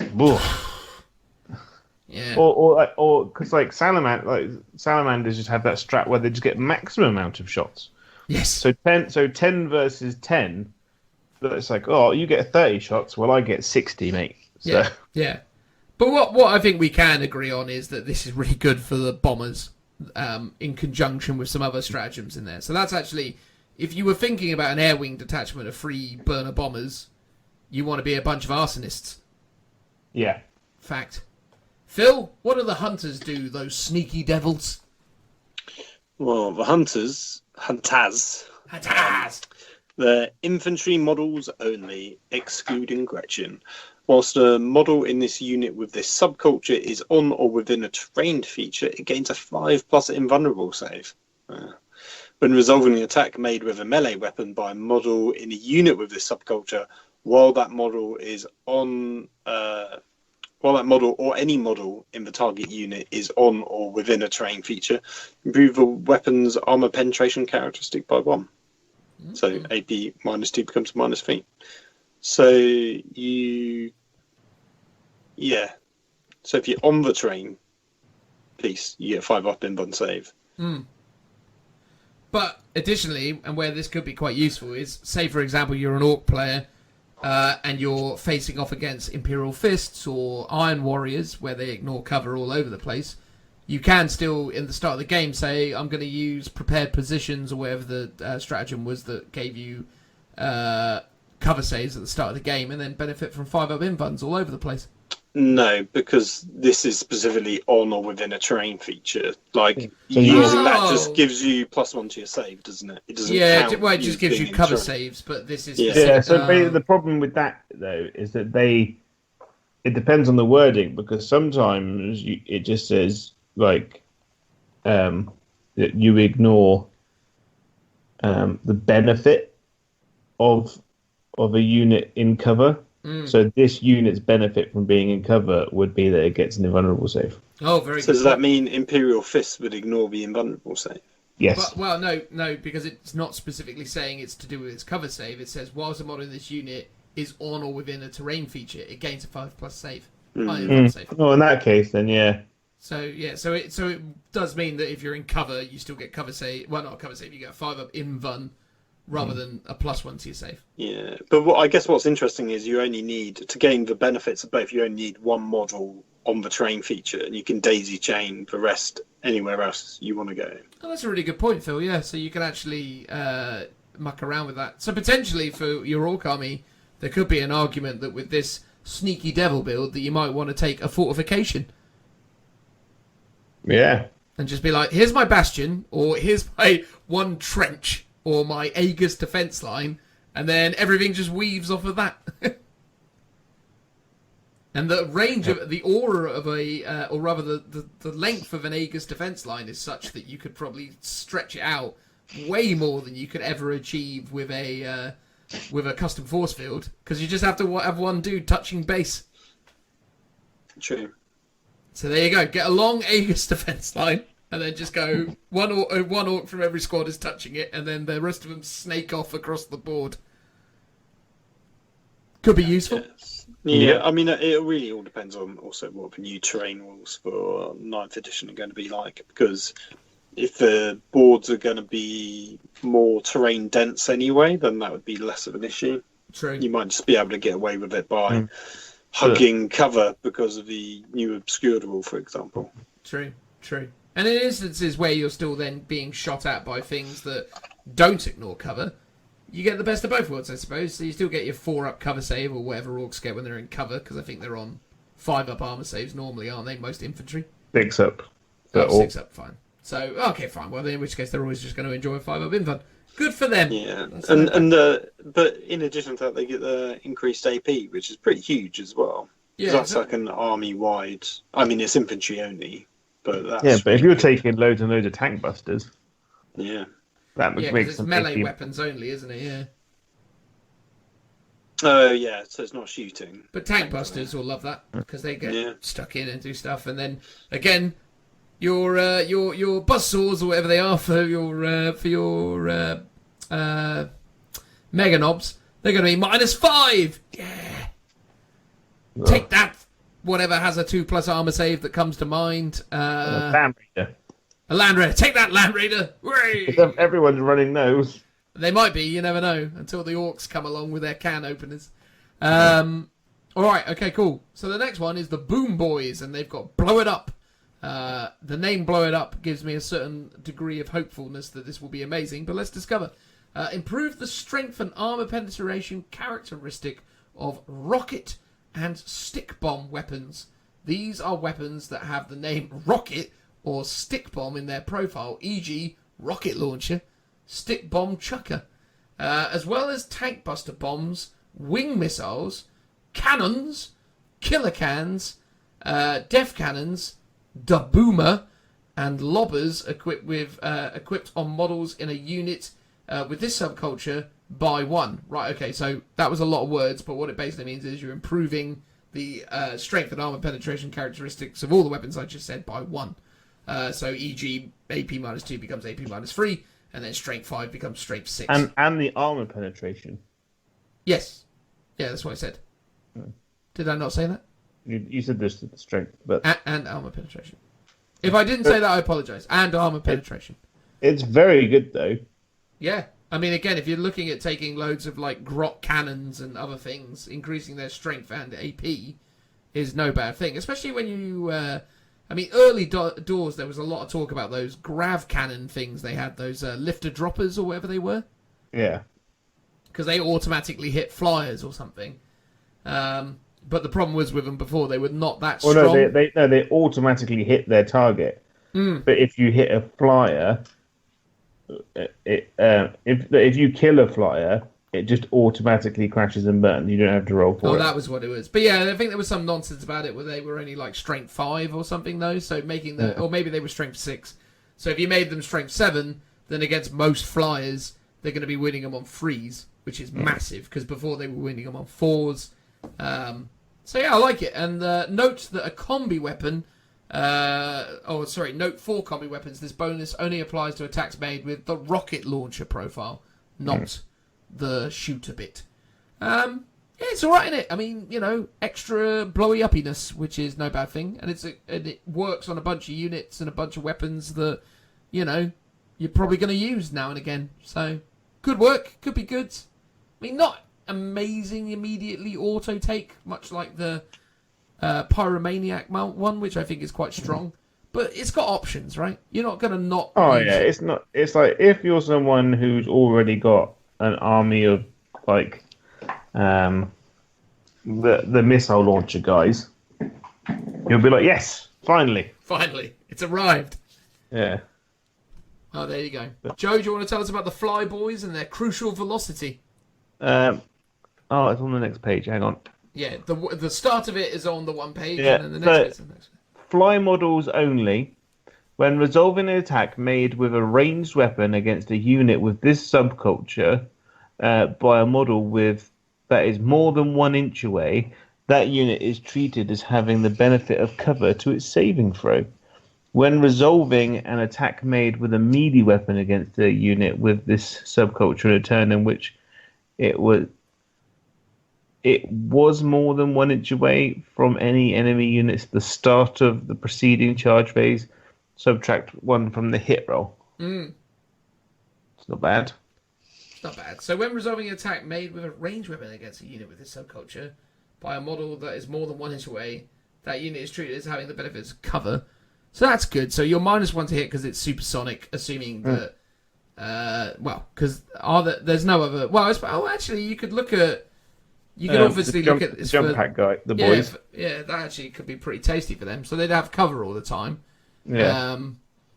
Which, I mean, it's only a 5-up cover save, though, isn't it? Or are they 5-up? Yeah, it's only a 5-up. But once they get into combat, them being -1 to hit is quite good. Yeah, that's actually pretty tasty. I don't mind that. It's all right. It's not exceptional, but it's all right. I mean, it works quite well for the planes, I guess, because they get the cover save as well, which is all right. And then they're -1 to hit. So if Captain Smash came running in, he'd be hitting you on 4s, wouldn't he? Yeah. So it's no bad thing. No bad thing. Phil, what's a grot mobs when it's at home? So the grot mobs otherwise known as the cheeky zoggers. Gretchen models only. Models in a unit with this subculture gain a 6+ invulnerable save when resolving an attack by a vehicle model in a unit with this subculture. Reroll a hit roll of 1. So I guess that's pretty good for all your artillery because they're all Gretchen based. And all those grot tanks you got, Phil. Well, quite potentially, actually. Yeah. Could be time to break out the grot tanks, Phil. Finally make an army of them. Exactly. Now that they've got their 6 invulnerable saves and their ability to reroll ones. Well, here's the sad thing. I think they've already got a 6+ invulnerable save. Oh, no. It's like rolling armor or something because it's all. If it's not an invuln save, it's a feel no pain. But I think it's an invuln save. they've diddled you, mate. They've diddled you. I know. But they might take it away, you know, in the new Forge World rules, and then you'll be like, exactly. They might sort of update them. Exactly. But, you know, hopefully they don't take it away from you, because maybe you would benefit from Tinhead's Crush and Crump. Although, to be fair, they don't specifically specify grot tanks in this, so I doubt you're going to actually benefit from it. But Killer Cans... Well, that's once again the problem of these books not really tying into the Forge World units. Yeah, exactly. It's a crying shame, but let's hear what it does anyway. Killer Cans, Death Dreads, Mega Armor, Morkanauts, Gorkanauts, and Stompers only. When resolving an attack made with melee weapons by models in a unit with this subculture, add 1 to the hit rolls. That ain't bad. That's pretty good. So all of a sudden, your Mega Knobs or Mega Armor guys are hitting on 2+. Yeah. Or rather, they'll be hitting on 3+, because once you've accounted for the -1s to hit. But still, pretty good. It's good for Death Dreads. Very good for Death Dreads. And Killer Cans massively, because Killer Cans aren't as good in combat. So them having their buzzsaws hit on 3s is actually a massive boost for them. Yeah, well, Death Dread's hitting on 2s, mate. Mm. So if you're using that strategy of where you're killing stuff and you get more fighty, this is actually a pretty good combination with that. Oh yeah, massively. The only issue is you were talking about using them as Goths before to gain the exploding 6s, so you're going to miss out on that, but I think I'd probably take +1 to hit over exploding 6s. Yeah, because it's more reliable, and I don't think there's a huge amount of +1s. Re-roll ones in Orks for combat. So I'd rather have the higher chance of hitting. No, I'm on board with that. Well, there you go. That's not bad. Joe, do you want to talk about the feral Orks, the wild boys? The wild boys, so War Boss, Weird Boy, Knobs and Boys only, excluding Biker and Mega Armor. Models in a unit with this subculture can pile in up to 6 inches when making an advance roll. When piling up to 6 inches, comma, full stop. Can't quite. Yeah. When making an advance roll for a unit with this subculture, roll 2 additional dice and discard 2 of the results.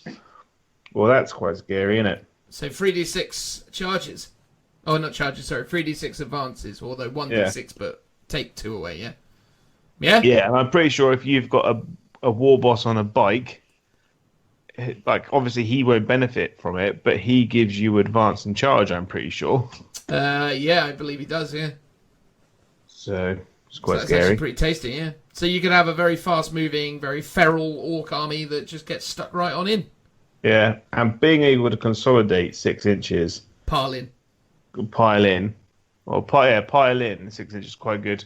Piling in 6 inches is way more stronger than consolidating 6 inches, for sure. But, like, currently in 8th edition, it's really good for getting those old wraps and traps in, you know? Oh, actually, that being said, consolidating 6 inches would be better than piling in 6 inches, because the way you want to wrap and trap is you want that one model, and then you attack and then you consolidate. So it would have been better if they consolidated 6 as well, but can't. I suppose it means you can declare a charge. Like, if you don't quite make it, you can still pile in to kind of touch it. Also, I imagine there's a lot of people who, if they start using this, will misinterpret how that rule works, and then they'll be consolidating 6 anyway. Yeah. But, you shouldn't, because it's specifically pile in. Naughty. Any of you who are thinking of doing that, who probably weren't amongst any of you. But still, naughty. Don't do it. Phil, do you want to take us home with Mad Boys? Yeah. So they're the Fanatics. Or Frantic. Oh, sorry, frantic. I know. Yeah. It's not every day I get to correct you. No, I'm going to bask in the glory. Infantry and biker units only, excluding Gretchen. At the start of each battle round, roll 1d3 and consult the table below to establish what effect applies to units with this subculture until the end of the battle round. This roll cannot be re-rolled. So you've got the Moronics when resolving, which is obviously 1.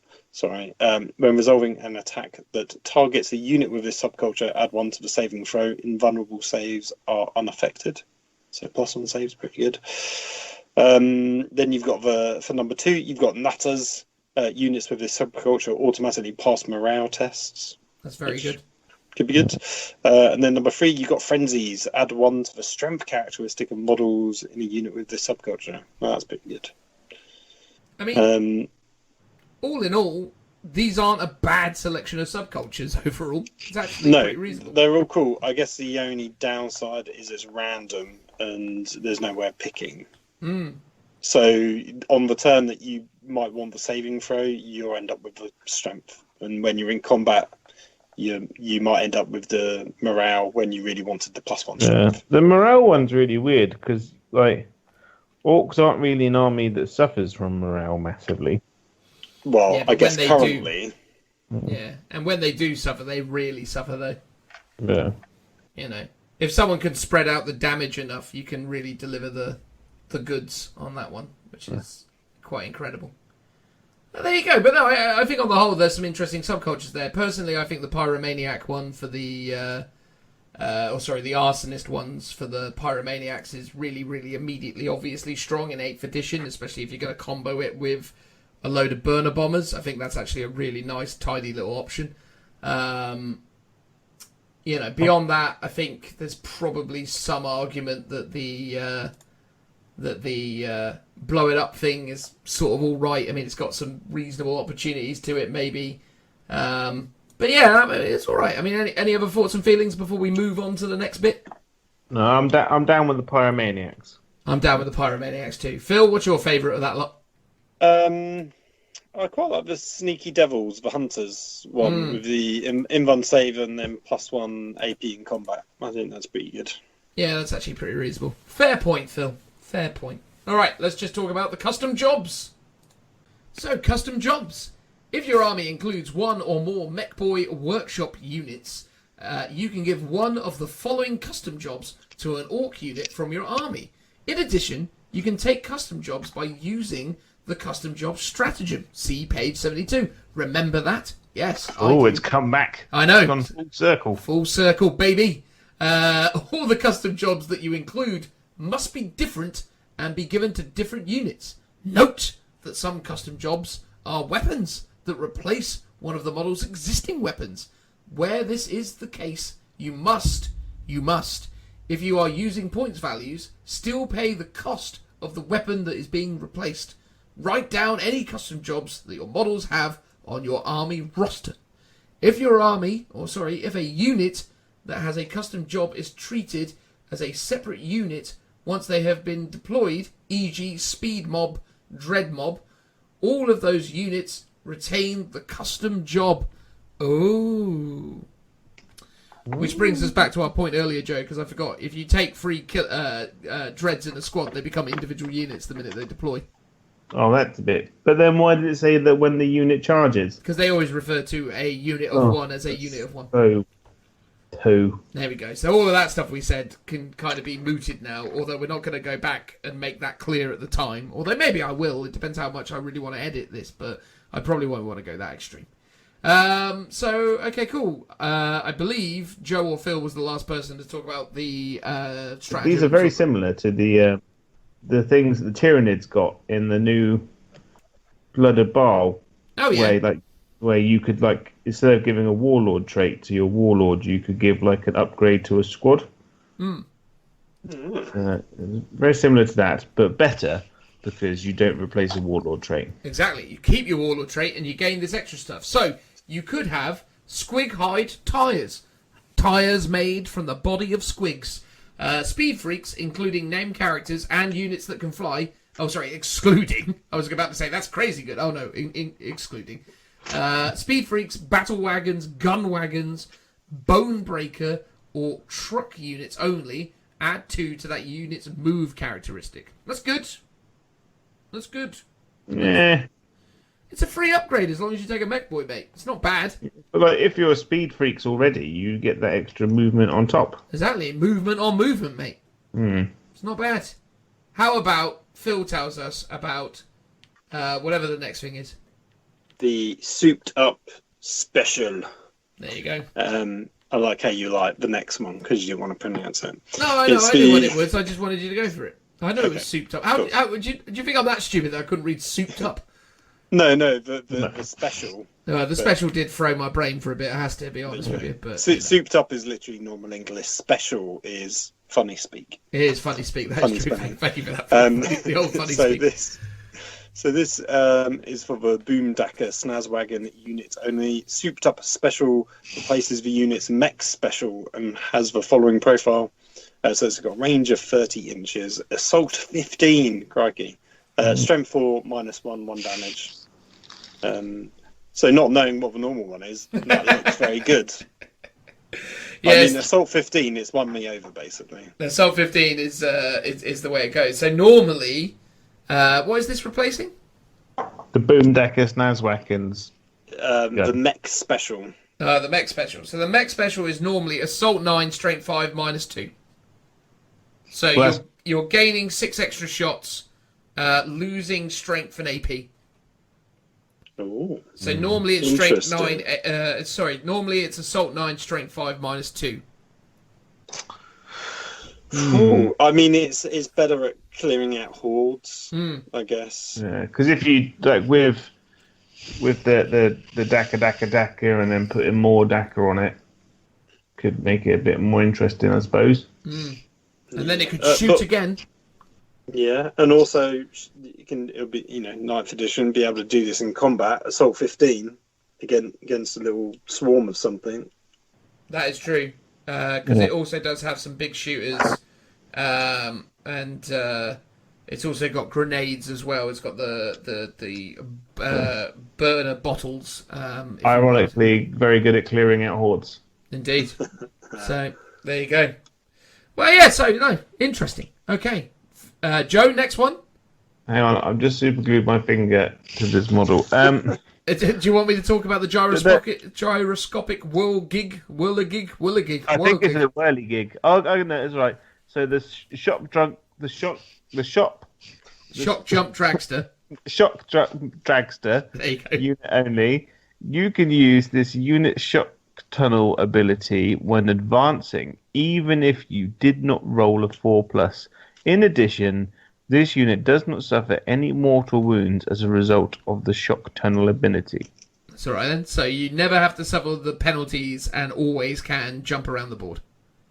Well, saving you 1 CP for the stratagem allows you to always roll a 4 up for it, doesn't it? Yep. Yeah, and it means that he's more consistent, I guess. Yeah. Because obviously it's Yeah. 50-50 odds before, whereas now it's consistently doing what you need it to be doing. Yeah, and there's no danger to doing it either. So he's quite good at like flipping around, catching objectives, maybe sneaking up behind like backline units. He can be really Probably- bothersome. Yeah. I Although mean, on a smaller board now could be interesting if you so choose to go for the minimum size. exactly. Well, it's interesting on the minimum size thing, just to wade in on that, because the guys at Frontline Gaming... Frontline? No. Frontline game. Yeah. Yeah, thank you. God, my brain. They were saying from the outset that they were like, "Oh no, this game has been optimized for these small boards. That's why we're going to do it." But then when the man from Games Workshop who actually worked on it was like, "No, it's not optimized for anything. It's just we decided to make it smaller to make it work for more people. You can play it on a 6x4 perfectly fine if it's made to work on anything." So there you go. It's one of those, isn't it, where the guys at Frontline are going, "Oh, no, definitely it's been optimised." And then the guys at Games Workshop go, "No, it isn't." So, Well, I don't know. I think I assume that it's been play tested at those sizes. In the rule book they talk about that there's going to be like example terrain and sort of layouts and stuff. Yeah. But here's the thing. I don't want to burst Frontline's bubble here by saying this, but they have an invested interest in you buying more mats. There you go. Well, Read a into that what company you that will. sells mats, you mean? Yeah. All of a sudden, they're going to sell a load more mats if they agree to downscale the game. Read into that what you will. Do I need my tinfoil hat for that one? No, you don't, because they've already announced. They already announced today that they're selling their new smaller mats. Yes, yeah, they have. They were all over this, mate. They were like, "Yep, please please give people a reason to buy loads more mats." And obviously, the ITC will support this smaller version because it's good for the ITC. Don't worry about the 6x4s we've sold to everyone over the years. We're going to make this the default, so as everyone now needs to rebuy mats every day. So there you go. Well done. Well done, Frontline. You're going to make a load of extra money by pretending that this is the tournament standard. Well done. Although they define the tournament standard, so well done, you know. Nothing like fixing the market. It's good. Well, in their defence, I think they've actually said. I mean, I assume Frontline Gaming guys only have control over the LVO, and they've said we're going to do it. And then all the other tournaments have also said they're going to do it. Or admittedly, I think the majority of the big tournaments, are all part of that playtesting group anyway. True. So they probably had a general discussion about it. And then the ITC tournament group, like on Facebook, I think that Adam Shepherd-Jones is part of. I think they've had their own discussion about what they're going to do. So I don't think the ITC guys have just gone, this is it, everyone, you must adopt it because we want to sell some mats. I think it was less conspiratorial than that. Well, whether they have expressly said it or not, that's how it's been interpreted, hasn't it? No. Because there's a lot of people out there who love the ITC already saying that that's it, the ITC have said we're adopting it. Yeah. Well, yeah, I mean, normally when they say something, a lot of people will be like, that's what we want to follow because we want to do it officially. Yeah, of course. Anyway, there you go. Conspiracy theory put to one side. Let's talk about Sizzly Rivets. What a great name. Yeah, exactly. Sizzly Rivets is the way forward. Custom booster blaster units only.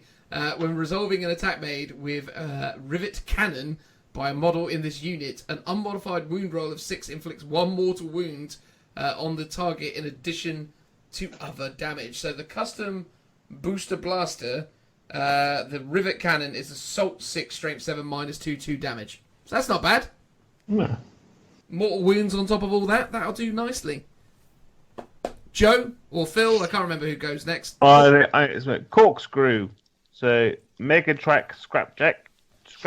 It's late. My words don't work. The plain Scrapjet, not Scrapjet thing. Unit only. The first time this unit finishes a consolidation move in each fight phase, it can immediately fight again. That's not bad. So it just gets to fight twice all the time. So it's got the nose drill weapon, which is strength +2, -2 D3 damage. So it's strength 8, -2 D3 damage, and it attacks 4 times. Jesus. So that's actually pretty tidy. Yeah. And, combo that up with... Oh, no, it was the Parlin move, not the Consolidate move. But, yeah, still good, actually. Yeah, you're saving yourself, 3 CP for a fight again? Yeah, it's really strong. So, hang on. The unit finishes a consolidation move in each fight phase. It can immediately fight again as well, which is massive. Yeah. That is massive. So you activate, you pile in, you attack, assuming you kill the thing you're attacking, you then consolidate and immediately attack. That's better than most free-piece CP stratagems, because normally those trigger at the end of the fight phase, whereas this happens immediately. So that's actually really good. Well, things are, you don't have to kill the thing that you're fighting. So if you finish your move within an inch, but don't pile in, but you're still within an inch, you can fight, and then you can consolidate, moving yourself closer to that same unit because you were like half an inch away, and then attack again. Oh wow! So it's so you'd be doing 8 attacks on one thing. Yeah. I like your cheesy interpretation of things, Joe. That sounds lovely. I know, right? But it does sound legit, because again, the idea corkscrew, right? The idea that you're getting closer and just drilling into it more. Yeah. So as you get ever so closer, more damage is done. Nice. Well, Phil, what about nitro-powered squigs? You sound pretty cool. Rucker Truck Squig Buggy unit only. When resolving an attack made by this unit Squig launcher or heavy Squig launcher, add 1 to the wound roll. I mean, I'm not sure what strength they are at the moment. But... 5 and 6, depending on what you're firing. So you've got a boom squig, which is strength 6, and a bitey squig, which is strength 5.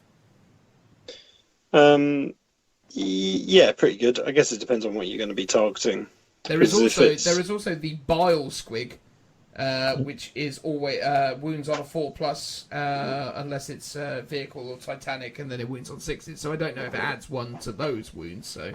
Well, you add 1 to the wound roll, so your 3s will become 4s. Yeah. And that's a Salt D6 if you're using the bile squig.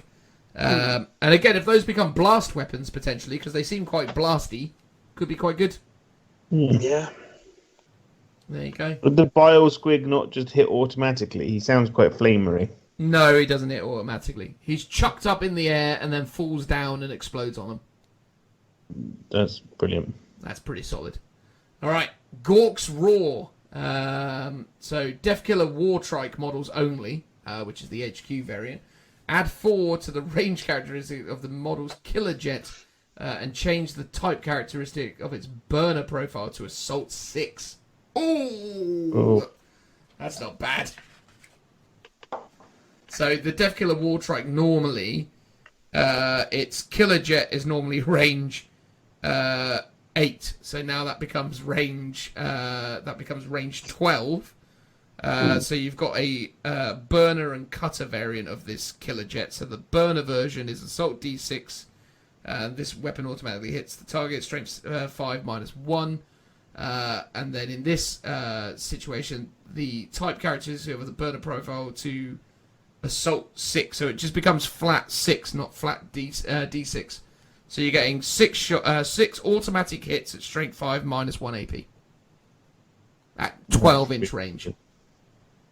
What's its current What's its type at the moment? It's a flamer, essentially.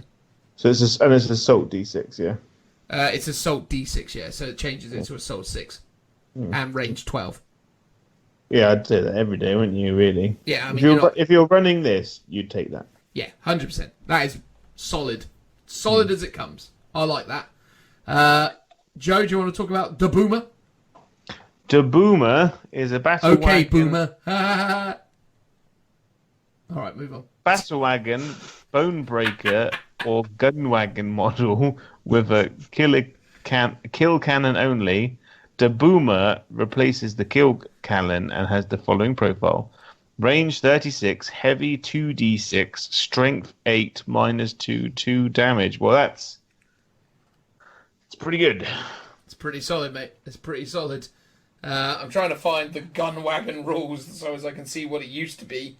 But it's on a battle wagon. Yeah, I assume it's on a battle wagon, yeah.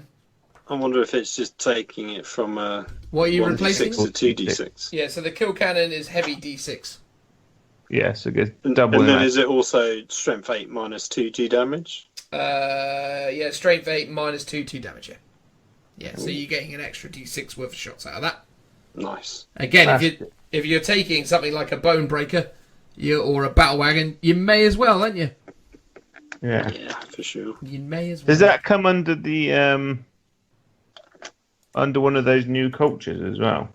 Yeah, so if you were to also take the blow it up, you would then gain the additional strength and additional minus armor penetration, so it becomes strength 9 minus 3. Yeah. Strength 9 minus 3 is no joke. At heavy 2d6, especially it's if this... like that's even better than a battle cannon, basically. If it's strength 9. Imagine if they make this thing a blast weapon, though. Oh. Well, I imagine it would be. Yeah, I would too. So again, if you were shooting this into a horde of something not even a horde, if you're shooting at 11 models, flipping 12 hits or 12 shots at strength 9 minus 3 potentially. It's pretty hilarious. It's pretty Larry. Tasty. That is not bad. All right, Phil. Zag Zap. What's that about? So the Zag-Zap, Battle Wagon, Bone Breaker, or Gun Wagon model with Zap Gun only. Zap Gun replaces... Zag-Zap replaces a Zap Gun and has the following profile. So it's got range 36 inches, heavy 1, strength 2d6, interesting, -3 AP, 3 damage, and then it's got a special rule. So when resolving an attack made with this weapon, do not roll a hit roll. It automatically scores a hit. That's good because it's heavy 1. Before firing this weapon, roll to determine the strength of the shot. If the result is a 9+, do not make a wound roll. Inflict 3 mortal wounds on the target, and the attack sequence ends. So it's 2d6 strength. So I mean, you probably got like a 1 in 3 chance of putting that off. But 3 mortal wounds is pretty good. And then even if you don't, you're doing a minus, strength whatever, 2d6. So it could be really rubbish. But -3 damage. And I mean, just reading the normal Zap Gun. The normal Zap Gun, that ability goes off on an 11+, plus a normal Zap Gun, you have to roll to hit as well. Okay, yeah. I mean, that's pretty good. Again, that's... it'd be interesting if there's ways to increase that roll somehow. But are you gonna waste this, like getting this free relic ability on 3 mortal wound gun? As opposed to the 2d6 thing. Yeah, I mean, out of all of them, it's probably not going to be the best one. Yeah, but it's not bad.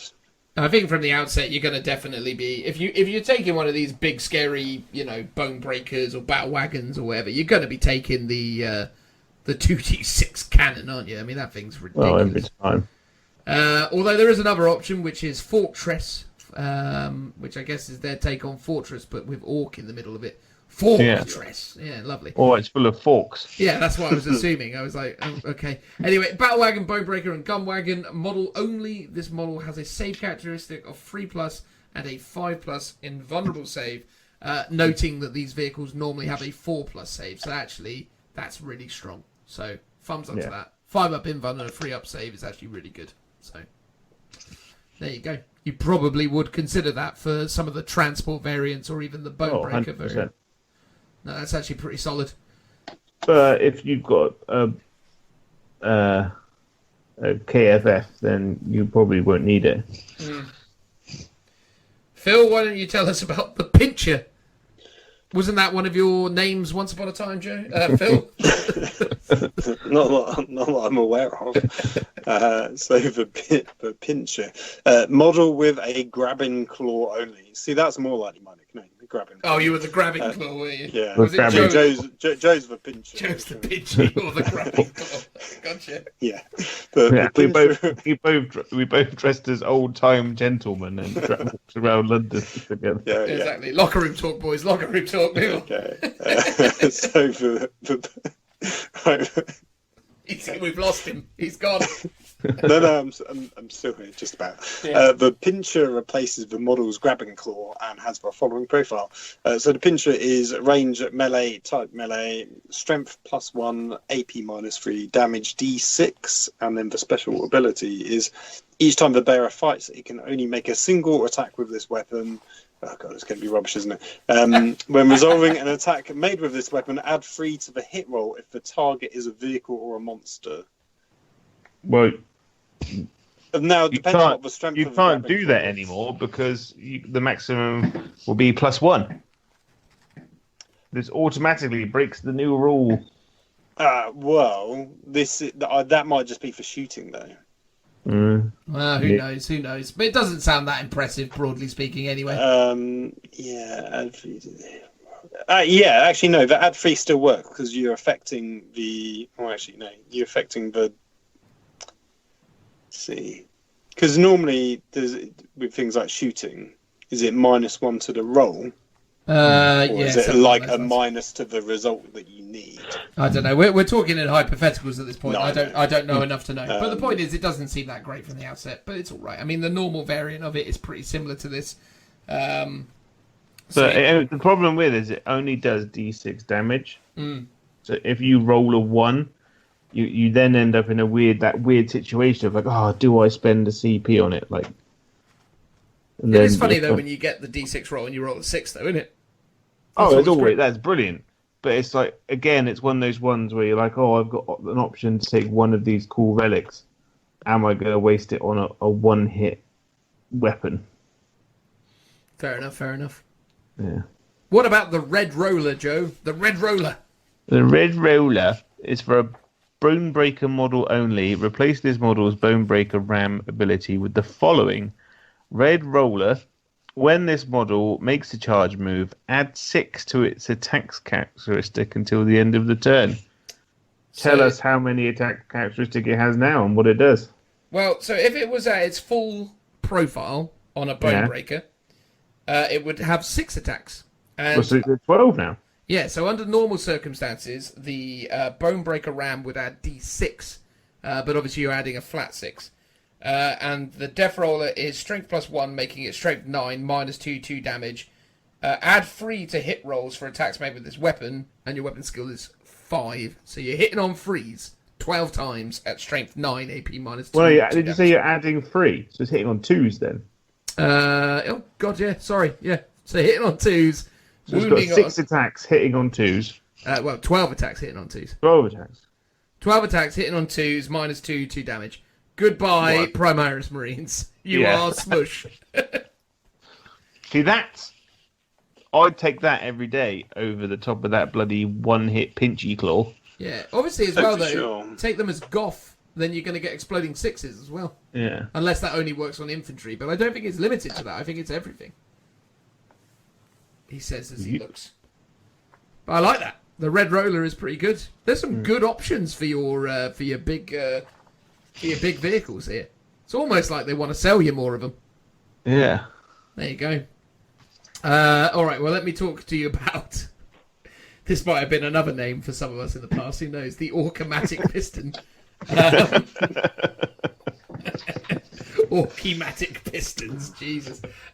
Killer Cats, Death Dragons, and Morkanauts or Gorkanauts usually only. Add 3 to the move characteristics. You can re-roll advanced rolls made for that unit. Yeah, it's alright. Especially when you consider that, obviously, if you take a unit of 3, they all get it. Even though they become separate. And I think killer cans are pretty slow in the general sense. So, yeah, I mean, a Morkanaut's movement 8, so I've got to assume a killer can's pretty slow. But having a movement 11 Morkanaut, I suppose that's alright, isn't it? That's about. There you go. Phil, do you want to talk about your favourite website? So it's the Sparkly Bits. Oh, it's Sparkly Bits. I read Spiky Bits, so I just immediately assumed. Oh, I thought you were going to go for Dirty Gubbins. See, no, I was aiming more at just talking about the website Spiky Bits as opposed to making a funny joke about Phil frequenting a website called Sparkly Bits, although really that works much better than I intended. I mean, I've definitely got some Sparkly Bits and some Dirty Gubbins. Oh, good. So Sparkly Bits is Killer Cans, Death Dreads, Morkanauts, or Gorkanauts. Those units only. Improve the unit's ballistic skill characteristic by 1. So a 5+ becomes a 4+.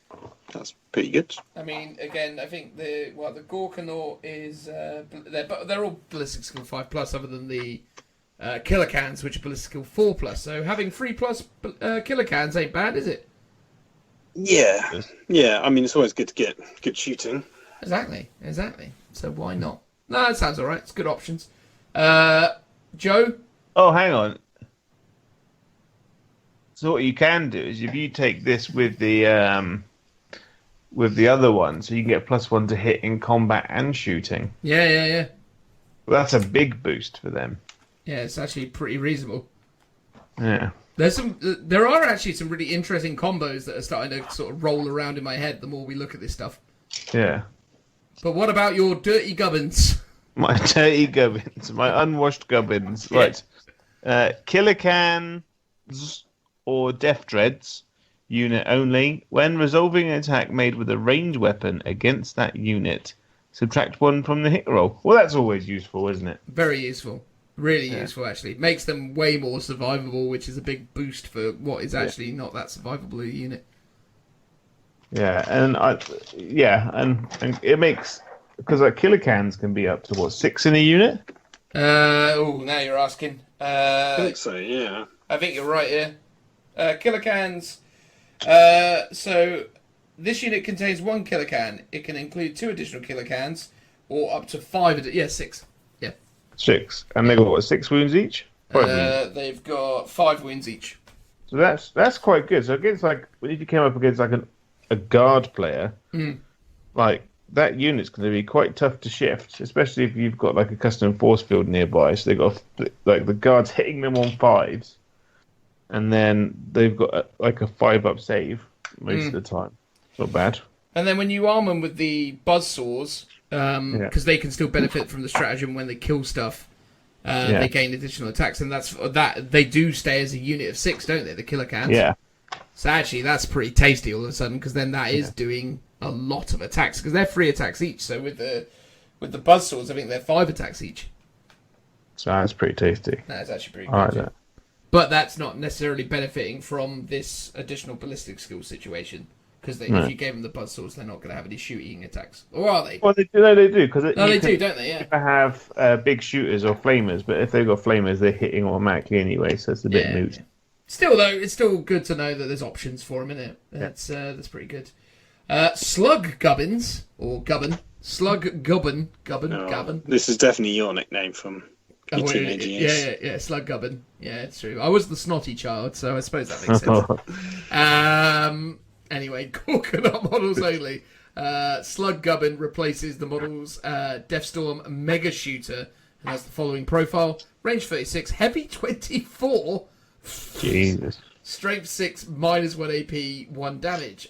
When resolving attacks made with this weapon, if the target was within 12, then the bearer was when the bearer was chosen to shoot with, add 1 to the hit rolls. Ooh. That's such weirdly wording. That's weirder than weirdly wording. Yeah. Well, it's rather than saying if a unit is within 12 inches, it's if a target was within 12 when the bearer was chosen to shoot with. Maybe there's like a new mechanic or something. Yeah, something on the horizon where you can run away. Well, yeah, maybe. Yeah. So this replaces your Mega Shooter. And the maybe warp spiders are going to become really popular all of a sudden. Yeah, maybe. Yeah. So a Mega Shooter is heavy 18, strength 6 -1. So this thing is not only extra shots, it's also got the benefit. So that's 2 real buffs to it. So they've increased the shots by 6, and they've made it +1 to hit if you're within a certain range. So that gets my vote. It's pretty good. Yeah. That's good. Double the value is all good. And they're not bad in combat either. Oh no slouch, mate. Yeah, I mean they've got like 6 attacks and some other stuff going for them. They're all right. They've got Daka as well. Yeah, strength 6 at -1 is a elder player's worst nightmare. Yeah. It's like, oh god, no, please don't be doing that. Especially now, given the fact that obviously, well, I mean, they weren't worrying about this before because they were like, oh no, they were worrying about this before, weren't they? Because they weren't always hit on 6s. Yeah. Oh yeah, they're big and stompy, so they never suffered the penalty for moving and shooting anyway, so it doesn't matter. Anyway, Phil, Ghazghkull. So the Ghazghkull, Gorkanaut or Morkanaut model only when rolling to determine the damage characteristic of the crush profile of the bearer's claw of Gork or possibly Mork. Rolls of less than 4 counters 4. So is it a D6 damage? So usually, when rolling to determine the damage characteristic of the crush profile, of the bearer's claw, so crush profile. So normally D6 damage. So that's really good to do a minimum of 4 on a D6. Yeah, damage. That's massive. I like that one. Yeah, that's pretty decent. And the last one, Joe. The Blitzer Gatler. Yeah. Sounds good. Stomper only. This model's Super Gatler has a damage characteristic of 2. In addition, when rolling for the weapon's Psycho Daka Blaster ability, you can re-roll the D6 once per phase. So I'm assuming it's only damage 1. on profile. Yeah, so it's only damage 1, so it's heavy 3d6, range 48. So Wow. heavy 3d6, strength 7, -2, 2 damage in this variant. Yeah. And then there's the Psycho Daka Blaster rule. So in your shooting phase, after firing this model's Super Gatler for the first time that phase, you can attempt to fire it a second time by rolling a d6. On a 1, the weapon ammo has been expended, and it cannot be used for the rest of the battle. On a 2+, you can fire the Super Gatler a second time that phase, and after resolving those attacks, you can attempt to fire the weapon a third time by rolling a d6. On a 4 or less, the weapon ammo has been expended, and it cannot be used for the rest of the battle. On a 5+, you can fire the Super Gatler a third time. Yeah. So it's a free reroll, basically, isn't it? Yeah, so you can, so 2+, you can fire again, and then you need a, is it a 4+ or a 5+? You need a 5+ to do it a third time, so you're obviously going to be, you're going to be chancing it at that point. Well, as well, if you roll a 1, though, still, isn't it? So it's one of those, like, you roll it, if you roll a 1, you'll re-roll it kind of thing. But if you roll anything else, probably don't re-roll it. Yeah. Mm. But I think And the that's... fact that it takes it from, I presume, what, 1 damage to 2 is the big thing. Oh, it's massive, mate. Because this thing is strength 7 -2. So You're going to be killing Primaris for days. Primaris, but also just tearing through tanks. Because I mean, if you work on the average assumption that you're going to get 12 shots per volley, you can get. I mean, 24 shots is strength 7 -2, 2 damages. Yeah, it's not too shabby, is what I'm saying. Nice. All right. I appreciate it's getting late, lads. So we just got to do the last bit. Power through. Be brave. Clan psychic powers. I'll kick it off. Goths have Bull Charge. Bull Charge has a warp charge value of 6. If manifested, select one friendly Goth unit within 18 of the Psyker until the end of the turn.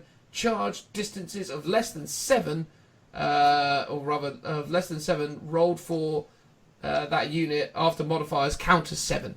Huh? Hang on. Until the end of the turn, charge distances of less than 7, roll for that unit after modifiers count as 7. Oh, okay, fine. So it basically means you're always going to charge 7. Does that make sense? Yeah. I mean, that's not bad, assuming that you're within 7. That's a guaranteed charge. Yay! That'll do. Yeah. Joe? And then orcs get a reroll though, don't they, for their charge? So It's not an especially great one. Because if you're within 7, you're going to be like, well, I don't know. I think you're better off not doing it. The key thing there is after modifiers. So if you're within 7 inches, but you've got to run through some woods, which is -2, then you need 5, but it automatically counts as a 7. Look at that, Phil, with the maths, or not the maths so much, but the knowledge. So if there's lots of minuses, that could be quite useful. Wow. And also, like the Deathwatch stratagem, isn't it, where you've got to like -1 for each model that they kill. That's true. The Deathwatch are a pester when it comes to charging in with orcs. Yeah, so stuff like that could have some uses. Thumbs up, mate. Well done for thinking of examples that made that sound better than I did. Joe, what's the Death Skulls up to? the Deathskull's maniacal seizure, doesn't sound great, has a warp charge of 7. If manifested, select one enemy unit within 18 inches of the Psyker until the start of your next psychic phase. When resolving an attack made by that unit, subtract 1 from the hit roll, and when resolving an attack made by a friendly Deathskull's model against that unit, improve the armor penetration characteristic of the weapon by 1. Well, that's not bad. Well, especially when Deathskulls have the weird, wibbly reroll stuff that is really useful for things like looters and stuff. You're definitely not going to, stick your nose up at that, are you? And like big choppers and stuff, then going to like AP2, not bad. Yeah. Or, that's not bad. You'd consider that. That isn't unreasonable. Yeah, anything to reduce your opponent's ability to hit you is really good. And then you get the added AP against them as well. It's a nice little It's all right. touch. It's a good old skill. Phil, what about the bad moons? What are they bringing to the table? So they've got Gleaming Gear. Gleaming Gear has a warp charge value of 6. If manifested, selects one friendly bad moons unit within 18 inches of this psyker until the start of your next psychic phase. When resolving an attack made against that unit, add 1 to the saving throw. Invulnerable saves are unaffected. So +1 to your save to one of your units. It's not bad. Not bad. I mean, again, if you were, for example, to cast that on your wagon that you'd given the fortress armor to, you would be getting a 2+ save, which is pretty reasonable. So yeah, can't really stick your nose up at that. That's not too bad.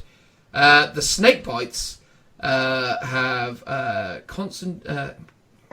Constriction. Thank you. I couldn't. Because it's like a snake. Ah, of course, yes. Yeah, The constriction. It's coming for you. Has a warp charge value of 6. If manifested, select one enemy unit within 12 of the psyker.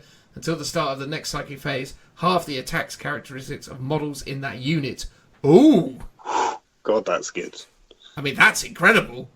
So you've got one that was 2 above, which was reduce. So subtract 1 from the hit roll, but halving the number of attacks is way better. I mean, that's incredible. I mean, depending on the unit, really, but that is really good. It's only 12-inch range, though, so...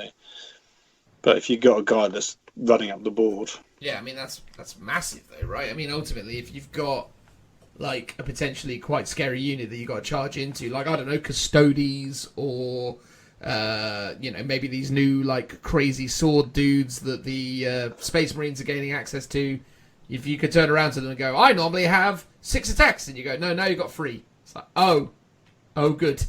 Well, yeah, because, for example, like, the bikes get 6 attacks or something crazy on the charge. Oh, yeah, crikey. Here's the thing, though, right?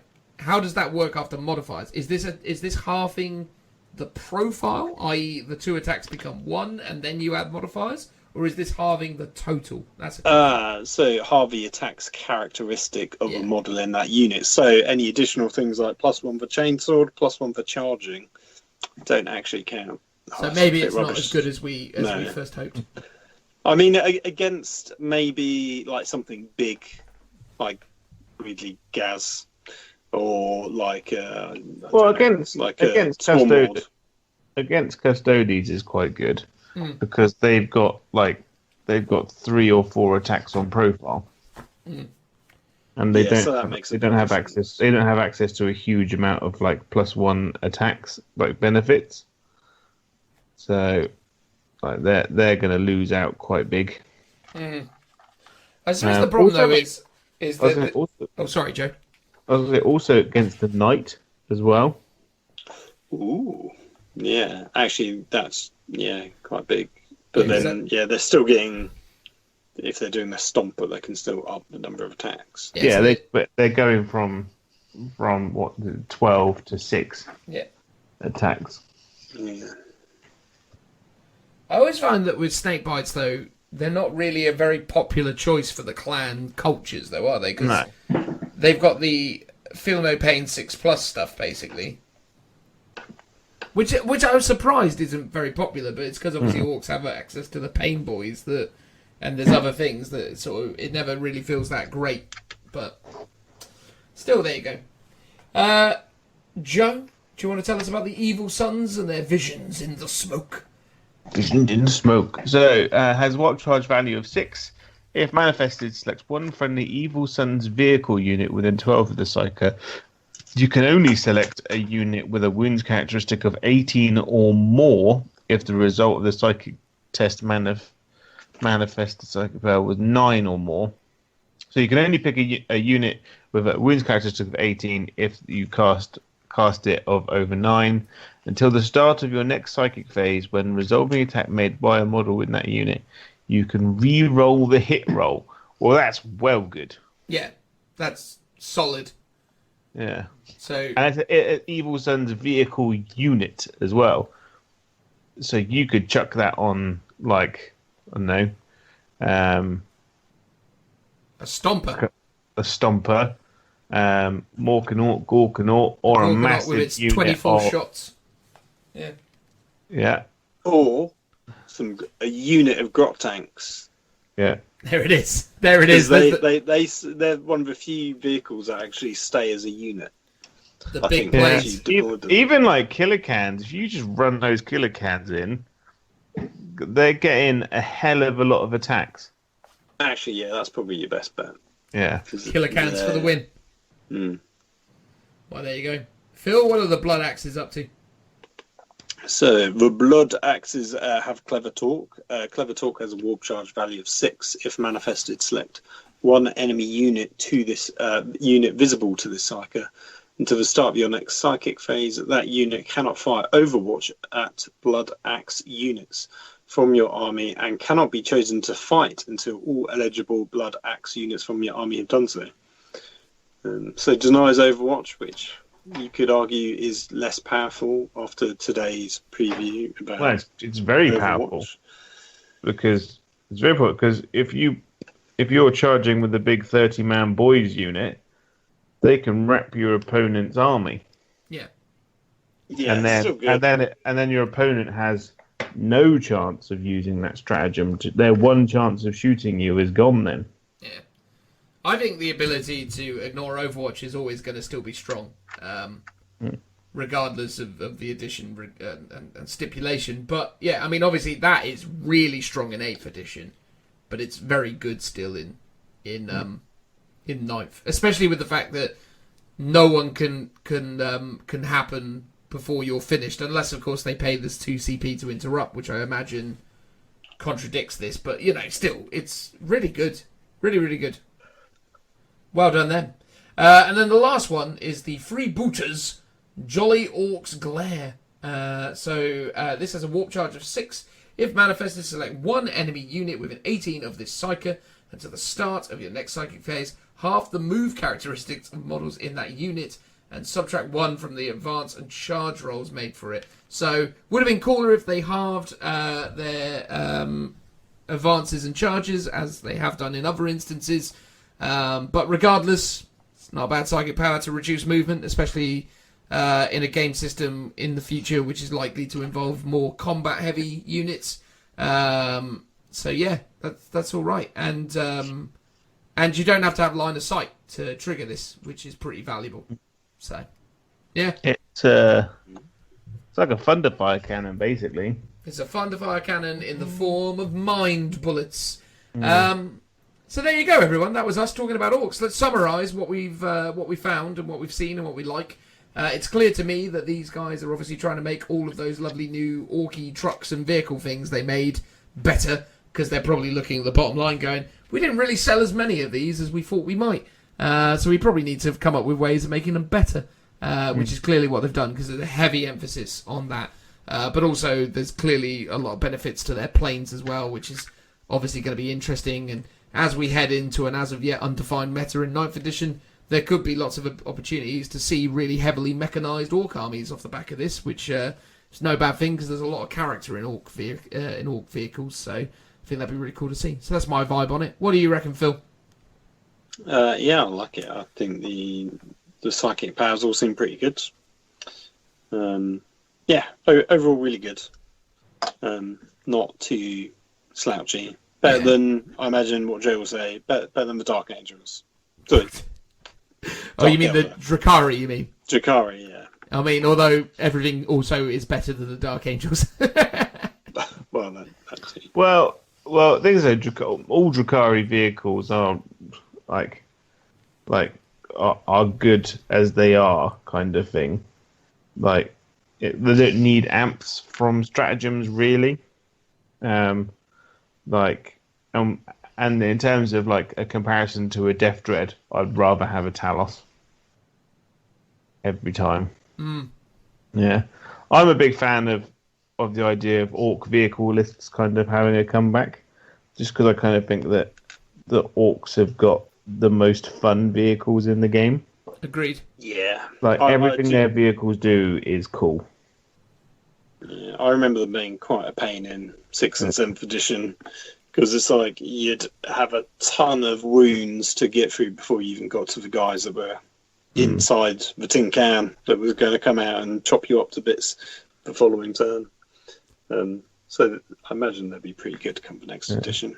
Yeah, I think they've done a good job of emphasising and giving people options to try different things with their Ork army. I think the problem has been with Ork armies during 8th edition because of the strength of the horde-based Ork playstyle.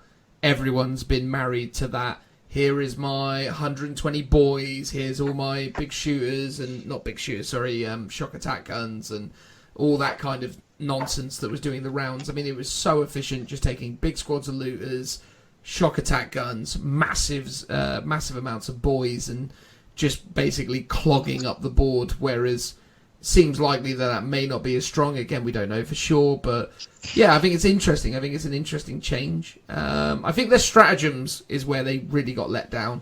I think this is a book with lots of really interesting extra rules, but not necessarily very strong stratagems, although there are still options in those stratagems. Although, as I sort of said as we were going through them, there were some interesting choices about what stratagems needed to be 2 CP and which stratagems needed to be 1, and how those related to each other. Because there was some odd decisions, I would say, overall. It's been an odd read, because nothing's really stood out to me immediately. It's not like when we did the Tempest of Silence, and by the end of it, me and Phil were just going, use the dragons, they're amazing. Yeah. Or the Admech. It's God, the Admech. Yeah. It's like their whole army, which is good, is now better by Flamer Birdmen and Sniper Horse people. Yeah. Done. Yeah, it was interesting when I think it was on the new Pete Foley podcast episode with Wade Price. They were talking about, whenever we do armies, we want to think about their character, and one of their characters is what they're not good at, because armies shouldn't be able to be good at everything. And I was thinking, except Admech. Yeah. I mean, I guess they're probably not good at the psychic phase. No, they're not good at the psychic phase, but they're good at literally anything else. Yeah, because they've now got incredible movement, even more incredible shooting, and better close combat units. Yeah, yeah, and you can always just chuck an Inquisitor in if you're worried about psychers. Yeah, true. Or an assassin. You can take an assassin. You could, there's always options, right? Yeah, that's the thing. So yeah, I think with the Orks though, it's it gives people to be a bit more creative with their sort of list building. But as you said, there doesn't seem to be like a standout route to go down, which I think is a good thing, because no one wants to be pigeonholed into just taking what's the best. But then you could just look at it and go, oh, it's not very good, because there aren't these standout options. But I think that actually you need to go, well, there's a few good things, but everything is better than nothing. I mean, I'm sure there are some stratagems where you just be like, I'd never use this because it's a bit rubbish or doesn't fit in with my play style. I think that's the point, though. I think the Ork army is a really interesting one, and I think you can have some really rough matchups for Ork play for other armies with Orks. And I think it'd be really cool to see the game, or it'd be really good to see in 9th edition if these kind of amazing Ork vehicles can be as strong as they potentially seem to be, because I think it would just make the game look better for it. And also it helps because there's a lot of people who want to get into Orks who like the aesthetic of the army, but when they sort of look at it from a gameplay perspective, they believe that they have to take these swarming hordes of boys. And for a long time, for the most amount of time, that's been true. But actually, to say to Ork players, or to say to people who want to collect Orks, it's like, yeah, theoretically now, you can take an Ork army that's 50 models, or, 15 vehicles, and that's a legit army. I mean, that's a big win for those guys, because there's a lot of people who'd like to do Orks, but just can't be bothered to paint all those boys.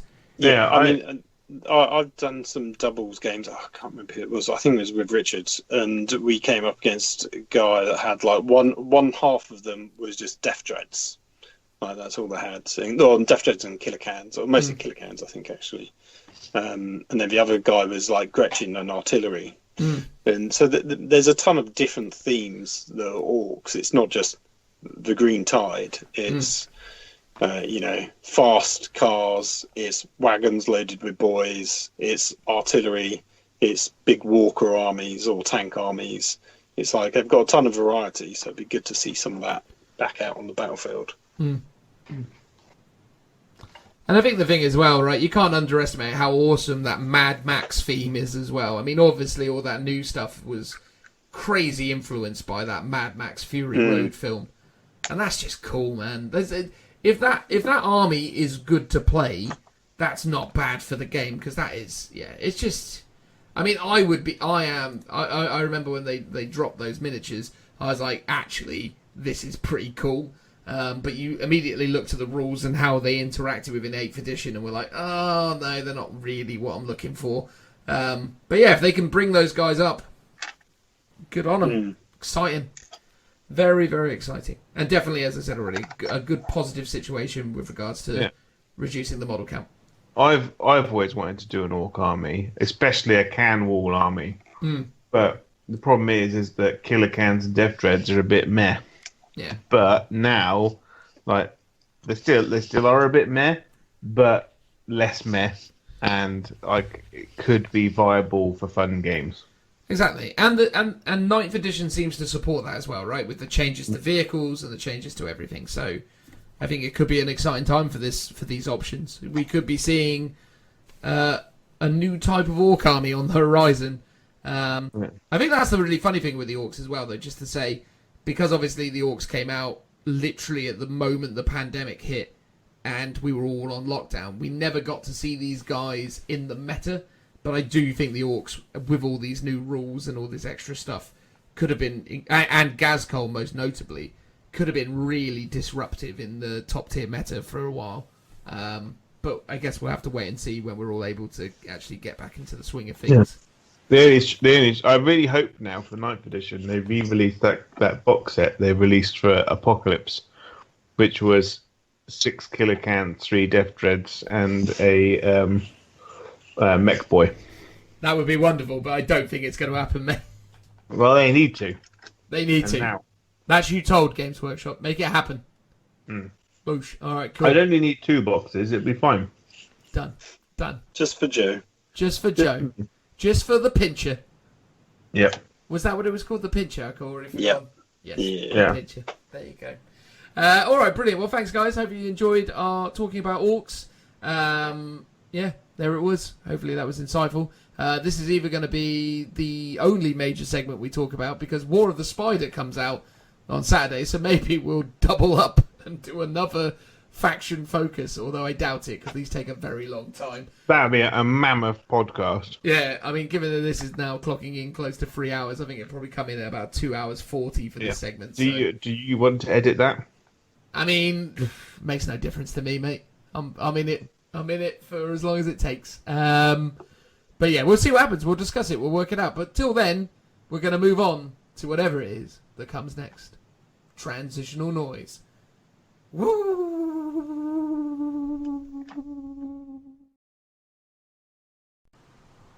So in this part of the podcast, it's just me and Phil, because Joe needed to go to bed, apparently. He's a lightweight these days. Apparently something to do with having to get up early or some nonsense, wasn't it, Phil? Yeah, he's up early like those little birds catching the worm, and then he's off to bed early like an old man. That's it. I mean, to be fair to him, we managed to get him to stick around for much longer than he wanted to. So, we were devious enough to keep him here for longer than he was expecting. So, Oh, no, you lured him in with tales of Custodes. Well, that is true. Although that won't become relevant to anyone listening to this till the end of the show, because we just did the intro and now Joe's gone, and now we're going to talk about what's in the box. Because if any of you don't know, the good people at Games Workshop spent, 2 hours talking about the contents of INDOMITUS, the start collecting box for 9th edition, or 9th edition in a box for experienced players. Not the starter set, just a load of stuff to get you going with 9th edition. Sound about right? Yeah. It would have been a much more exciting reveal had most of these images not been leaked a few weeks prior, and Games Workshop then had to give you the official versions of those photos. So we've sort of seen most of this, but then they're better up close photos. Yeah. A bit more description about what they all are. There are definitely some elements to this that we hadn't really seen a great deal of before. The captain we'd seen from a distance, but we hadn't really seen the details. But everything else was pretty much revealed to us. But then Games Workshop did also hit us with some spangly new things at the end of the broadcast, which we'll obviously talk about as we go through this as well. So they did a live stream. It was very, very long, but it involved Jez Goodwin for a bit. So that got a thumbs up from me. Anytime Jez is rolled out to talk about stuff, I could listen to him talk about making small toy soldiers for a very long time. Oh yeah, it's always interesting to hear his thought process and how his mind works. You know, one of the things that's I think this time was one of the few times he didn't talk about hats. Yeah. Which is a bit disappointing. Do you think one of the things that's really interesting is how dismissive he is of the idea of painting toy soldiers? Oh, was he? I completely missed that. But... Yeah, so he was like, "Oh, I'm too old for that," or he was just like, "I ain't got the time for that anymore." Fair enough. I mean, it is fair enough. I mean, ultimately, he's an exceptional, sculptor, illustrator, designer. It's his life work, right? I mean, he's put so much effort into it, but at the same time, I would imagine that if I'd been doing it as long as he had, and he's not really a gamer, so for him, I can't imagine the idea of when you live and breathe this for as long as he had, sitting down on a Saturday afternoon and painting some small toy soldiers is top of his priority list, I guess. Well, yeah, exactly.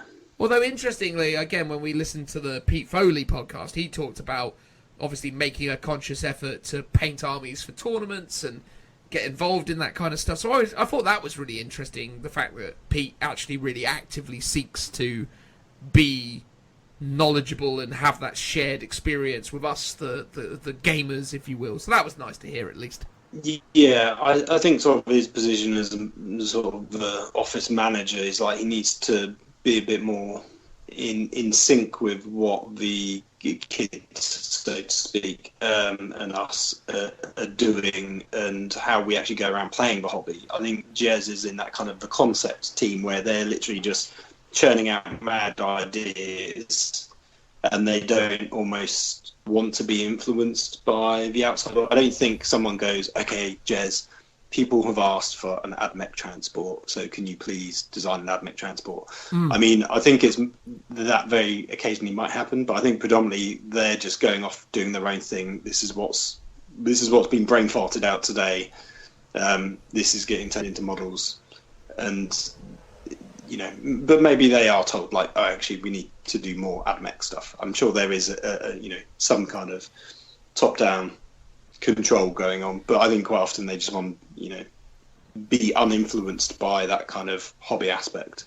I mean, there was an interesting interview back when they unveiled the nearly decade-old Dark Elder range that they started back in 2010, and there was some really interesting interviews with Phil Kelly and Jez about that process, and I think that was really eye-opening to go back and look at those things, because obviously back then they did talk a lot about the design process and the relationship between people crafting the lore and the rules, and we didn't necessarily know as much as we know today about GW's design process, which is now that it's very models led, isn't it? It starts with the miniatures, and then then these miniatures have lore and literature and rules created around them, which obviously results in some absolutely gorgeous sculpts, and this Indomitus box is no exception. So there was a nice new Join the Crusade piece of animation, where we see the chaplain that comes in this box set walking amongst the ranks of the Primaris Marines, about to go on this Indomitus mission, crusade, whatever it happens to be. Obviously, a lot of people out there are talking about the fact that this is most likely Chaplain Cassius of the Ultramarines, but they've never said that in any of the stuff that's out there. But he has a number of design similarities to Cassius, most notably the half-burnt-off face, but also the fact that his armour shares a lot of similarities to Chaplain Cassius. Certainly his older, or not his older, but certainly his newer Deathwatch sculpt. So, I mean, obviously there's going to be a lot of people who are probably going to be hoping to represent this as Chaplain Cassius, even if he doesn't have his own Cassius Primaris rules. But it's a pretty gorgeous miniature from the outset, right? Oh yeah. If we were to rank them, the Chaplain is probably the number one mini I'm gonna add to my Minotaur's army with zero conversion work whatsoever. Although I say that, I'll have a helmeted version, and I hope it comes with a helmet because that's how I'm doing all my Minotaurs. Well, indeed. I mean, you could very easily do like a head swap with him somewhere, though, I would imagine. Well, yeah, I've got one of the old Dark Imperium, I think it was Dark Imperium, or what the original version of Chaplain that I've not ever built, so I could use that helmet as a worst case scenario. But I hope this guy comes with one as an option. They tend to always do that nowadays. But yeah, it's just an absolutely stunning mini. I think that's the thing. I think if you could get the helmet from the plastic Chaplain that they've been doing for ages, I think that would be a pretty good fit for it. Otherwise, you could probably find another sort of skull helmet. I mean, obviously, a lot of people use the Reavers, but I don't think the Reavers actually look Chaplain-y enough. No, I mean, they did preview all the sprues, but I think that was just on one of the live streams. I don't think they posted up screenshots on. No, it was on the live stream, so you could probably go back and take a look and see. But regardless, I think it looks really good. One of the interesting things, though, because interestingly, just to jump around here, the model that I like the most of this selection is the Blade Guard Ancient. Oh, interesting. So the Blade Guard Ancient is definitely my favourite miniature of this selection. Although I'm still a little bit uncertain about the fact that he's carrying around a severed, decayed hand. Yeah. What I find odd about that is you see his hand and then another hand just below it, and it's sort of this odd symmetry because they're in a very similar downward pose. I mean, this is cool. I mean, if you're a Black Templars player, this is like the perfect mini.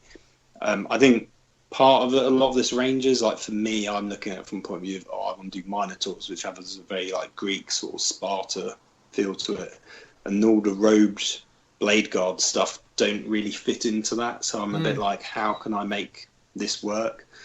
And the Ancient is one of the ones where I'm a bit like, I'm just not even going to try and convert it to make it work, and I'm probably just won't ever build it. Like, I might save it for if I ever do Black Templars or something. I mean, one of the things with the Ancient to say from the outset, he is the perfect Primaris body to make a Primaris Emperor's Champion. Perfect. Ooh.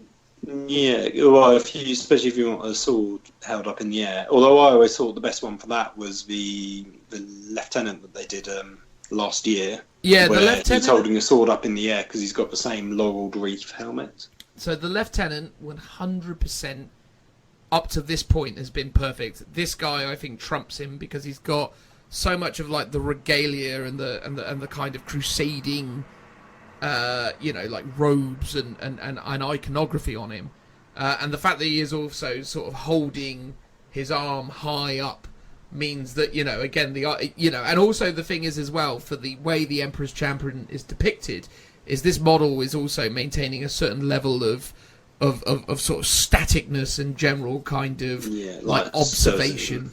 He's brandishing that standard to basically be like, see me and follow me into battle and all that kind of awesome heroic stuff, which is very much what an Emperor's Champion is all about.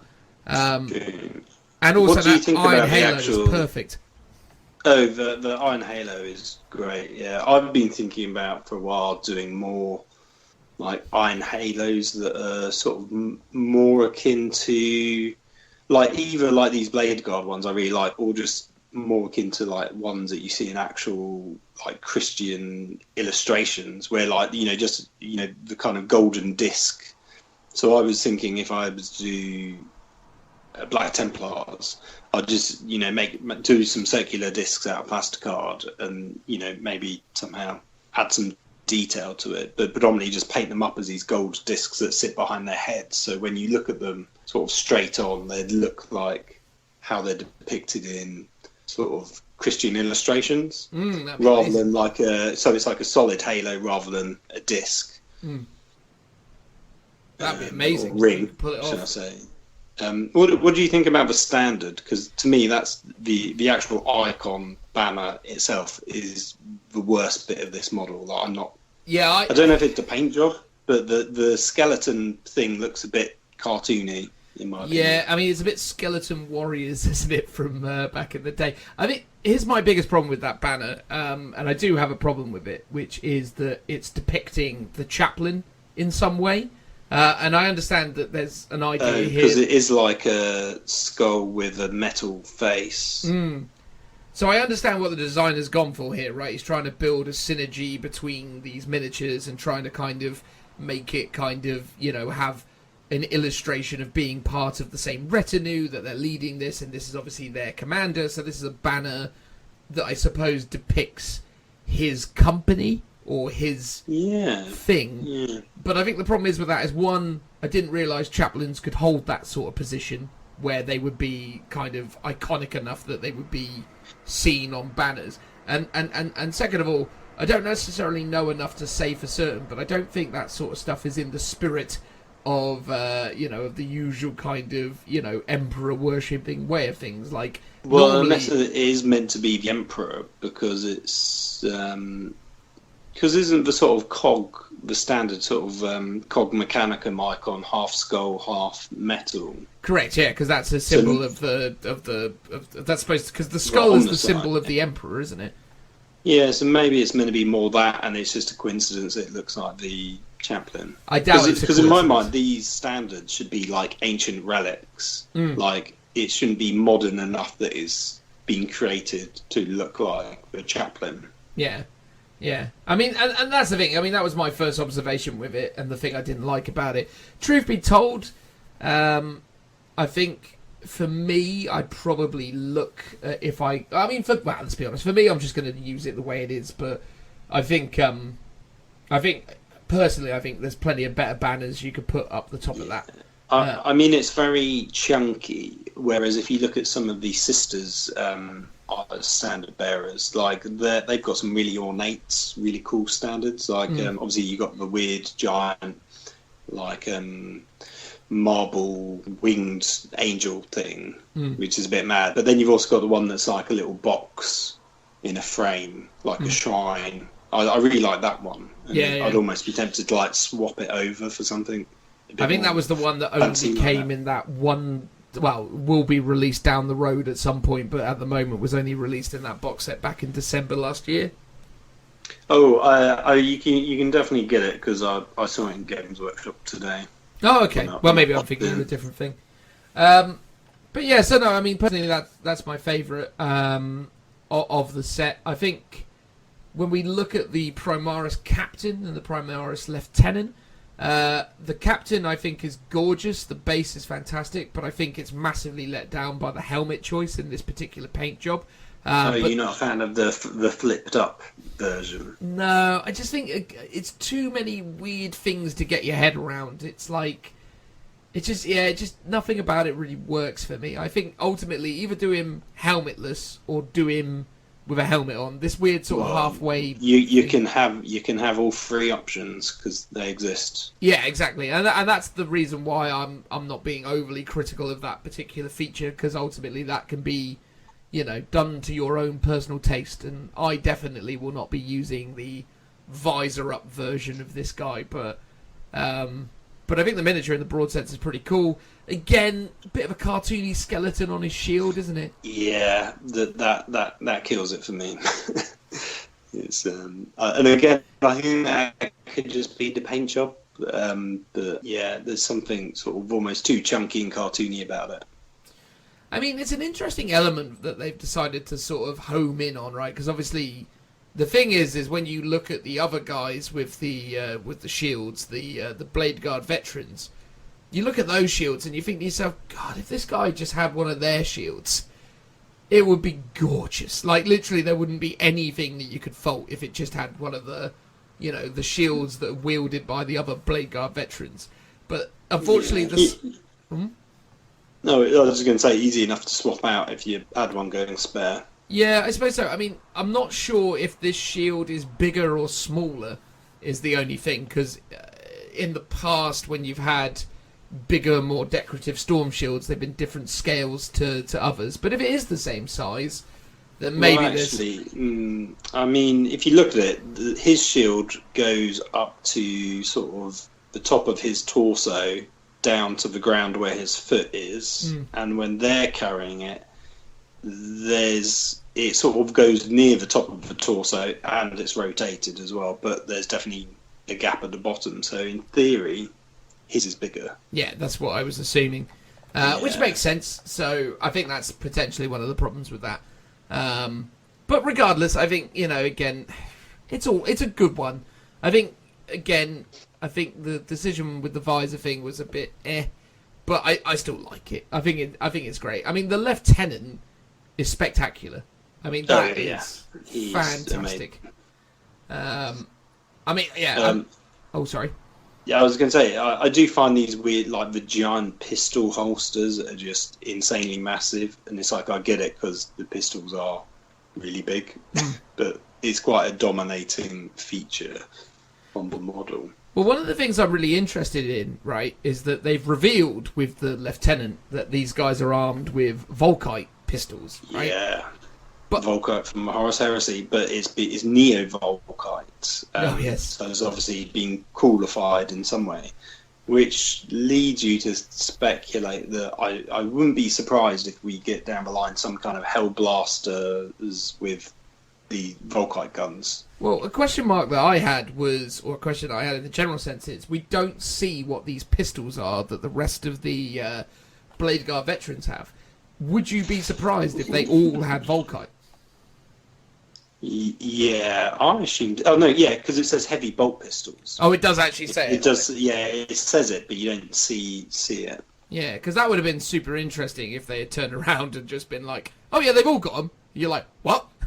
Oh my god, that would, I guess, make them like even more deadly in combat. Yeah, because obviously this lieutenant has got the sword sheathed on his side. Which is obviously an extra layer of cool in and of itself. I mean, in terms of the captain and the lieutenant is so much nicer looking than the captain. In some respects, I might personally be tempted just to do a bit of a backpack swap, and then maybe change out the Volkite pistol hand for a pointing finger or something. And just be like, yeah, that's the captain. Whatever. Yeah, I mean, it should be quite easy to do. Like, I mean, he's got a bit more fancy details, but yeah, all you really need to do is potentially swap out the sort of halo on the back. And it's weird because that halo design that the captain's got with the skull in it. It's like I saw that in the Blood Angels artwork that we talked about. It might be in the last episode. And I was like, oh, that's amazing. And I was like, oh, I recognise that. And I've got in my bits box I think it's like a Grey Knight's staff. And it's that exact same design of a skull and the sort of halo around it. The staff. And I was like, oh, brilliant. I'm going to actually do that on some of my models because that's really cool.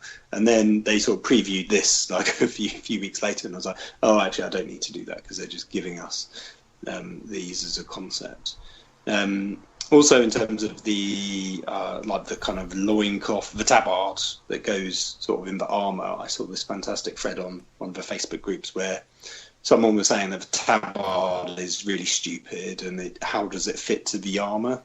And then basically these two other guys that are clearly like medieval, not cosplayers, but people that do medieval reenactments they basically or at least have some learned history in medieval plate armor, was basically explaining how this sort of tabard would exist, and gave like sort of historical references to when this kind of because the tabard goes under the armor or under part of the armor but over some of the armor. But basically the general consensus is Mark X armor is modular, so while the sort of the sort of where your abs armor is, the tabard goes over that, but then the chest plate armor then goes on top of the tabard. So that's how you can get this kind of crazy sort of design where it looks like it's very much flowing in as part of the armor, and then people are like, oh, but then it's got a belt on, and it's like the belt isn't holding up any of the armor, with the exception of maybe like the sort of side flaps, but predominantly I think the belt is there just for the pistol and the swords. To those people we say fair enough, but hey, it's small toy soldiers in a fantasy universe. Let's cut them some slack, eh? Yeah, well, I mean, I was impressed that people actually sort of went into the history of armor to go, actually, it's not as crazy as you guys think it is. So that was, it was cool. It was just really fascinating, sort of, learn something new every day. There you go. Sort of experience. And then on the topic of the hero characters from the Space Marine range, before we move on, comes quite a controversial addition. Bizarrely, this was the miniature that during the live stream Jez said was his absolute favourite. Really? Yeah, which got me thinking, like, is this going to be one of those ones that when you see it in reality, it's actually pretty spectacular? But it was funny because in one of the videos where Jez talks about this range, he clearly had to repeat how this one was pronounced. Oh, he even said that in the live stream, though. He was like, I could never remember what I'm supposed to say for this one. Yeah, because is it like Judicare? Yeah, the Judicia or whatever, Judicare. Yeah. Point is it's a new type of chaplain that we can all agree has a really cool, massive, awesome-looking sword, has some beautiful armor detailing and incredible like robe sort of physics on display, with the idea that he's kind of pulled off his his arm free, very sort of reminiscent to the Final Fantasy X character of I've forgotten his name now, but the dude who had a very similar kind of vibe with the big sword, and he would always have one of his arms in a sling and kind of have one of his sleeves down by his side as he was carrying this weapon around.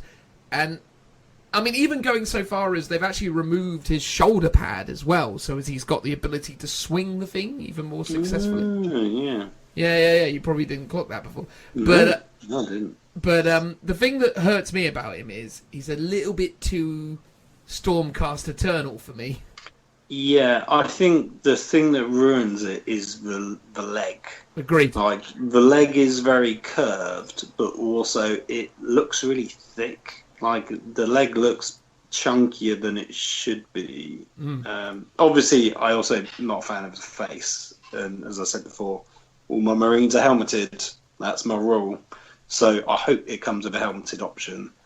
Well, I suppose that's but I get why they've done it. They've done the Executioner vibe, so they've done like a little mask for him. I think the thing is as well, though, I think for this guy, if you could get a decent head swap for him, I think that would go some way to make him better. I think as well you also need to give him an arm swap, because I think the other thing that really ruins him is the weird, rigid arm stretched forwards with hourglass look. It's a weird thing, because all of a sudden it looks like he's like doing like some kind of dungeon crawl, like he's got the lantern out in front of him, and true. It's just I think it's those two elements of the hourglass and the foot that gives it that kind of Stormcast Eternal vibe. Yeah. I mean, I've already made my own version of this, and he's really a lieutenant. But I basically got one of the Dark Imperium. It was the lieutenant with the auto bolt gun that he's kind of resting on his shoulder. I basically got rid of the gun but kept the arm pose, and then added in a big power sword from the Gravis armor captain. So he's got his sword in the same pose as this guy, resting on a backpack, which looks really cool. And I was half tempted to be like, should I try and add in some kind of hourglass and then just paint him black to make my own version of this model? But at the moment, he's going to be a lieutenant. There you go. But I'm half tempted to paint him black because I think it would look good. I do love the idea that they've gone, there's more types of chaplain within this kind of field of religious priesthood. for the Space Marines, and that they're sort of diverting this out as this could be a whole new range of models with different types. Yeah, I mean, so I think that's exciting. I mean, chaplains are masters of war, and the fact they always had to brandish a Crozius and all this other stuff was always a bit like, well, cool, I get it, but surely sometimes they just want to take a big sword and, cut some heads off. So clearly that's what they've tried to channel here. How do you feel about the sort of the white sort of ribbing on the chest piece for like the bone ribs? Because they've sort of played on animal chaplains as there's almost too much sort of fake boning going on the torso. Fake here, boning. You've got it, but it's like really understated. I think the thing is that ultimately we were in a fortunate position before with the existing Primaris Chaplain miniature, which is an absolutely gorgeous Chaplain miniature. I think, everyone could pretty much universally agree that was wicked. But what the difference is with that one was... I wasn't a huge fan of it, if I was honest. Oh, I really... Well, fair enough. But the point is that guy had, like, the bone chest plate, whereas these guys have, like, the flat...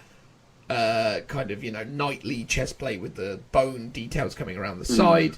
Do I think they needed it? No, I personally would have preferred it not to be there. I certainly would not be painting it bone coloured for my own, should I end up painting it. But I think I kind of understand, because they kind of... Chaplains need to have more scully details on them, or more bony details on them than most, but then this still kind of feels like a relatively modern phenomena, because like chaplains of old were just like Space Marines with skull helmets and maybe like an extra skull on the shoulder pad or something. Yeah, I sort of like that they've toned down the chaplaininess of these guys. Yeah. I sort of think if you look at the chaplain model and how they've done his legs, like it's sort of like regular-ish armor, but with not riveted. Well, there are riveting in it, but it's sort of like edged basically with extra metal. Yeah. That to me looks better than how they've done it on the Justicari or however Judicaire. Yeah, I mean, there's the thing. If you go back, I mean, still in my opinion, the best looking Chaplain miniature is the Dark Angels Interrogator Chaplain with the Power Fist and the Crozius. Oh yeah, that he's gorgeous. He's your number one, and he's just a really, really beautifully decorated Dark Angels Chaplain with a skull face, and it's fantastic. This always sort of feels like a little bit lowest common denominator in some ways. It's sort of like, well, chaplains are the bony guys, so let's just cover them in bones, and it's like, but whatever. They've done it. I'm not massively fond of it, but we move on. One thing I am also massively fond of is obviously the Blade Guard veterans, which we've kind of talked about already. Gorgeous miniatures, fantastic selection.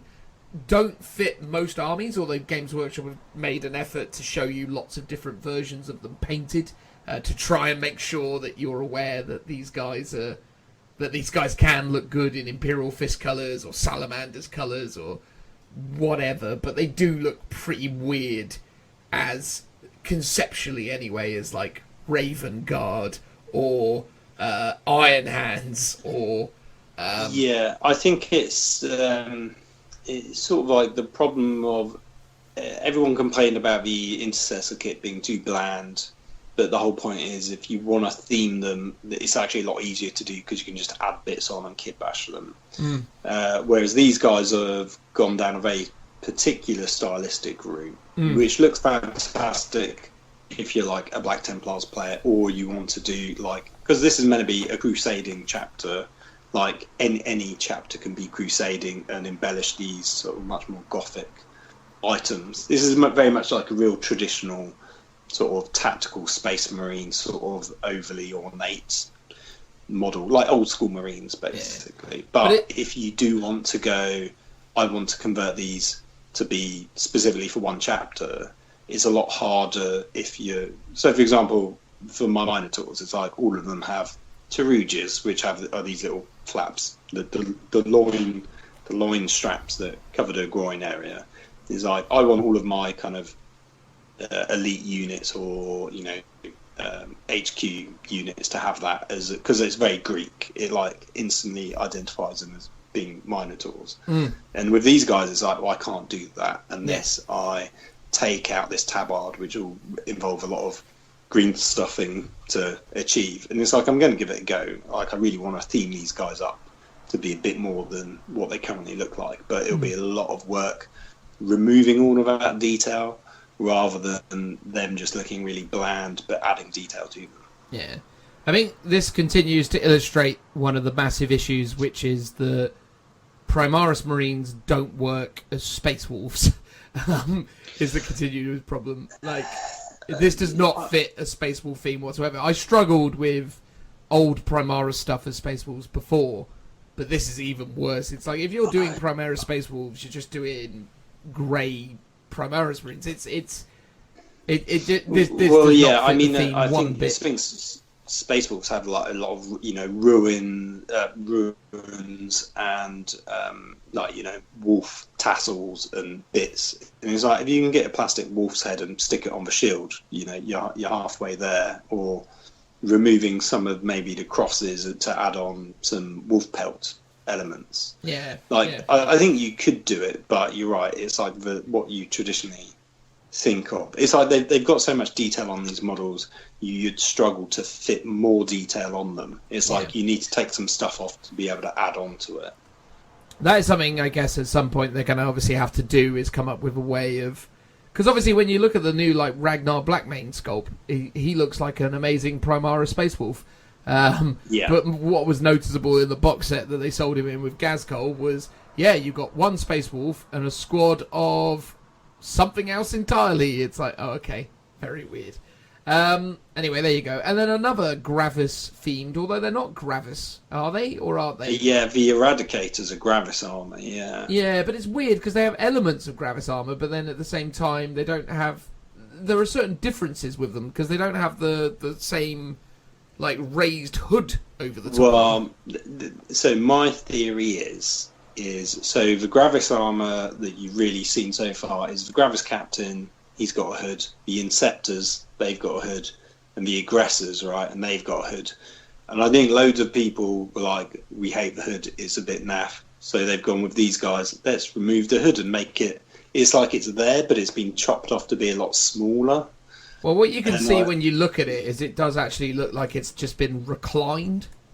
Yeah, maybe that's another thing. Maybe that's how they've done it. I love the Gravis armor range. I sort of wish maybe that if they should have gone for the hood, just to have committed, no, this is what Gravis is. Gravis equals hood. But I mean, I'm not too fussed. I think these guys are really cool. This was a thing I was super excited about seeing on this preview. And to this day, they've still not given us any hint as to what these rules are going to be for these guys, which I'm finding really annoying because I want to know. My guess is they're going to be mini las cannons. Oh yeah, super melter guns. They're going to be longer range, higher strength because Primaris. Yeah, I saw someone make a point about how if you're an aggressor, you can have a gun on each fist, power fist. But these guys have to just carry one gun between both hands, even though it's the same Gravis armor, if that makes sense. But they don't have the power fist, do they? No, they don't even have power fists. But I like them. I like the idea that these are going to be your new... I guess they're going to be the new Devastator squad. But it's super durable because they'll be toughness 5, 3-man squad of what? Yeah, I think they're just going to be long range melters. They're going to be scary, multi-melters. I think they'd be good. They're going to be scary. Then we've got 10 new assault intercessors. Imagine intercessors with combat weapons. Yeah, I mean, that you've got 5 new ones and it's a duplicate. Is there only 5 new ones? I thought you get 10 in the box, but it's like the intercessors. It's 5 on a sprue, but it's the same sprue twice. I don't think it is actually. I think there's I think there's 4 duplicates. You can spot the difference. No, because they got the one dude with no weapon in his hand, and then they got the sergeant. Well, that'll be the same guy we posed. Oh yeah, you are right. Yeah, God, yeah. So that's his alternate version.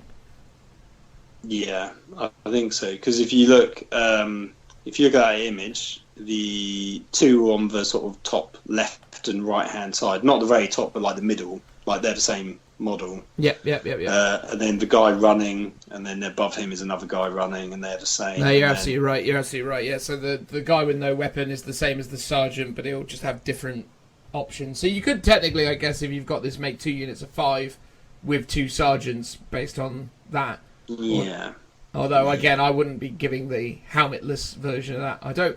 If I'm going to do a helmetless marine, the last thing I want is the Mohawk one.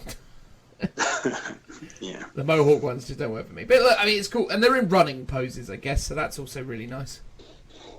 Yeah, I mean, I'd almost be tempted to, like, because obviously, as I said, you've got some duplicates there. If you had like a spare intercessor squad, you could swap them about. So you've got a couple of them in more static poses, and then you can have some running intercessors, which would be quite cool. Because I think the body parts are pretty much the same. It's just the arms that are very styled up for them, and obviously you've got the kind of the cool. I like it, the one chunky shoulder pad. That's nice, and then you got one regular shoulder pad. Yeah. And then they've got that weird kind of Crusader emblem on their left wrist as well.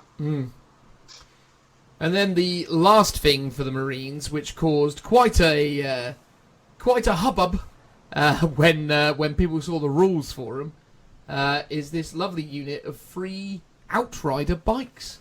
So people on the internet are saying these guys are going to be incredible, but then obviously we need to see how many points they are before we start getting all kind of excited about them. But it's pretty safe to assume, based on what we are seeing, they are going to be pretty incredible. But from a miniatures perspective, I've heard a lot of people grumbling about the wheels. The fact that the wheels and the ride and the fact that they're too low to the ground and all sorts of like, this isn't what bikes should look like. So what's your opinion, Phil?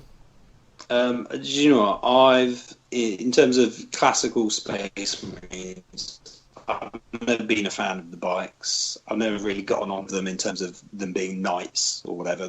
I just thought, as a concept, not a fan of them. Like these guys, though, I think I love the look of them. Like, even though I'm a bit like, I don't want bikes in my army, because that's not the theme of my army, I think these miniatures are fantastic. And then the thing about them being a bit too low to the ground, it's like, yeah, but so what? But also, if you do look at it, like that front wheel and the sort of axle that comes off of it clearly looks like it can rotate up and down. So it looks like the bikes can elevate up and down, potentially, like from a fake technical way of looking at it. So they could ride higher over terrain. But yeah, at the same time, I don't care. Like they're meant to just be these really brutal things that just sort of smash through everything anyway. Like even Jez said that, and it's like the tires don't need to be armored because they're just armored tires. Like they're made of a really super durable rubber, I guess. Yeah, I just think they're kind of cool. What do you think about them? No, I love them. I absolutely love them. I think they're going to be really amazing additions to a lot of people's armies. Yeah. I think I find it annoying because it makes me go, I'm probably going to have to keep them and paint them up. Even though I'm currently not a fan. But I think they're one of those units that are going to grow on me, and then I'm going to end up with like 9 of them.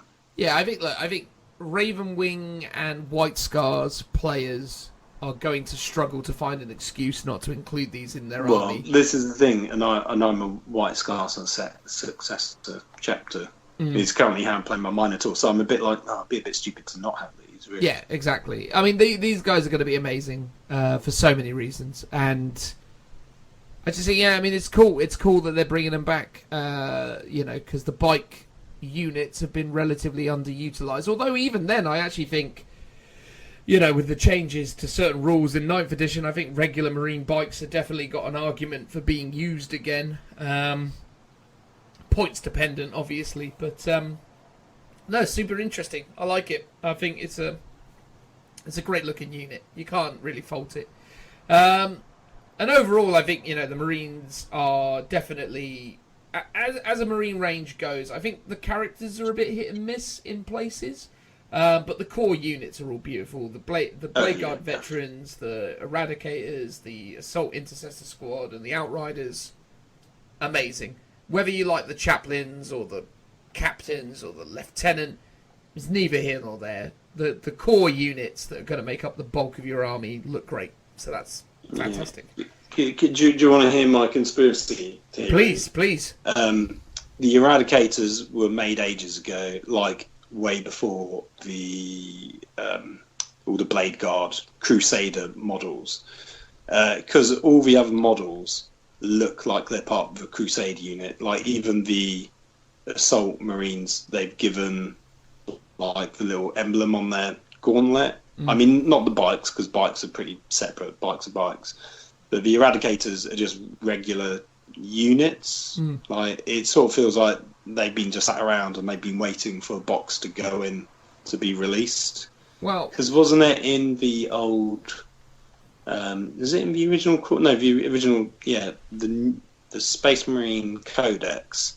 When they talked about Hellblasters, they also talked about another type of squad. Yeah, I think it was. Yeah, I think. But I don't know if they were called Eradicators, but they did hint to another type of unit. My tinfoil hat theory on this one is that the actual starter box for 40k, when it finally is revealed as the starter box, will be the Captain, the Lieutenant, the Ancient, the Blade Guard, the Intercessors, and that's it. Like that's my assumption, is that those were the things that were going in the starter box set, and then they went, oh, and we've also got these Outriders and these Eradicators and these other Chaplain models, chuck them in, because we're going to do this fancy Indomitus box, because coronavirus and other stuff and reasons, so let's just chuck it in a box and sell it to people in a wanna, because, stuff. Well, obviously it's like coronavirus wouldn't have an impact on this, because this box would have been done like a year ago. But I think they were like, what else have we got that we can just stick in this box? Yeah. And I think one of the reasons why it isn't a starter box is because I imagine there's no troops in here, so you can't make an army out of it. Like there are troops. There's the Assault Intercessor Squad. Do you not think they're going to be fast attack though? Nah, I think they're troops, mate. Oh, I beg to differ. If they're troops, that'd be fantastic. But They will be. Do you reckon? Just I reckon. because they're intercessors rather than 100%. They will be troops. 100%. I'm not going to place a bet on it, but I think they're going to be fast attack rather than troops. I mean, it's possible. It's possible. But I guess we're seeing a few weeks' time.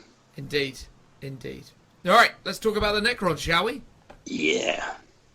So, kicking off the Necrons, we've got this rather lovely Overlord. Although I say rather lovely, I mean, I don't know, there's something about the Necron range that never massively attracts me. Now, there's some old Necron miniatures and some other like Necron Overlords that I think are really awesome. Like the other plastic Overlord, the standard one that's been doing the rounds for the last 5-6 years, however long that plastic Overlord's been in circulation. It's actually pretty amazing. It's got those really beautiful cape details and all the rest of it. There's something about this one. I don't know whether it's the colour scheme or the relative sort of staticness of it.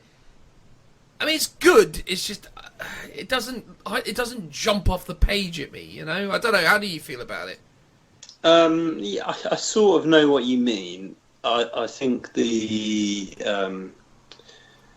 sort of weird, they're not robes, but the sort of tassely bits coming down from his chest look a little bit odd. I mean, overall, it's kind of cool. I like the big gauntlet that he's got. No idea what that is. I think, as we find, the more humanoid the Necron is, the kind of the least interesting, not to say it's bad, but least interesting the Necrons are. For me, the bit I love about Necrons is the weird buggy type stuff where they're just really alien looking. And what I liked about this, and what I think it was either Jez or Pete maybe in one of the interviews was saying, we wanted to go down that kind of complete horror aspect of Necrons and give you, if you just want to do that kind of classic Egyptian skeletons, you've got that covered already, and you've got some more stuff here. But if you also then want to go down this kind of really nightmarish mechanicum thing, like that's completely new, like you've also got that as well. So that's what I like about this range overall. But yeah, this model doesn't really symbolise that. Like, this is more like kind of classic Necrons. Yeah, I mean, yeah, 100%. Very, very classical Necrons. I think the old school Necron Overlord really benefited from the fact that he had that really terrifying scythe, which was an absolutely gorgeous weapon that kind of dominated the silhouette of the miniature. But yeah, I mean, if you look back at that model looks kind of derpy. It looks like a guy in a cosplay outfit. Like, it's all very well, it's humanoid. the way that he's showing the orb, isn't he? He's got the orb stretched out going, look, a Rezzle! Well, it's also just like the legs. It's sort of like RoboCop legs. It's like there's clearly a person inside of this suit. Yeah. Whereas the new guy is like, oh no, that is like what would be bone. Like, there's no way a leg could fit inside that body. That makes sense. Yeah, it's a lot more skeletal, these new guys. Yeah, no, I get what you're saying. And I mean, that's the thing, I don't hate it, but I don't love it either. But then I suppose I'm coming from this perspective of, I just don't overly love the, again, to sort of premise this, I've never massively been attracted to the idea of collecting Necrons, because the models don't really do very much for me. And this is the thing, though, right? You compared this to, obviously, what we saw a month ago now with the new Necron special character dude that they're adding from the Psychic Awakening that I keep getting the name of. But oh, yeah. I mean, that's undeniably an awesome miniature. So you can make Necrons awesome, and they have done. I mean, I like the Cryptek model they did, for example, with the guy when he's floating on a spider and stuff. I thought that was wicked. And I'm pretty sure I'm going to love the Silent King when I see him, but yeah, I mean, it's functional. It's an Overlord. It looks like an Overlord. It does what it needs to do. It's got some weird new janky weapons that I'm sure are wonderful. So yeah, that's pretty cool. There's one thing I really like about him, where he's clearly looking down, like almost at the ground. He's sort of like looking forwards, but clearly down at someone. Like, if you sort of follow his eye line, like, he's not looking up. He's sort of clearly he's literally lording it over someone. Yeah. In that pose, which I quite like. Yeah. And then the Royal Wardens that join him. So these are essentially like Necron Immortals, but with weird frilly capes that sort of come off them. And I actually really like the Immortal kit. I think that's actually one of the better Necron kits is the Immortals. So then to kind of, have a more decorative, more hench-looking Immortal is no bad thing. So, I mean, I don't know what else to sort of say about it. It's an Immortal with a cape. Yeah, I mean, I don't know if this is because, I mean, we're not necessarily huge Necron experts. It's like, I used to have a Necron army years and years ago when they first came out, but it feels like we're going to be talking about these very briefly in comparison to the in-depth chatter that we just had with the Space Marines. So, like, it's a cool model. I like it. I like the paint scheme. Again, you've got the new Gauze weapons without the rods. That's always good. Let's analyze that though. What is it about these that make us so much less like? What is it about the Cron range that doesn't quite trigger the same as the Marines? Is it the fact that they're just bland skeleton men? Is it the fact that the Necrons don't have the same level of lore or literature that kind of supports that range? I think that's closer to what it is. I think most people know much more about Space Marines and the chapters and, the history behind them, whereas, I mean, it took me a while to even work out the Necron lore had changed from when I first got them, because they were originally like these sort of silent warriors that had come up from the ground that you didn't really know anything about, and they were just a bit Terminator-esque. They just wanted to extinct like all the life on the planet. Whereas then at some point they've gone, oh, actually no, they were humans. They lost their humanity, and that they weren't humans. They were organic. Yes, yeah, but they've now got a level of like hierarchy and like a society that's much more structured than I ever sort of gave them credit for before. Where I just always assumed they were like these mad killing machines. Yeah. Well, I suppose that's the problem though, right? With 40k is there's a lot of mad killing machines, so you kind of do need to give them something extra.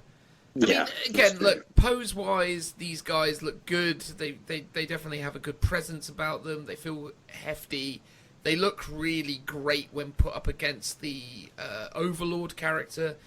So when you sort of see them side by side, it looks like a really, solid-looking detachment of they fit together. They both got these two sort of pointy bits coming out from their shoulders going upwards, which gives you some nice visual similarities between them. These guys do look like his bodyguards, Amanda. I suppose my criticism of both of them is they're both quite inactive. They're very much like, but I suppose that's their position.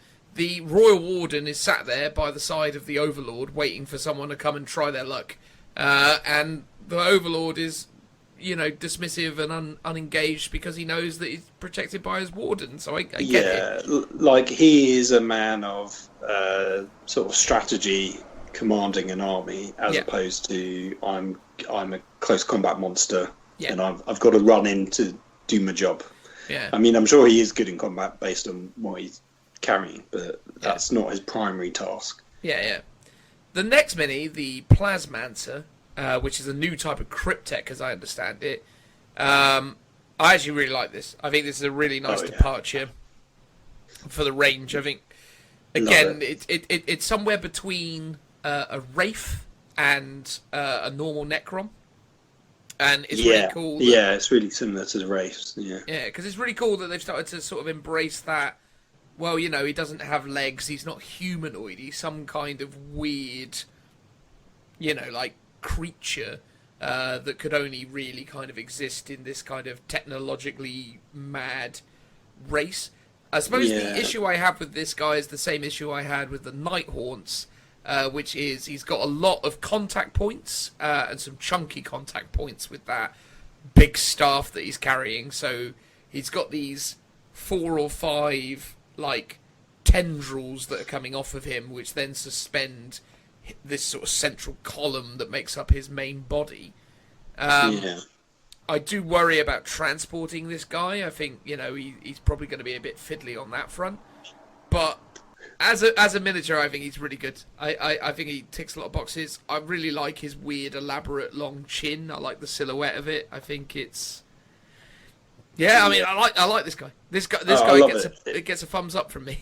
Yeah, it's really good. And as you were saying, I was going to say he's really reminiscent of the very first Nighthaunt before he was a Nighthaunt, where I think he was like this called a Wraith or something, and that that one model inspired the whole Nighthaunt range.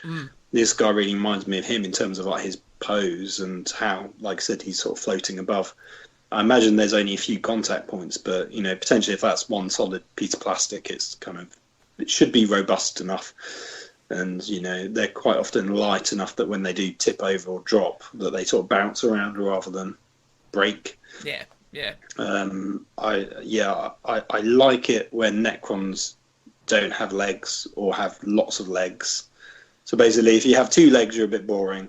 If you have less than 2, you're great. If you have more than 2, you're great. And this falls into that category.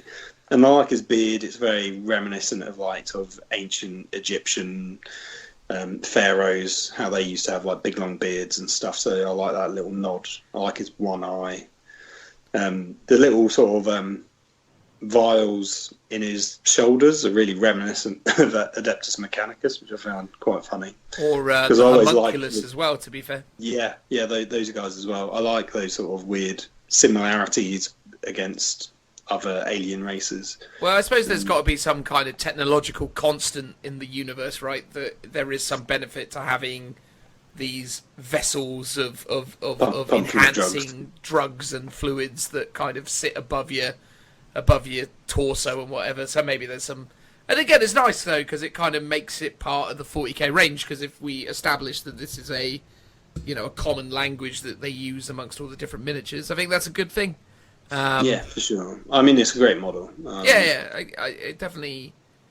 It looks good. I can't sort of continue to think of more interesting things to say about it other than the fact that I really like it. And then we got the crypto thralls, which again, I mean, to Phil's point, you know, they're a two-legged thing, but they've got this really weird cylindrical torso and head. They're also armed with very kind of rudimental bladed kind of weapons. I think in a lot of respects people probably look at this and think, well, these are going to be some kind of attempt of replacing the flailed ones, but I'm really hopeful that at some point we will get new flailed ones, but it doesn't look like it based on what we're seeing so far. Do you want to hear, again, my tin hat, Please. full hat theory? What they're doing here is what they're doing with Primaris Marines. It's like, we're going to replace the range, but we're not going to outright just swap the models over.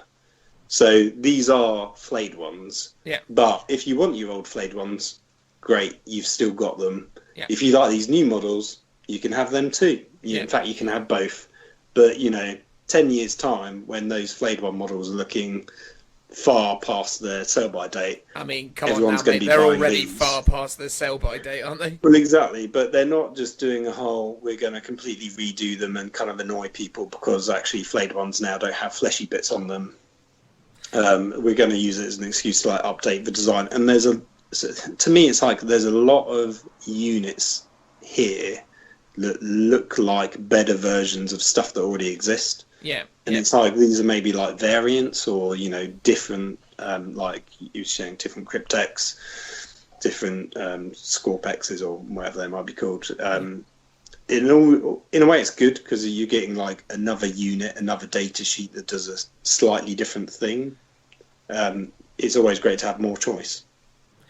I think that's the thing, though. There was a certain twisted beauty to the flailed ones as an idea that they were this kind of like crazy robot race, or not race as such, because obviously they're just more Necrons, but they were this, you know, these guys who obviously remember that they used to have skin and organs, and they just want that back again. There's some sort of weird, you know, flaw in their new programming or whatever it is that they have that counts as a conscience. And these guys are just like, no, I need skin. I need to put my skin back on. Is that what the law is for them now? Because what I really remember of them is back again when the original Codex came out. Is they were like the not quite Terror Troop, but they sort of pretended to be. They covered themselves in skin to look human enough to like pass, and then they would just because you could effectively do a deep strike on them where they just appear within the enemy's lines because they were like in disguise as whatever the army you were up against was. So they sort of burst from the skin to then attack people. A bit like the Calidus assassin. I can never get those two. So the idea is basically, so the new fluff of it is essentially, and this is me paraphrasing based on, I mean I could be wrong, but basically if I remember correctly, when the war in heaven occurred, or when basically the Necrons decided that they were going to kill the Catan, this was essentially like a curse left on the Necron race by the Catan.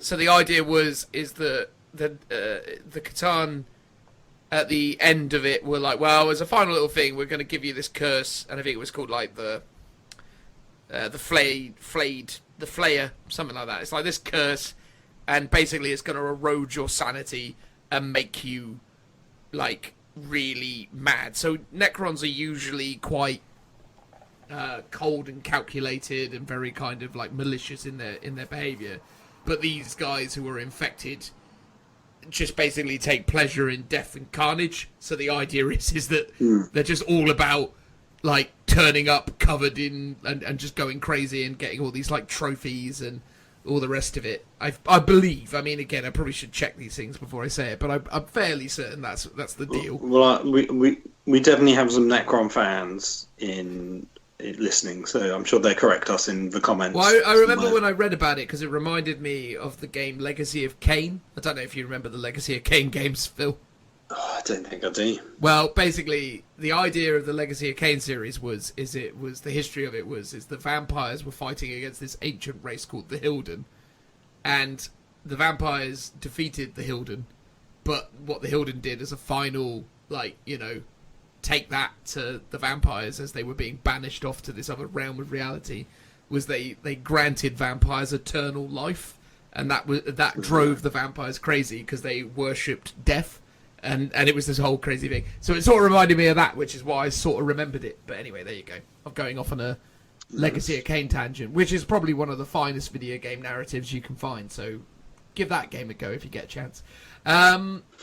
Moving on, we've got the Skorpek Lord, which I love elements of it, and I dislike other elements of it here.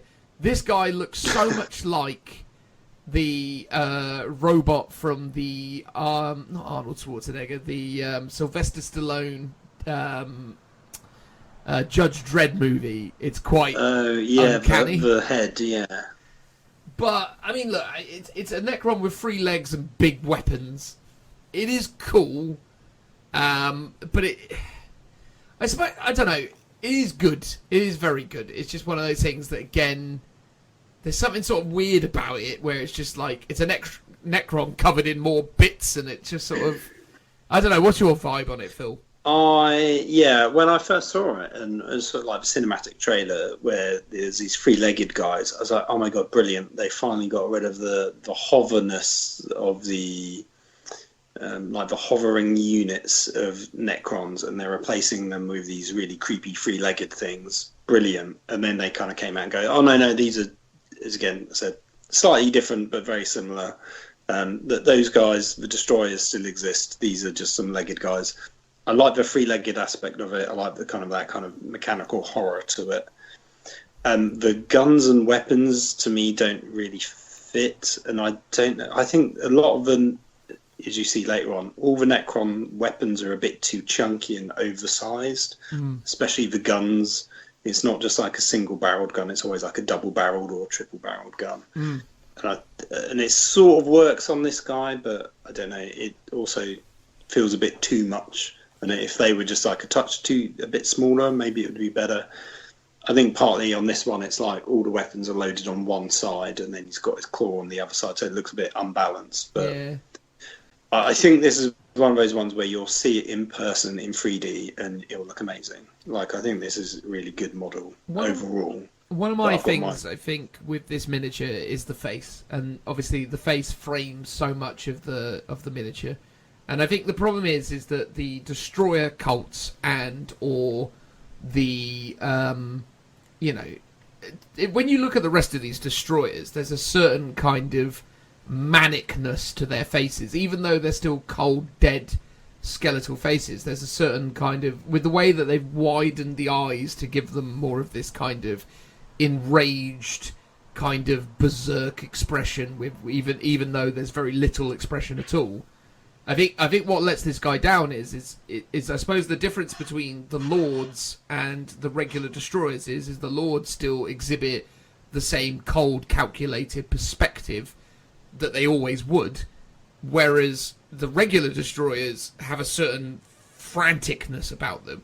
So it's weird. He's got all this sort of power and all this kind of weaponry and all this kind of presence, but he's so static with it. Whereas when you look at the destroyers, which are the next things we want to talk about, I guess, there's such a sort of absolutely insane kind of like motion to these guys and beautiful kind of dynamic posing that makes them feel really kind of energetic and powerful, that they look fantastic. Because there's the thing, the Skorpek destroyers undoubtedly are some of the most gorgeous Necron miniatures they've ever made. I think they're absolutely brilliant.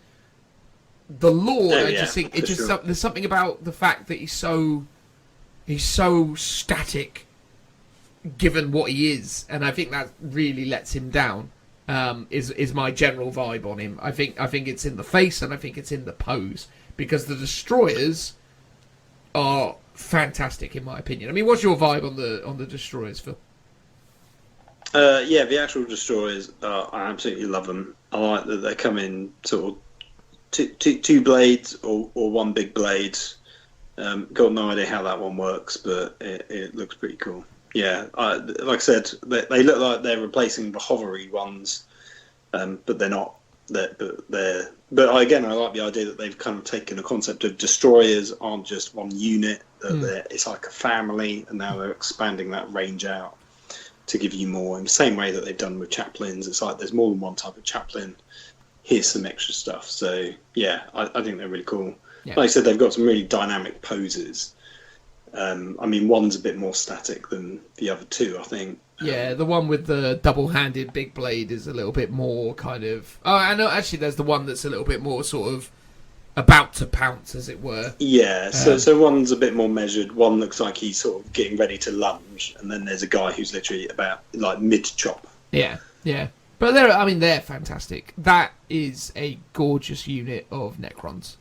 Yeah. That will do. And like I said, more than two legs, they're interesting. Oh, 100%. They give them a vote. And I just think that's the thing. I think bizarrely, when you look at the faces between the two, when you look back and see the Overlord and the Warden and the Skorpek Lord, you're seeing a lot of similarities with that face and that kind of very kind of brow, like the eyebrows, it's sort of like that evil glare and that maniacal kind of scheming face. But you don't really see that with the Destroyers. You see a little bit more of just a general kind of malicious, empty, killing machine kind of vibe to them. Yeah, and it's subtle, but it is there. Yeah, for sure. Like on the Skorpek Lord, like the weird pistons that are coming into his head just gives him this real like henched neck look, which I think is the vibe they're going for. Yeah. But it's not quite as noticeable on the other guys, like on the regular Skorpek destroyers. Yeah. Then we've got something entirely weird and new and wibbly. So they've also expanded their range of spidery creatures and things. I can't remember what they used to call the spidery things. What were the spiders called from the range? Was it the Canotech? So yeah, the spidery things, the Canoptech stuff, we don't know the pronunciation, but it's more of the weird spidery stuff, the more kind of supplementary, more sort of servitor-esque elements of the Crons, the things that, the scarabs and things that are moving around and kind of picking up and maintaining the Necrons, as it were. Yeah. So these are much more the kind of helpers. So, these guys... Apparently, according to the fluff they've written here, are fairly harmless by itself, especially when compared to the walking death dealers it accomplishes. But these guys are essentially there to infuse the destroyers with tainted energy, making an already dangerous unit deadlier still. It is definitely, as they say here, weirdly cute. There's something kind of bizarrely nice about it as a mini. It's sort of... It's just different. I mean, again, I'd be lying if I said I thought it was remarkable and that I loved it, but it is interesting at the very least. I mean, what do you think of it, Phil? Yeah, I really like it. It gets a plus on the more than two legs front. It's weird. It's not humanoid, and I think that's when Necrons thrive the most. I'm a huge fan of the whole like Canoptech range of sort of weird spidery stuff, and I also like the idea that it's like a buffing unit. It's a unit that makes other units better, and it's like that. There's not a lot of that in the game. Like even as a whole, like there's very few units beyond like medics that do that sort of thing. I mean, there's the Jericho monkey for Inquisition that can buff a unit to make their shooting better, but within the Imperium, like I can't think of many units that beyond like aura abilities. Like a captain gives rerolls, but it's like this is a unit that deliberately is designed to I'm going to make one other unit better, more powerful, and like that's the narrative. It's not like I'm a character giving orders to someone and therefore you get a bunch of rerolls. Like it's not that kind of buffing unit. That's what I like about it anyway. Yeah. I mean, conversely, a mini that is absolutely spectacular is the next one, which is the Canoptech Reanimator. Oh, yeah. I mean... This is War of the Worlds come to life. The thing I love about this guy is that I love the fact that they've kind of posed him in this weird kind of like considered moving through the battlefield, sort of like like scavenging and obviously reanimating, as the name suggests, all the sort of fallen comrades, and that he's there to sort of obviously like bring people back together and to help people out. But there's a real kind of sort of subdued ferocity to the sculpt, in as much as like there's so much potential for this thing to become an absolutely terrifying, death-dealing creature in and of itself. But it sort of comes across quite subdued within the sculpt.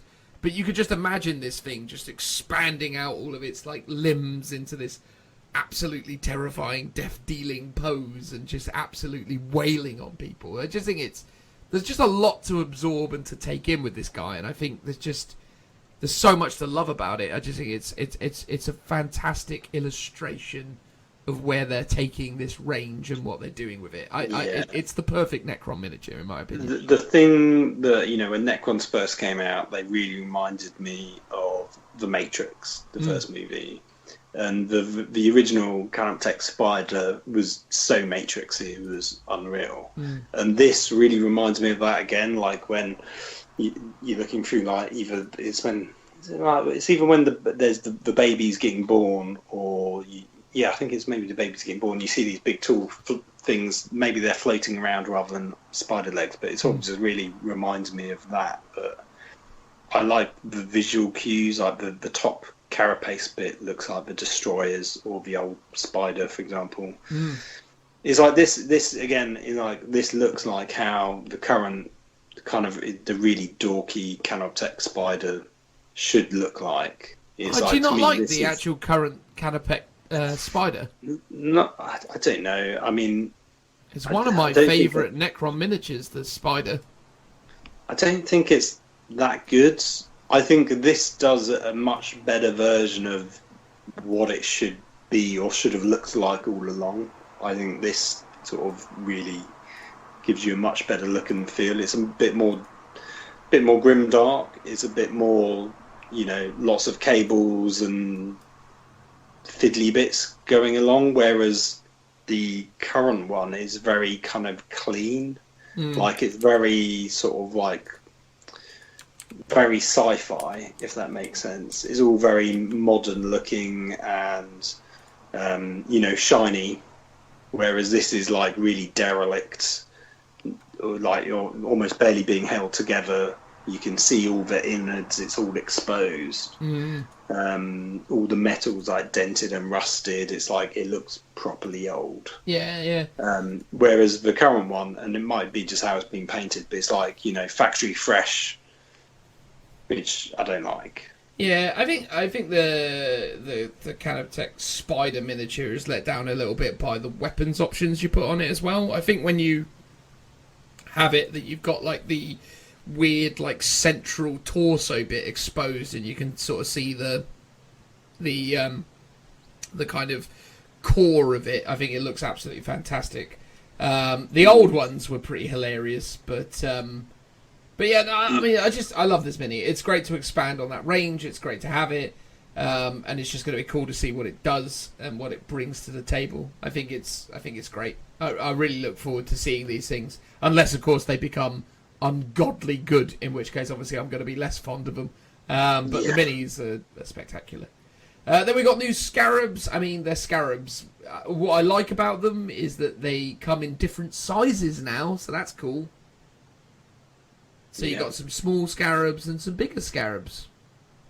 That's nice. Yeah, it's still not quite as good as, I'm sure Forge World did a scarab swarm in the same way they had done a... Yes, they had, yeah. And the scarab swarm that they had done was nowhere near as good as the Ripper swarm, but it was still... Yeah, the Ripper swarm was the best one as that kind of concept, and this is sort of not quite as good as those, but still a fair shake at doing that kind of attempts. Like, it's pretty good. Yeah. It's better than the one or two or three like individual ones that would just get stuck on before. And I like how they've tried to make the the actual scarabs, like they kind of completely redesigned them. They tried to make them a bit more how they should look in the artwork. The legs are a lot more spider-like, whereas in the current ones they're just sort of weird, like blocks, like squares. Yeah. Like, yeah, the design of this is way better. Yeah. I seem to remember, and I'm frantically looking for a picture to remind me exactly, but I think it was, oh yeah, there it was. It was the Nightbringer. He had an absolutely gorgeous thematic base where he had the Necrons that he was sort of the scarabs that he was like flying along on. And I thought that was always really cool. But these guys look fantastic. I think again, the scarabs, right? I mean, let's not go crazy, but they look good for what they are. Yeah, it's good to see. And then lastly, we got the Necron Warriors. What's really cool about these guys, and we talked about this when we talked about the initial stuff from the initial reveal, is the fact that these guys are definitely representing their age a bit more. If it is that in the 40k timeline that we encountered the first Necrons thousands of years ago within the timeline, or maybe like hundreds of years ago, maybe they were a bit more pristine when they first started out, but these guys definitely look like they've been through the ringer. They've definitely gone a few rounds. And I love the fact that, as I said before, that you've got all these like little scarab details where they're just putting them back together as they move around, and they're much more ramshackled, and different bits in different places, and different types of variant of the same weapon. I do like them. They look like a marauding, or not even a marauding horde, but they look like a lumbering horde of scary skeleton monsters, which I guess is exactly what they were going for. They look great.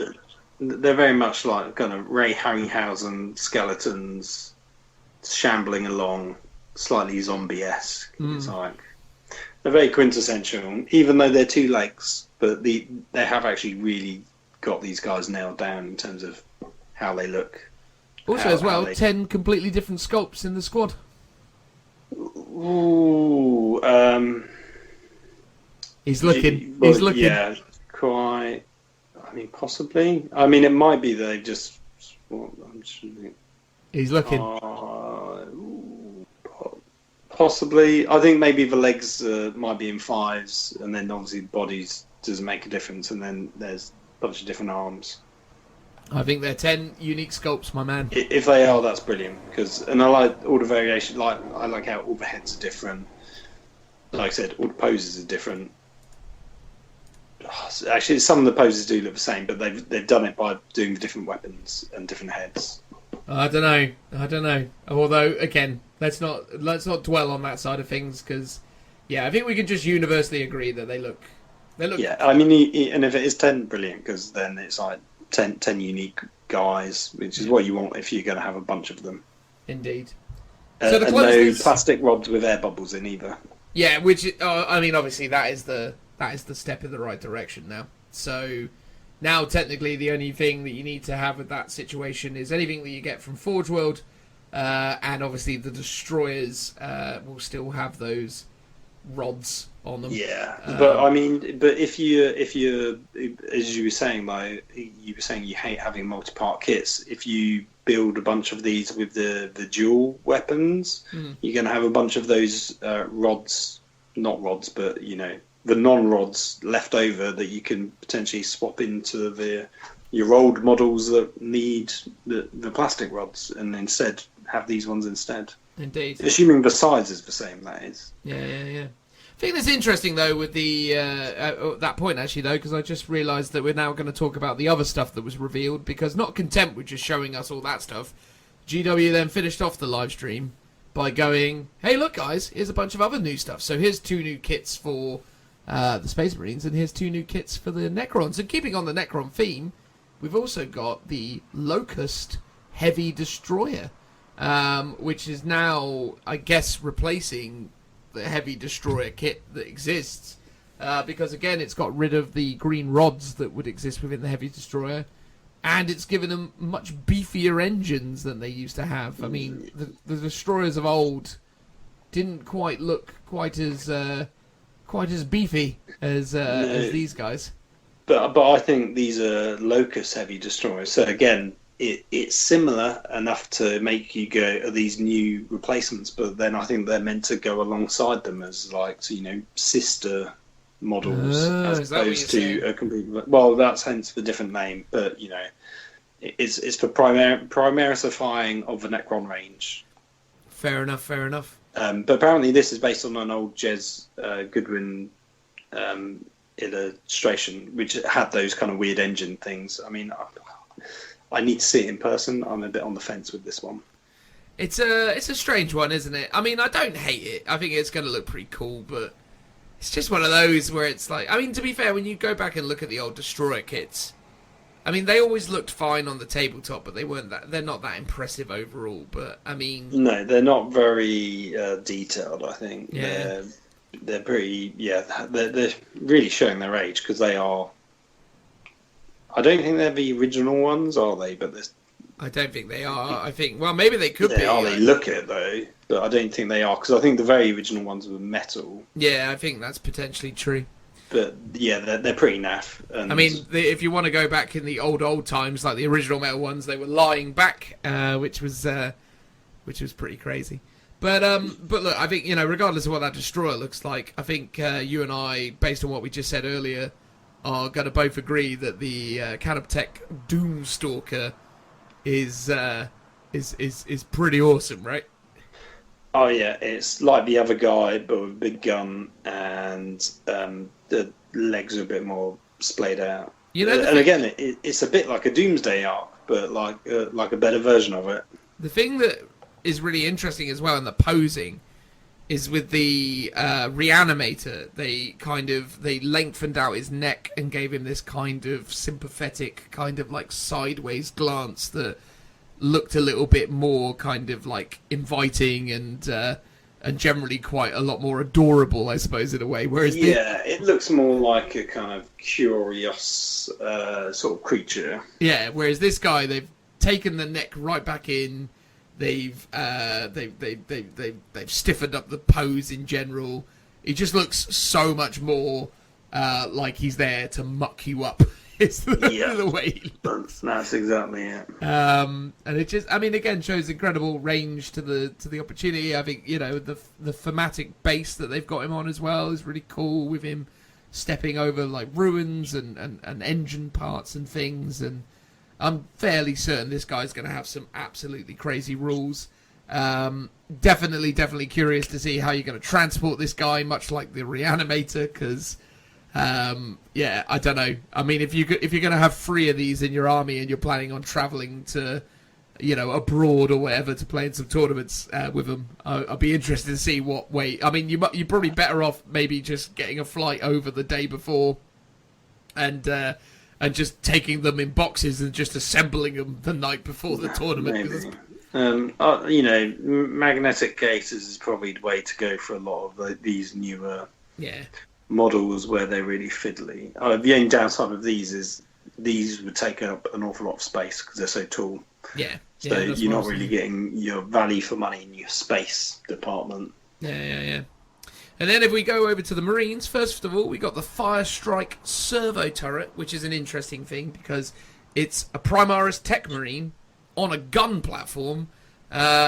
So the question is this going to be the form of the new Tech Marines? Are they going to just be on the top of repulsors and carry, on mounted weapons? Or will we finally, other than obviously the Iron Hands fella, actually see another Primaris Tech Marine miniature that actually can be fielded on foot? That'd be cool. But regardless, I think we will one day. The question I have for this is, do you think it'll be able to move? It doesn't look it. I don't see why. It looks very static. I assume it's not. But what's your general vibe on this as a miniature? I mean, again, it's a pretty underwhelming thing, right? In as much as it's a static gun with a marine on it. When I first saw it, I was like, what? And then I was like, why? And then I thought about it for a minute, and I was like, oh, it's the old gun emplacement from Space Crusade. I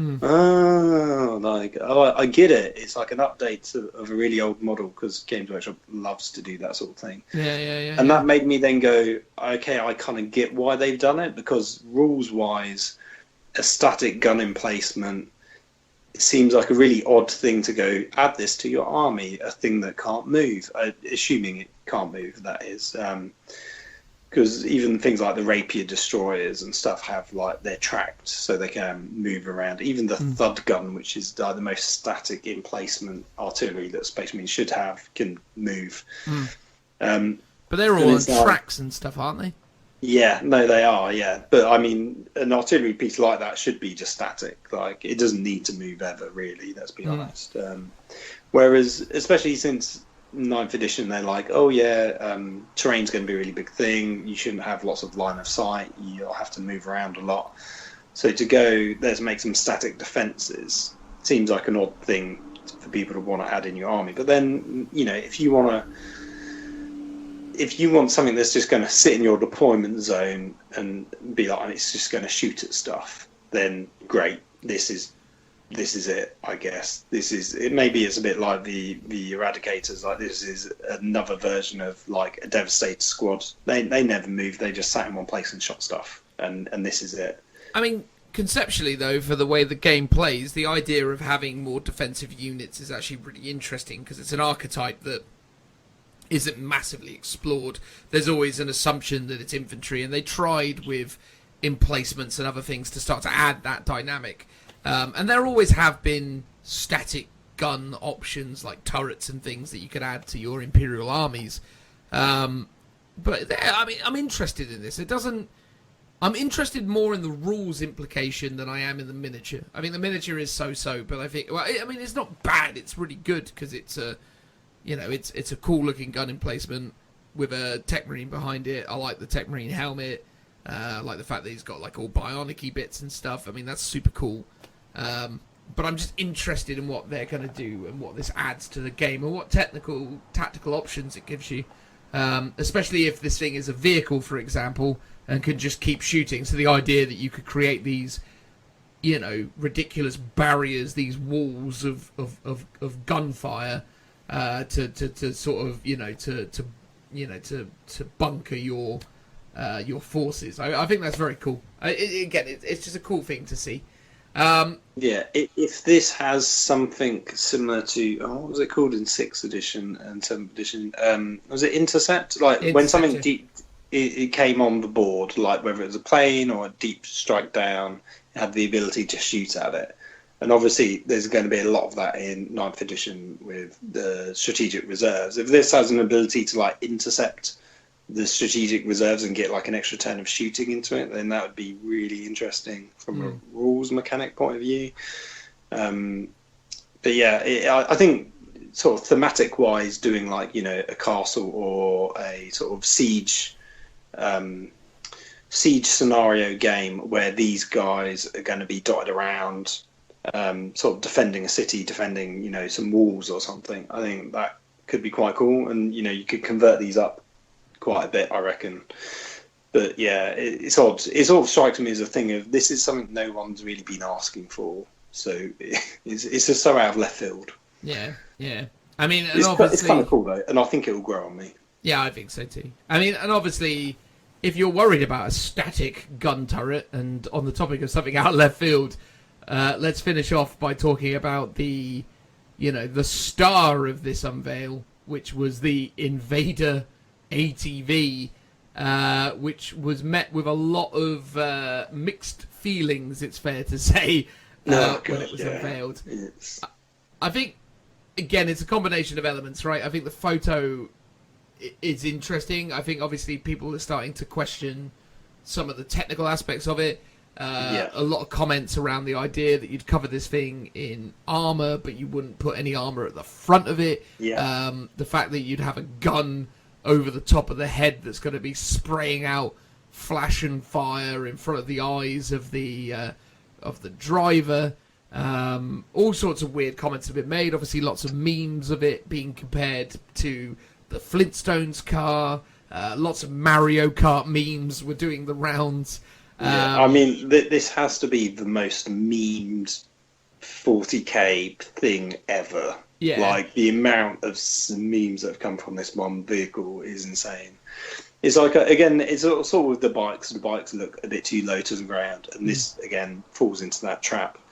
But it might be possible that, the wheels can adjust and it can raise in height, maybe. And I've seen people post up vehicles where you can get all-terrain vehicles that are quite low to the ground, but they still work. But yeah, I just looked at this and I was like, what the hell is it? Like, why? I think the biggest problem with it is that, again, there's elements to this that are quite static, and I think that's often very jarring for modern 40k players, because you're used to, like, when you were playing 2nd edition 40k, for them to go, here's an orc vehicle, and it would be like a really dodgy looking rider with his arms out, and then a guy with just his arms out on a gun. And you would just be like, yeah, that's cool, that's what it looks like. And then obviously in modern 40k, we've gotten used to, here's an orc truck, and it's a Gretchen holding on for dear life as he's flying through the air, and, some lunatic with a cannon going like, ah, and screaming as he's ploughing along at intense speed. These are the kind of visuals and the kind of dynamic appearance of things that we're sort of used to.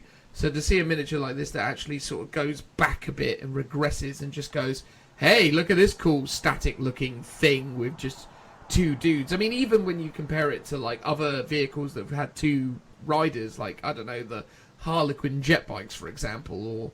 I mean, obviously this thing is clearly supposed to be, like, the attack bike version of the new bikes. It's the attack bike got a pass because of when it was made, and when they updated the attack bike to plastic, you didn't massively begrudge it because you were sort of used to that for the time, and it was just a more efficient version of it. I think that's the thing. I think the thing about this vehicle is it just looks too static. I think that's its major issue. Yeah, I think that's an inherent problem with Marines that are completely in armour on a vehicle. There's no cloth, there's no face, there's nothing to give you a sense of movement because, like I said, nothing is moving, and that's always sort of a bit of a problem with Marines in general. But I don't know. Yeah, I think it's just too small. Like, I think the design is really flawed in terms of stuff just seems to be missing, and it's like it's meant to be light and small and like wireframe, but it sort of feels like it's too tiny for what it's trying to be. It just sort of feels like it's got design cues from the Dark Knight Batmobile, but just nowhere near as good. The lack of armor on the front is just really jarring because it's all sort of reloaded. Even in the photo, and it's probably just that angle, but it looks like his legs are going into the ground. Yeah. And obviously that's not the case, and that's just a bad photo. But even when you watch the video, you just go, "What is it?" Like, it's just really weird. Yeah, I agree. I think it's basically the one model that pretty much has been universally panned, and most people anyway, are like, "This is just rubbish." Sorry, Games Workshop. You say that though. Wait until you see its rules. This is the thing. I've seen multiple people say, "This looks stupid, but I'll probably end up buying 3. Yeah. Because if it's got good rules, people will buy it anyway. And then, overall, over time, we'll probably get more used to it, I guess. Here's the thing, right? It's a Space Marine on a bike, right? And they've established a regular Space Marine or Primaris Space Marine on a bike has 4 wounds, gets 6 attacks on a charge, has like loads of other like shooting and all this other stuff, right? If these guys keep the bike keyword for whatever reason, then they're going to be ridiculous. And then you add in the fact that they're going to have the Gatling cannons on them, which even if they're not the heavy variant, they're still going to be really impressive. So you're going to get an absolute truckload of shots out of these guys. You're going to get, and it's probably going to have 6 or 8 wounds. I'm going to hope that they're going to net out at about 6 or 7, but knowing them, they'll go, oh yeah, 8 wounds, of course. And then you'll be like, okay, cool. And then also they'll go, oh yeah, and it's got 8 attacks on the charge, and it's armed to the teeth. You just know this thing is going to be crazy good And that's the worst thing about it. I think so. And I think it is also the thing that Marines need is lots of fast-moving stuff. Like, I think, especially in the new edition, that's going to be quite essential. So it might be a really useful unit to have. I will not ever be buying this. I can tell you. I sort of feel like these guys would have been better off in Phobos armor, like a bit more lightly armored, would fit the lighter armor of the vehicle. Yeah, you raise an interesting point. It's like you're absolutely right. It's like, why isn't these guys in Phobos armor? It doesn't. I really guess make it's sense. because bikers aren't, and it's like. Yeah, but why aren't the bikers in Phobos armor? Why would you get on a bike in more armor? Yeah, I guess because the thing is, I've never been sold on old bikes in general, but you know they're meant to be sort of heavily clad knights on horses, but a horses is a motorbike. So then you go, okay, maybe they wouldn't be wearing Phobos, but then this is much more like a sort of outrider unit, so maybe it should be. But I guess I want to be consistent. Like the Gene Stealer Cult bike models and the trikes are fantastic. Like they were real hits. This is just, it's just a really bad thing. I don't know. That's the thing. It's hard to. You can criticize it for some like design flaws of logic, but in terms of the actual design, it's hard to pin down what's wrong with it. But you just know something's wrong with it. Yeah, you're absolutely right. You can't necessarily put your finger on it, but you can clearly see it's wrong. Yeah. Wrong. That is the watchword of this vehicle. Yeah. But you know the rules are going to be amazing, and you're going to see them everywhere because they're going to be amazing because it's a chunky new Marine thing, and that's just how it goes. Yeah, I mean, part of me is a bit disappointed that just the bikes weren't grav, and that I would have almost liked every vehicle that Primaris is to be grav, because that's like a distinct look and separation from the old style vehicles. And then when Jez was going on about, oh well, all the old ones had loads of different things. We had tracks and we had bikes, and they've just gone, oh, we want to do the same thing with Primaris, so we want grav and we want stuff to be bikes as well. I was like, oh, it just sort of feels like you're saying that to justify doing bikes, as opposed to what could have been grav bikes or whatever. But then people would hate that idea. It would have been cool, but it's not. But it's not happening now. We're getting the bikes. No, clearly Mars has run out of grav plates. Exactly. Found a load of old tyres to use. Well, it's hard, launching and maintaining a campaign of violence on multiple fronts throughout the galaxy. You gotta use what you got at certain points, I suppose. But there you go, guys. So hopefully you enjoyed our ramblings about that. I personally thought it was quite cool. It's been a while since we've done a big rundown of our opinions on miniatures and getting into the finicky world of talking hobby type topics like the actual little men themselves.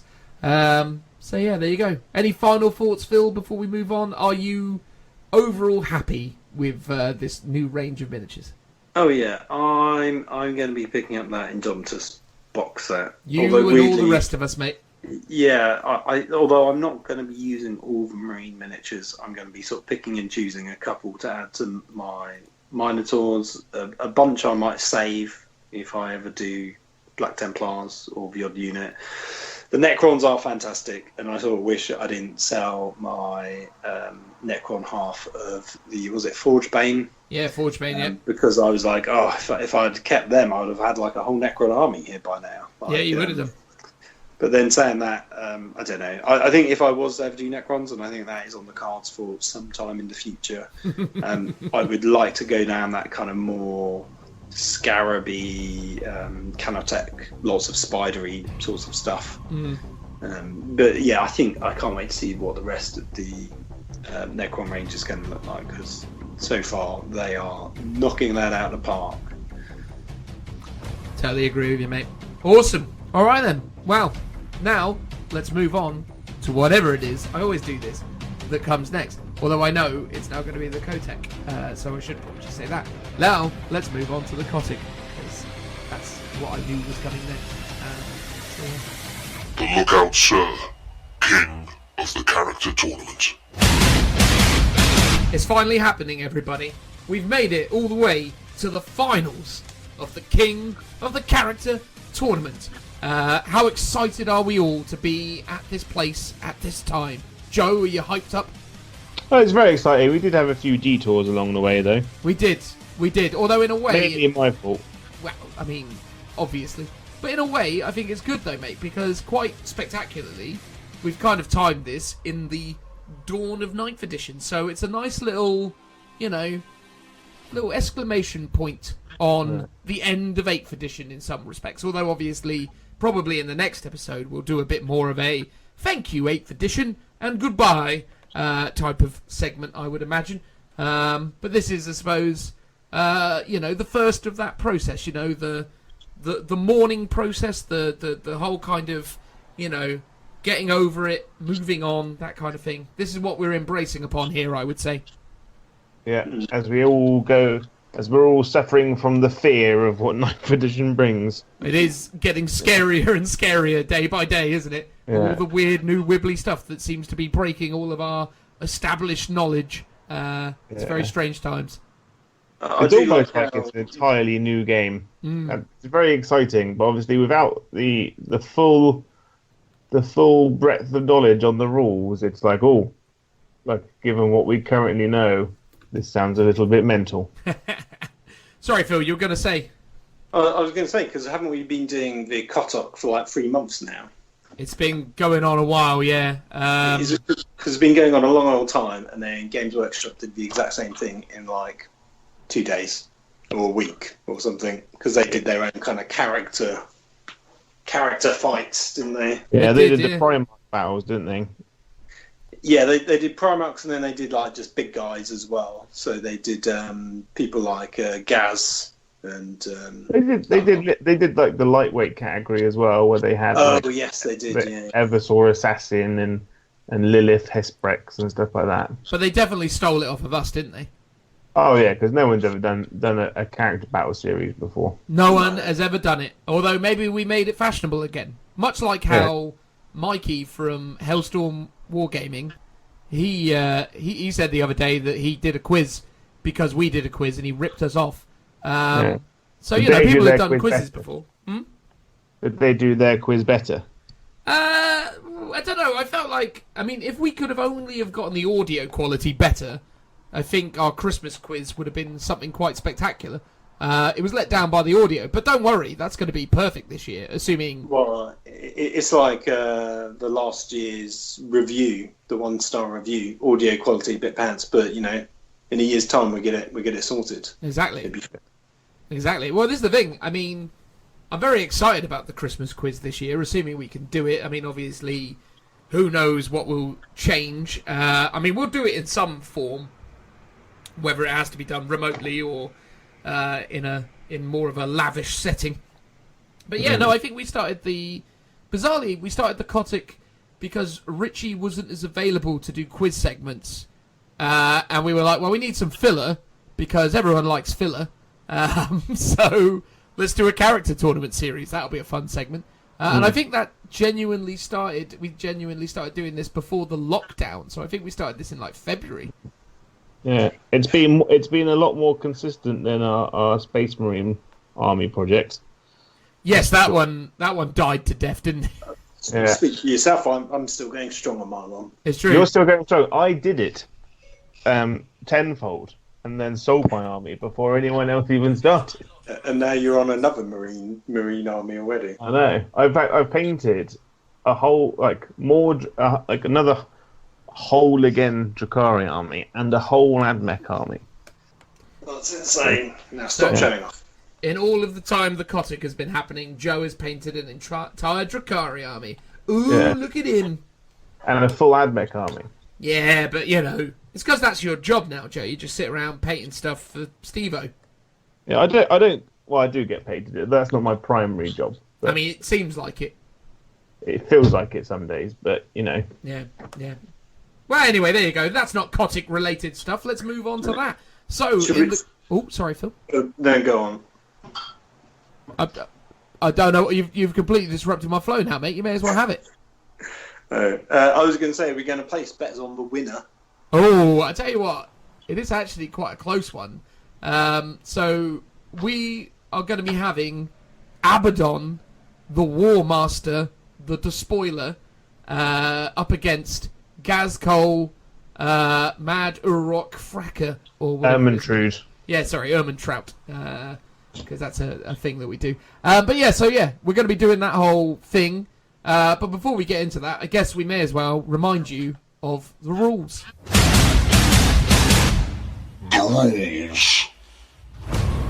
The KOTC tournament is a single elimination ladder tournament. Both characters start the engagement 24 inches away. Both characters must move their full distance towards the enemy. There is no advancing, no stratagems, and for the purposes of this tournament, the characters are assumed to be in battle-forged armies. There is no falling back.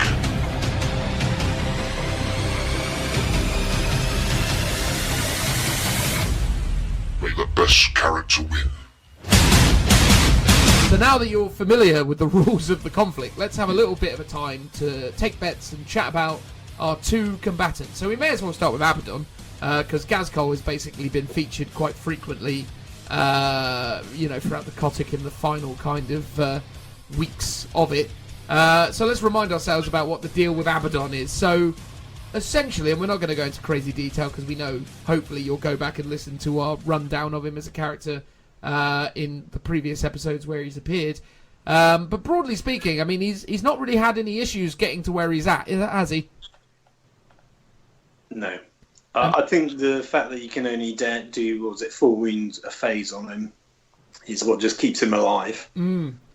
You know, the thing is, though, and I think the thing we've got to be mindful of is Abaddon has a lot of the same issues that Calgar had going into this. So Abaddon and Calgar's stat line is pretty much the same. Doesn't Abaddon have less wounds? Abaddon may even have less wounds. You might be right, actually. Yeah, because I think he's got 8. No, he's got the same amount of wounds. Yeah, so he's got the same amount of wounds, same amount of attacks, same armor save, same invulnerable save. The difference with Abaddon is he's got the potential to do a lot more attacks, and he has that consistent flat free damage option, which is usually pretty massive, but obviously against Ghazghkull becomes slightly less brilliant, because obviously Ghazghkull only needs to take 4 of those per combat phase. So, I mean, given that Gaz ran through Calgar in the semi-final, I kind of feel like the same thing is going to happen to Abaddon. But what do you reckon, Phil?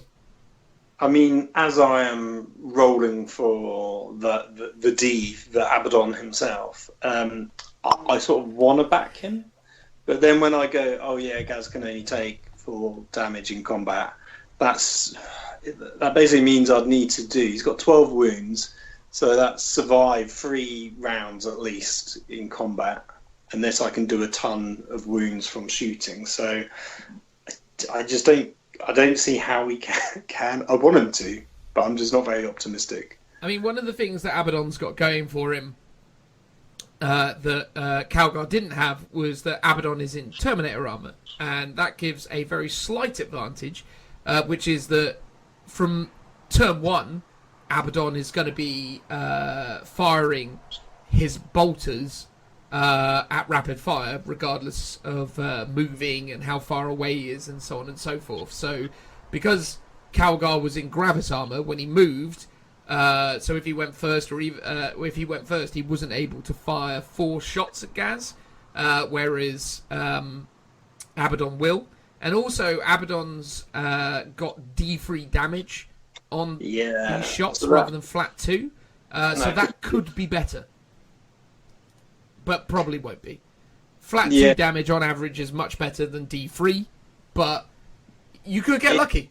Yeah, I mean, he basically needs to go, I don't know if it means if he goes first or second, where he gets 2 rounds of shooting before he charges in. I think that's the order it needs to go in, really, if that's even possible. I mean, it's certainly possible.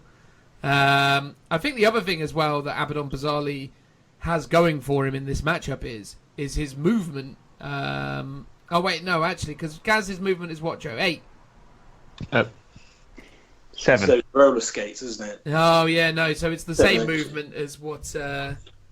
It's the same movement as Calgar again. So the problem is that here's the thing that really mucks him around by the rules of engagement of this whole thing is if Abaddon goes second, he moves forwards, shoots, and then has to declare an 11-inch charge, which he's highly unlikely to make.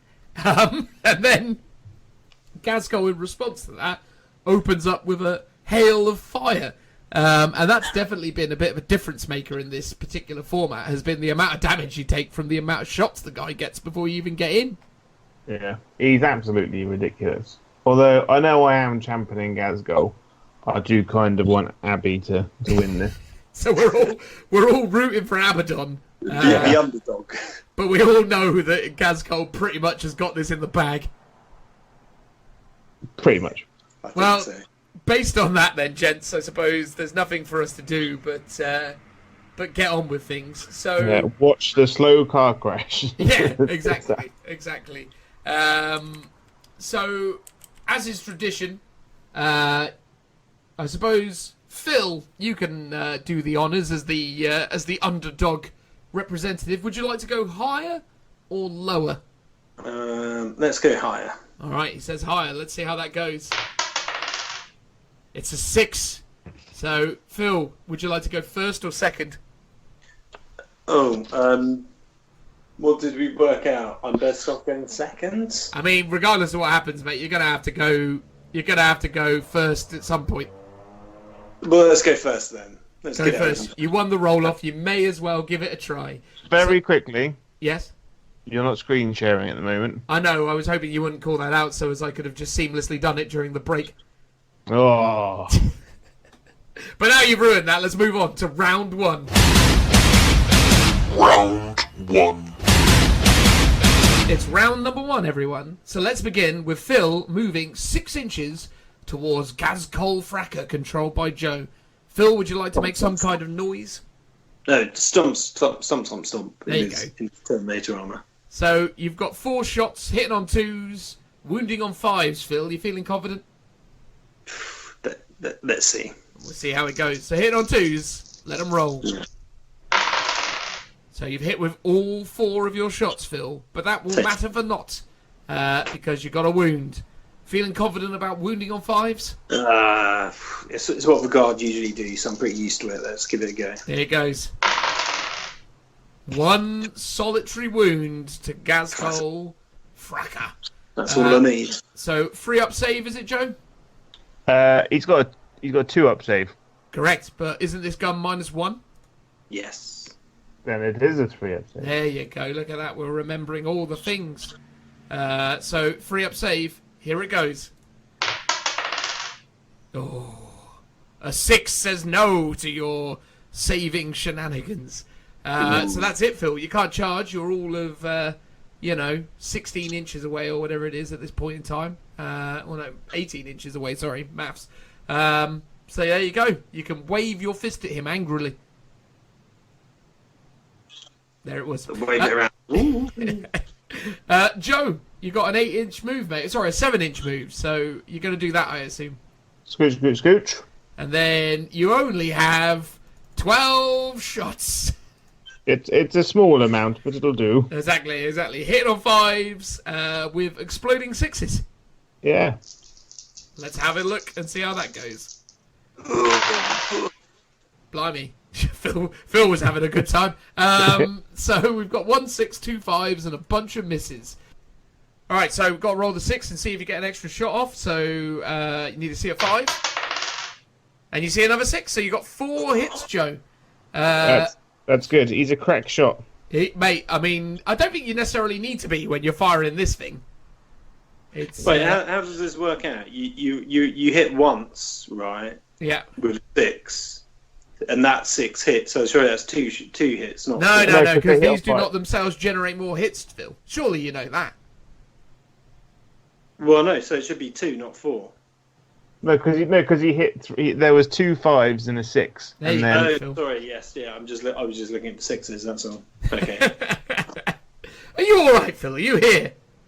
It's the heat stroke. It's getting to me.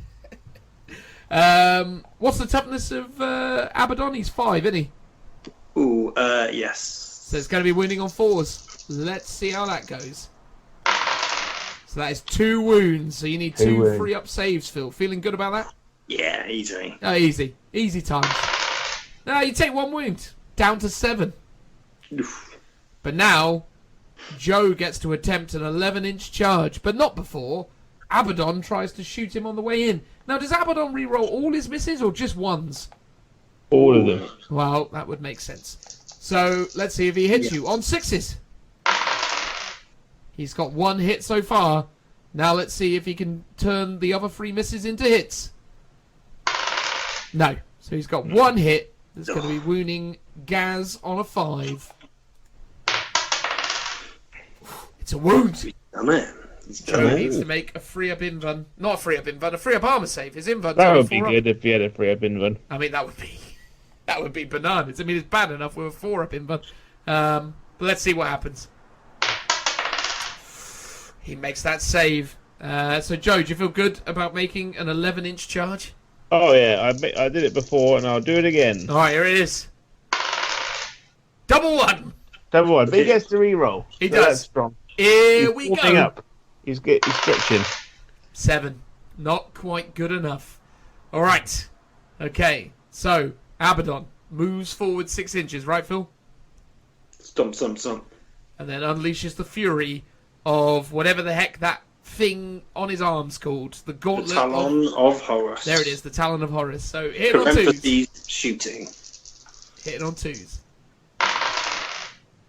1 miss, but will most likely now become a hit. No! Stays a what? miss. So, you got 3 hits, Phil. Now you Yeah. need to be wounding on 5s. Yeah. 1 wound. Ugh, dear. This What? isn't going well. It's not going great, is it? 1 free up save for the big Gaz. Here it comes, right, Joe? Yeah, he'll pass it. He cares not. He did pass it. He did pass it. He's a monster, Phil. He's a monster. But don't worry now. You get to charge him all of 5 inches. But don't, get too excited because, look, 12 shots. Yay. Shooting just as efficiently as if he stood still. Well, you're hitting on 6s rather than 5s. I wouldn't stop him. Yeah, well, let's see how it gets on. That is 2. Count them. 3 6s. Wow, okay, 3 hits. So, yeah, no, he is almost as efficient. And then he gets all 3 extra dice. He does, yeah. Let's see how that gets on for him. Oh, my. 4 hits. Wounding on 4s. Oh, this guy's a monster. 1 wound, Phil. So you also need to make a free up armor save. You feeling good about that? Think it's doable? Ready and willing to roll that Yeah. dice? Roll it. All right. Strong. But can you make the charge, Phil? Let's hope so. 5 inches is all you need to see. It's precisely 5. My goodness, a 1 and a 4. The Chaos Gods are teasing me. So, Phil, to start the proceedings, you need to roll a d6. Yes, I do. So, For the Dracony. here it goes. So it's a 2. No. Better than a 1, but not by much. So you know that you've got 2 attacks with Drachnine. What do you want to do with the rest of it? Well, because with Drachnine I only be wounding on 5s, I'm going to do the rest on the Talon of Horus. All right, fair enough. Shall we resolve the Drachnine first or the Talon of Horus? All right. Let's do the sword first. All right. So 2 hitting on 2s, re-rolling. Yeah. So you got 2 hits. Then you're going to be wounding on 5s, as you've already acknowledged. Let's see how that goes. That's 1 wound. Oh. Joe With now needs to -3. 4 up invuln, isn't it, Joe? It It is. is, yes. Yeah, there it is. Okay. It's a free. You've taken 3 damage. Joe. Oh, I'm only allowed to take 1 more, so I'm not that scared. Exactly. I mean, that is the crazy side of this now, because obviously now Phil gets to swing with 7 Talon of Horus attacks that won't really do all that much. No. Well, let's see how it goes anyway. The Talon of Horus hits all the time. Good. Wounding on freeze as well, Phil. So let's see how that goes for you.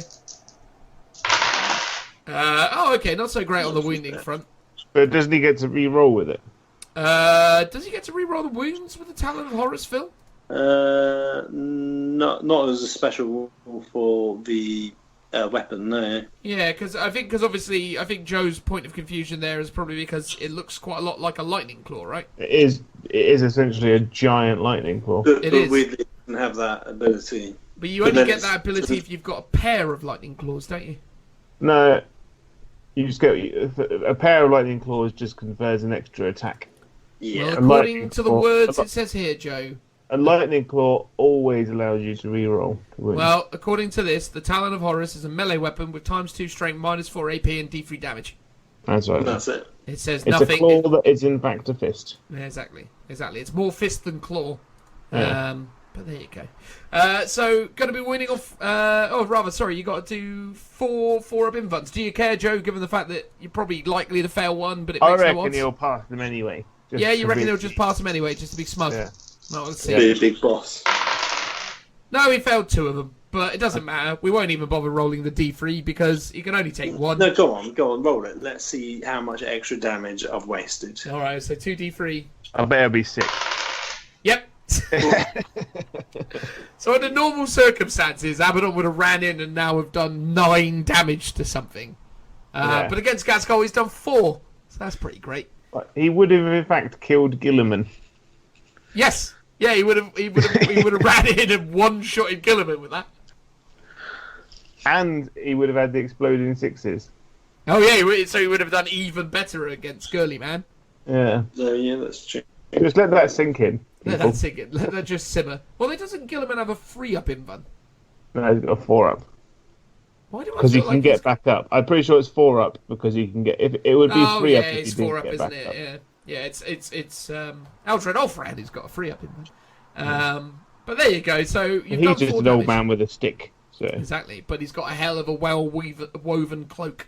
All right, well, Joe, what does Ghazghkull do in response to this sort of nonsense? with his, he's got 6 attacks, 7 attacks. He's got 5 attacks normally, 6 because he is a Goth warlord, so he gets 6, yeah. Yeah. But any 6s become potentially more hits, don't they? Yep. So let's see how that goes for him. And he re-rolls everything. So hitting on 2s, re-roll. So he's got 1 miss and 1 extra attack already. Let's see what that 1 becomes. So that stays as a 1. But now let's resolve the 1 extra potential hit. Oh, look. It's a 6. So there you go. You hit him 6 times, Joe. Feeling good about that? Good. I'm pretty smug. So you are strength 7. So you're now strength 14. So you're going to be wounding him on 2s. Ooh. It's pretty reasonable, isn't it? Pretty reasonable. And Abaddon half damage or minuses it by 1? Half damage. Half damage. So So you'll be it's taking 2 damage. 2 perfect. So he's failed to wound Abaddon once. So now Abaddon has 5 4-up invuns. You feeling good about that, Phil? You reckon you'll get through that alive? Yeah, he can do it. Oh, I reckon so. Here we go. So you took 2 wounds, which is 4 damage, putting you down to 3 wounds. It's not too bad, is it? Ooh. Although, given that this is 8th edition 40k, do you want to hear the funny thing, Phil?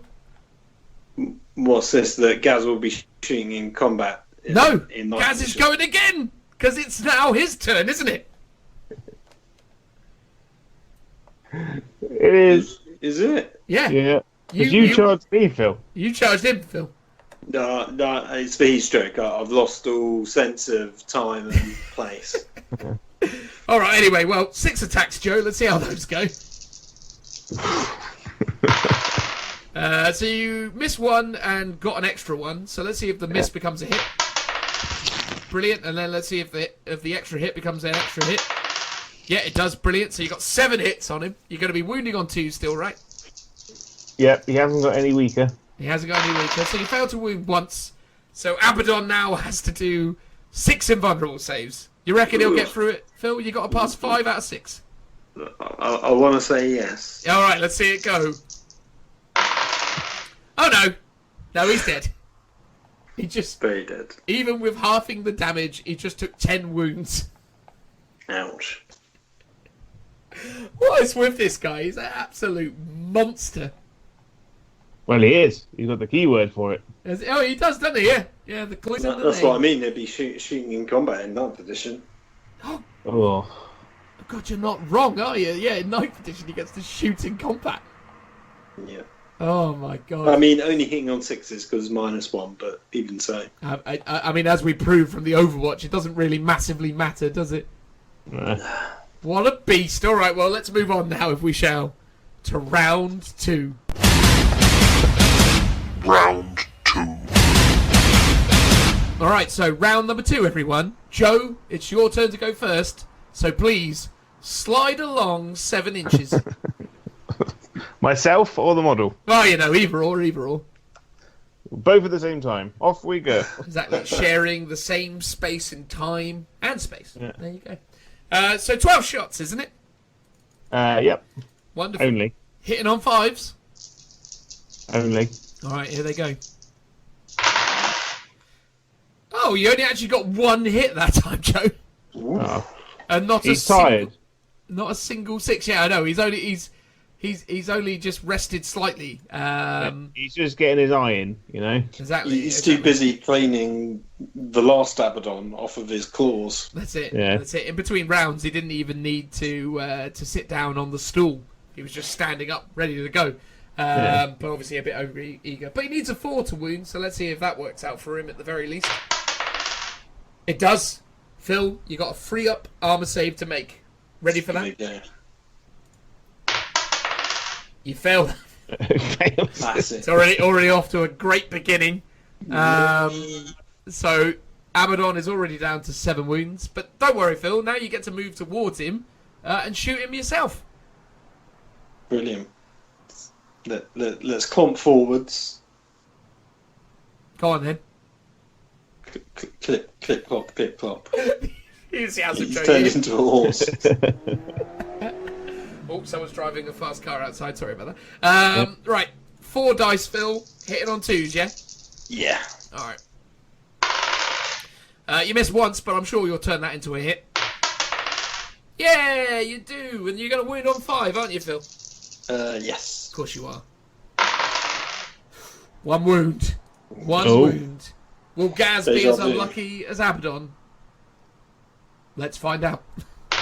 Phil needs him to. Ooh, D3 Oh. damage coming his way. What do you reckon? Phil, what number are you expecting to see here? It's got to be high. But what number? Give me a number, Phil.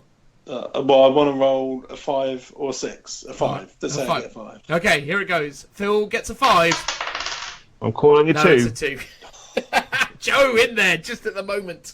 You cursed me.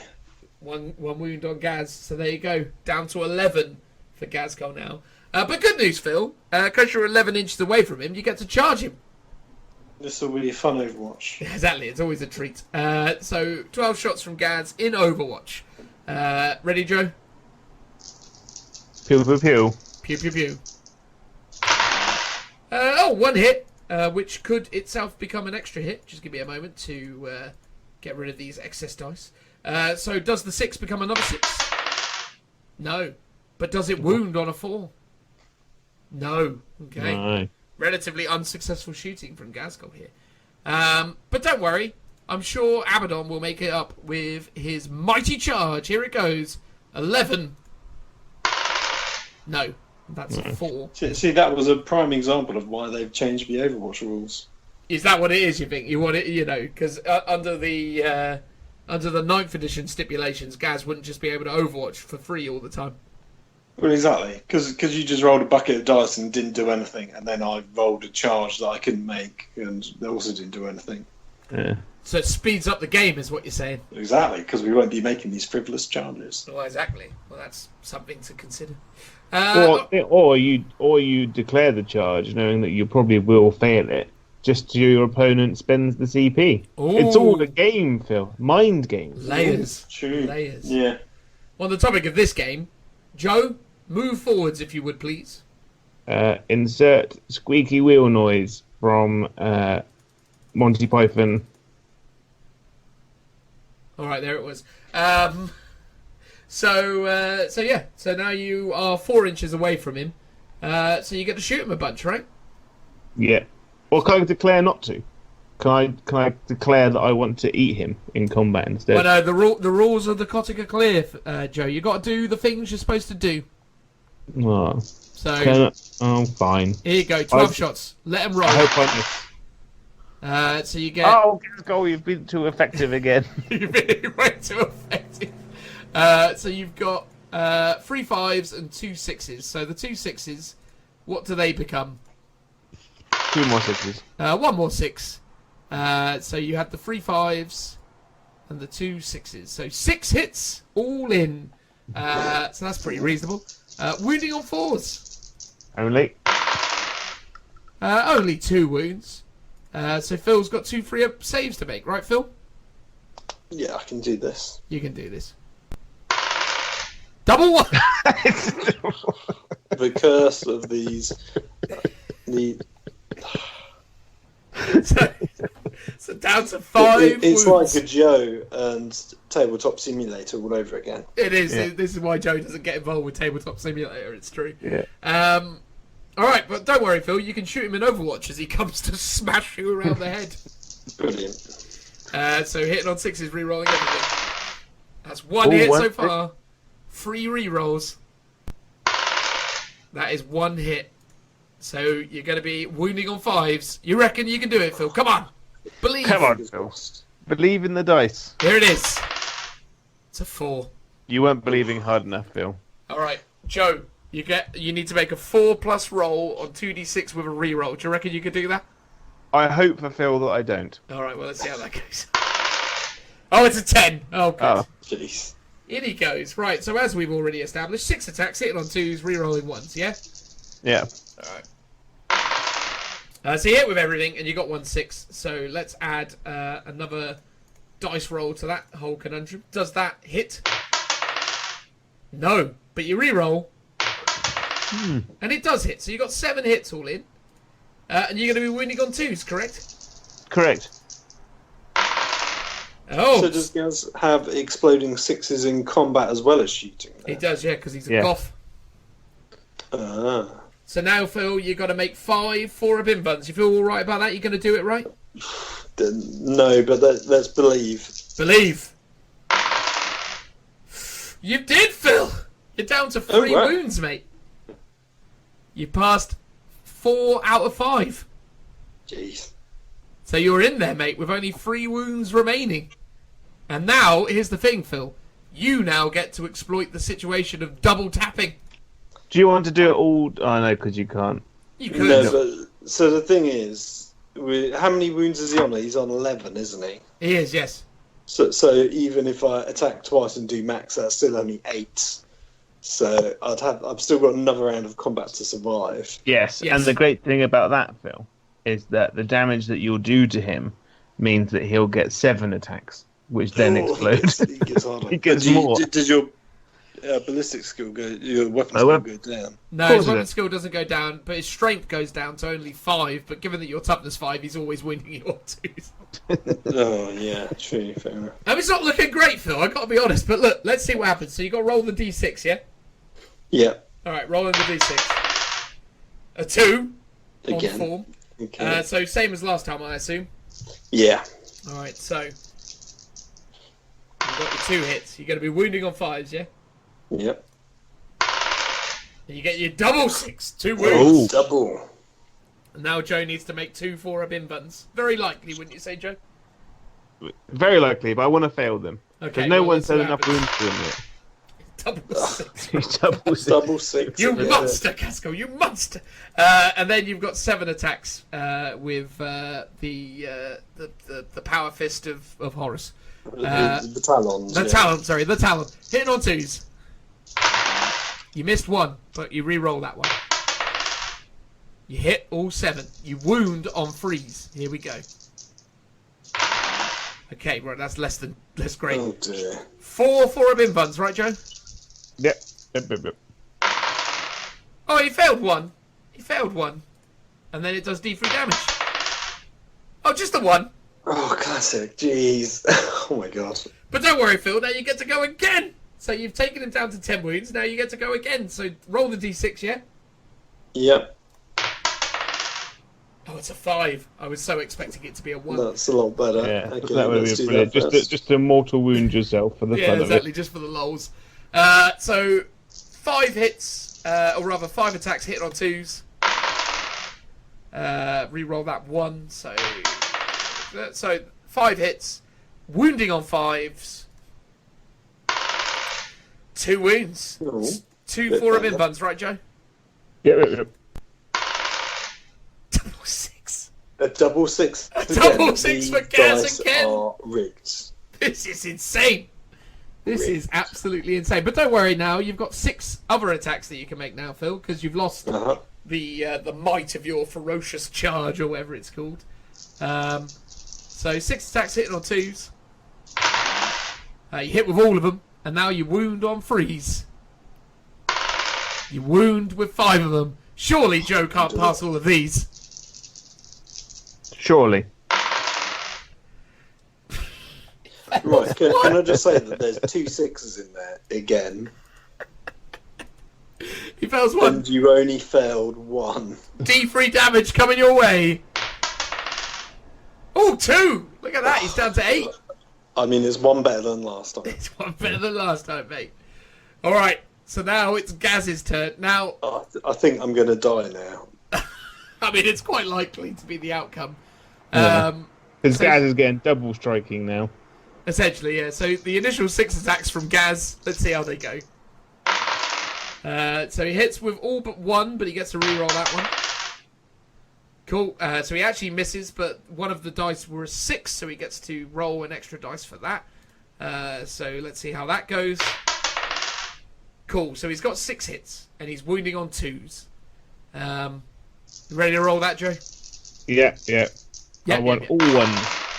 You got 2 1s. I've got 2 1s and 2 6s though, just to even it out for Phil. Again, 2 6s. So 4 of invuns. You feeling good, Phil? You think you can do a Ghazghkull on this one?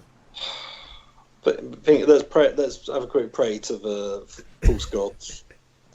Can't call them false gods when you're calling to them, Phil. Yeah, exactly. That's the problem. You just for me, didn't believe. the one true, or should we say 4 gods? Yeah, we can make it happen.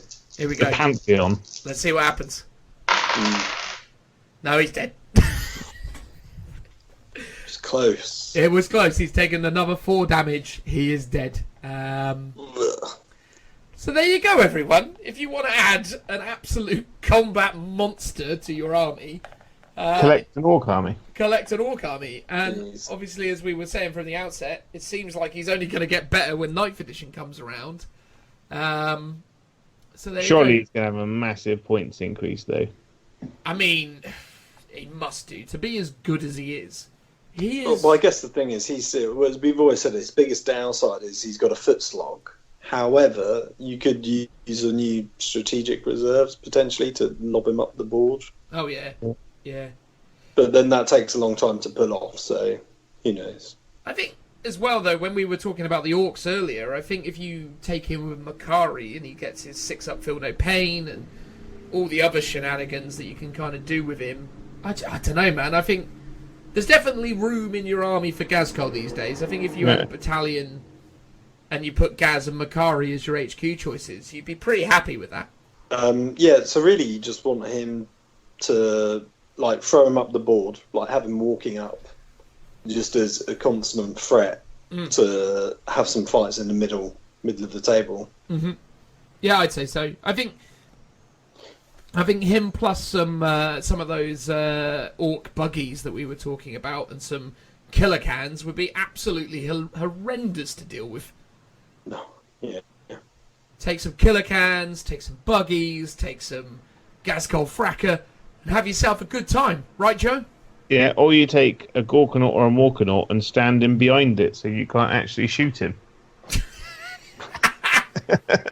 Oh, you power gamer. You. No, yeah, I bet it's genius. Absolute genius. Yeah.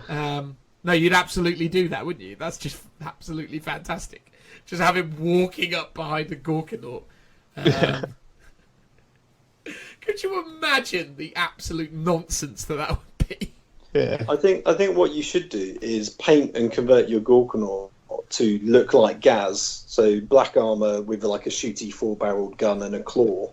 Yeah. So he's like the fake version to distract them. Decoy Have a real Ghazghkull. Gaz that's hidden Have like a behind. back door in the Morkanaut so it looks like he can run through it and then burst out of the doors in front.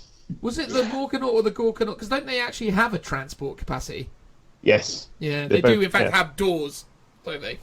They have doors on the front, so he needs a door in the back, like a stage, and he can like walk out, like the doors can open up and like squig pigeons can fly out. Yeah. It's Ghazghkull time, everybody. Yeah. Yeah! It'd be like the Ork equivalent to like the Team Rocket balloon. Team Rocket blasts off at the speed of light. Yeah. Surrender now, or you'll have to fight. Was that what it was? Or prepare to fight. That was it. Yes, that'll be Ghazghkull.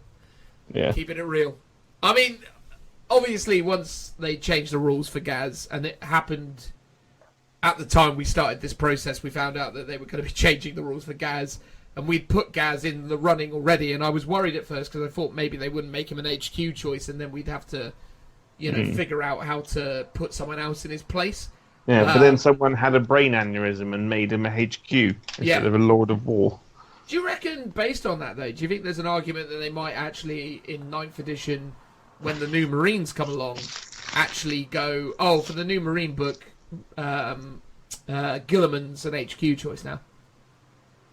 Maybe. I mean, it seems odd that Gaz isn't a Lord of War because of his size and how tough he is. The thing that's bananas about Gaz as well is how many points he is actually for what you're getting. I mean, Because he can absolutely wreck Guilliman.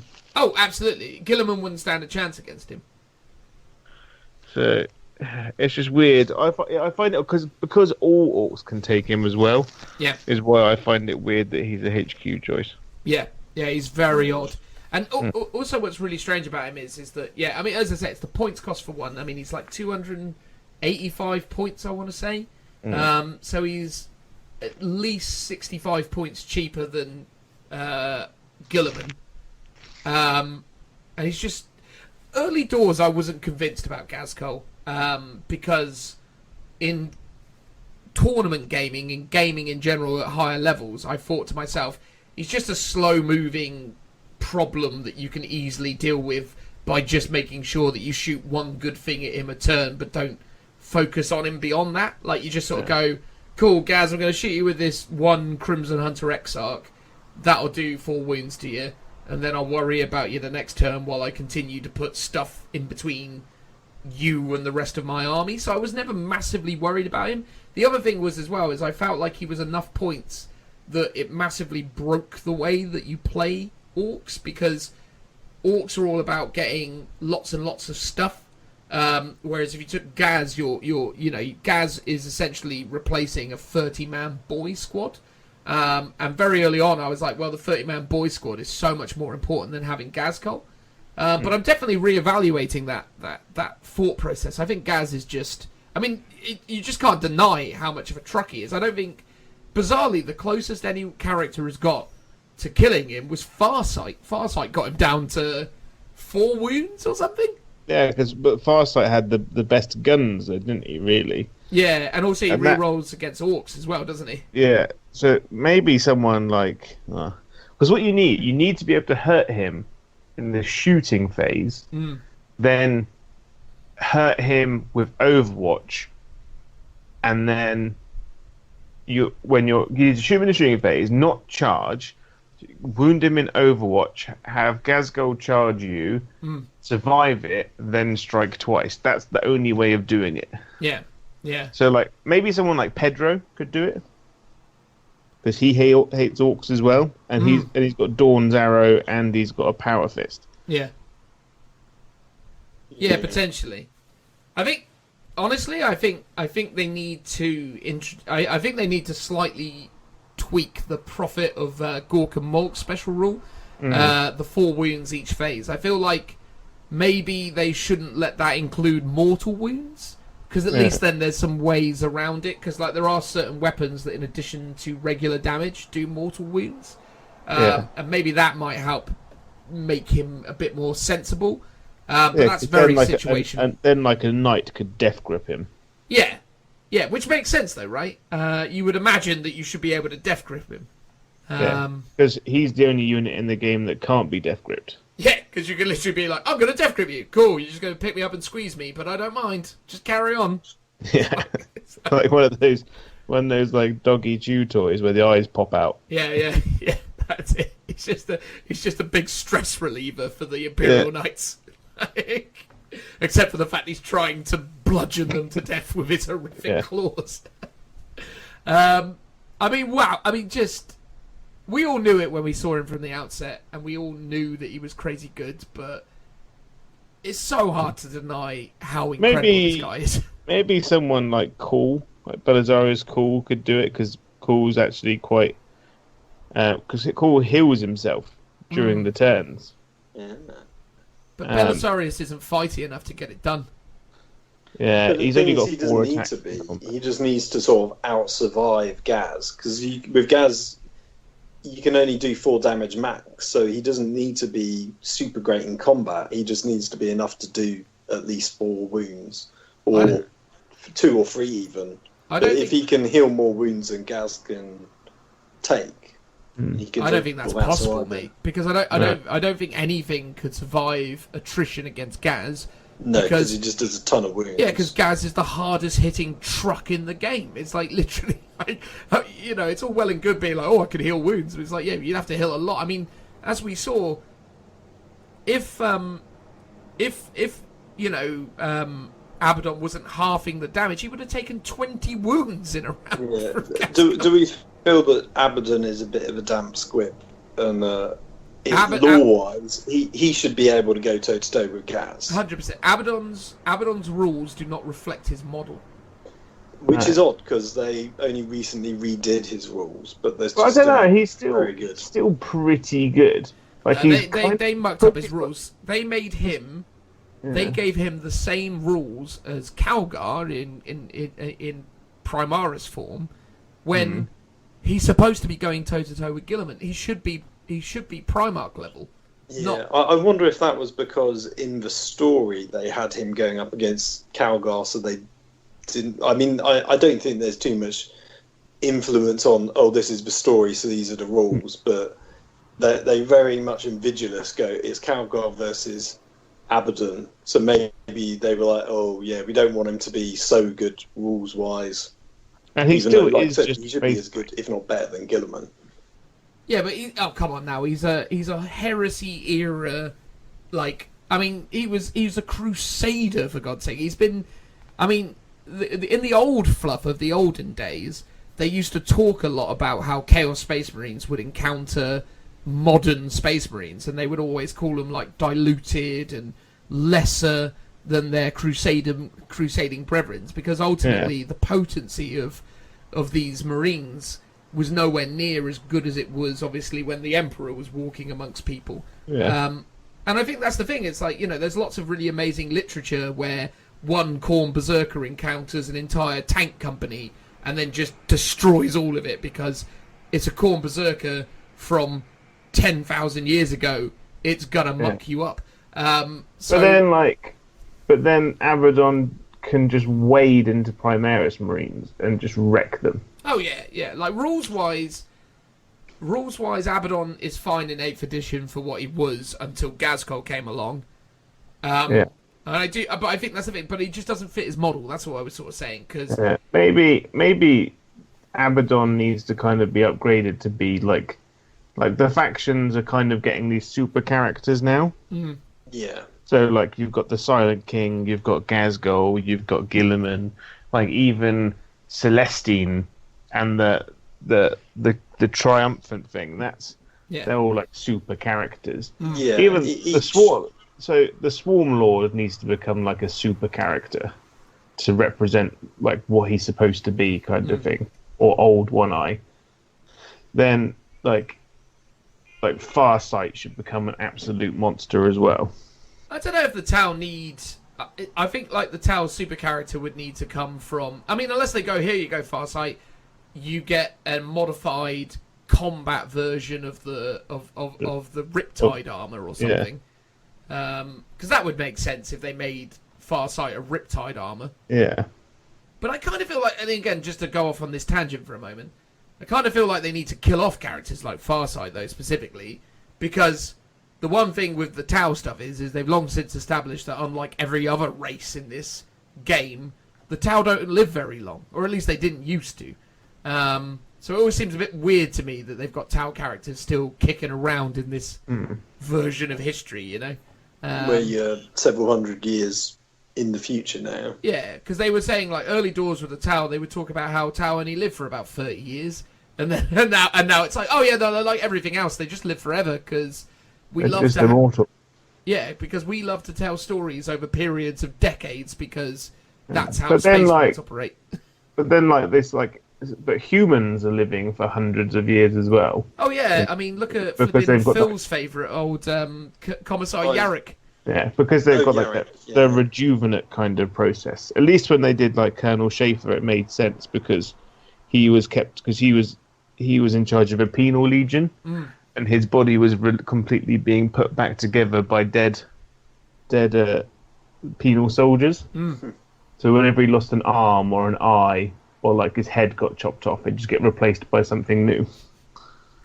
But that's the thing though with like Yarrick. I mean, Yarrick was called the Old Man during the events of Armageddon, the campaign of Armageddon, where Ghazghkull obviously went there and tried to muck stuff up, and that in the lore is like hundreds, if not thousands, of years ago.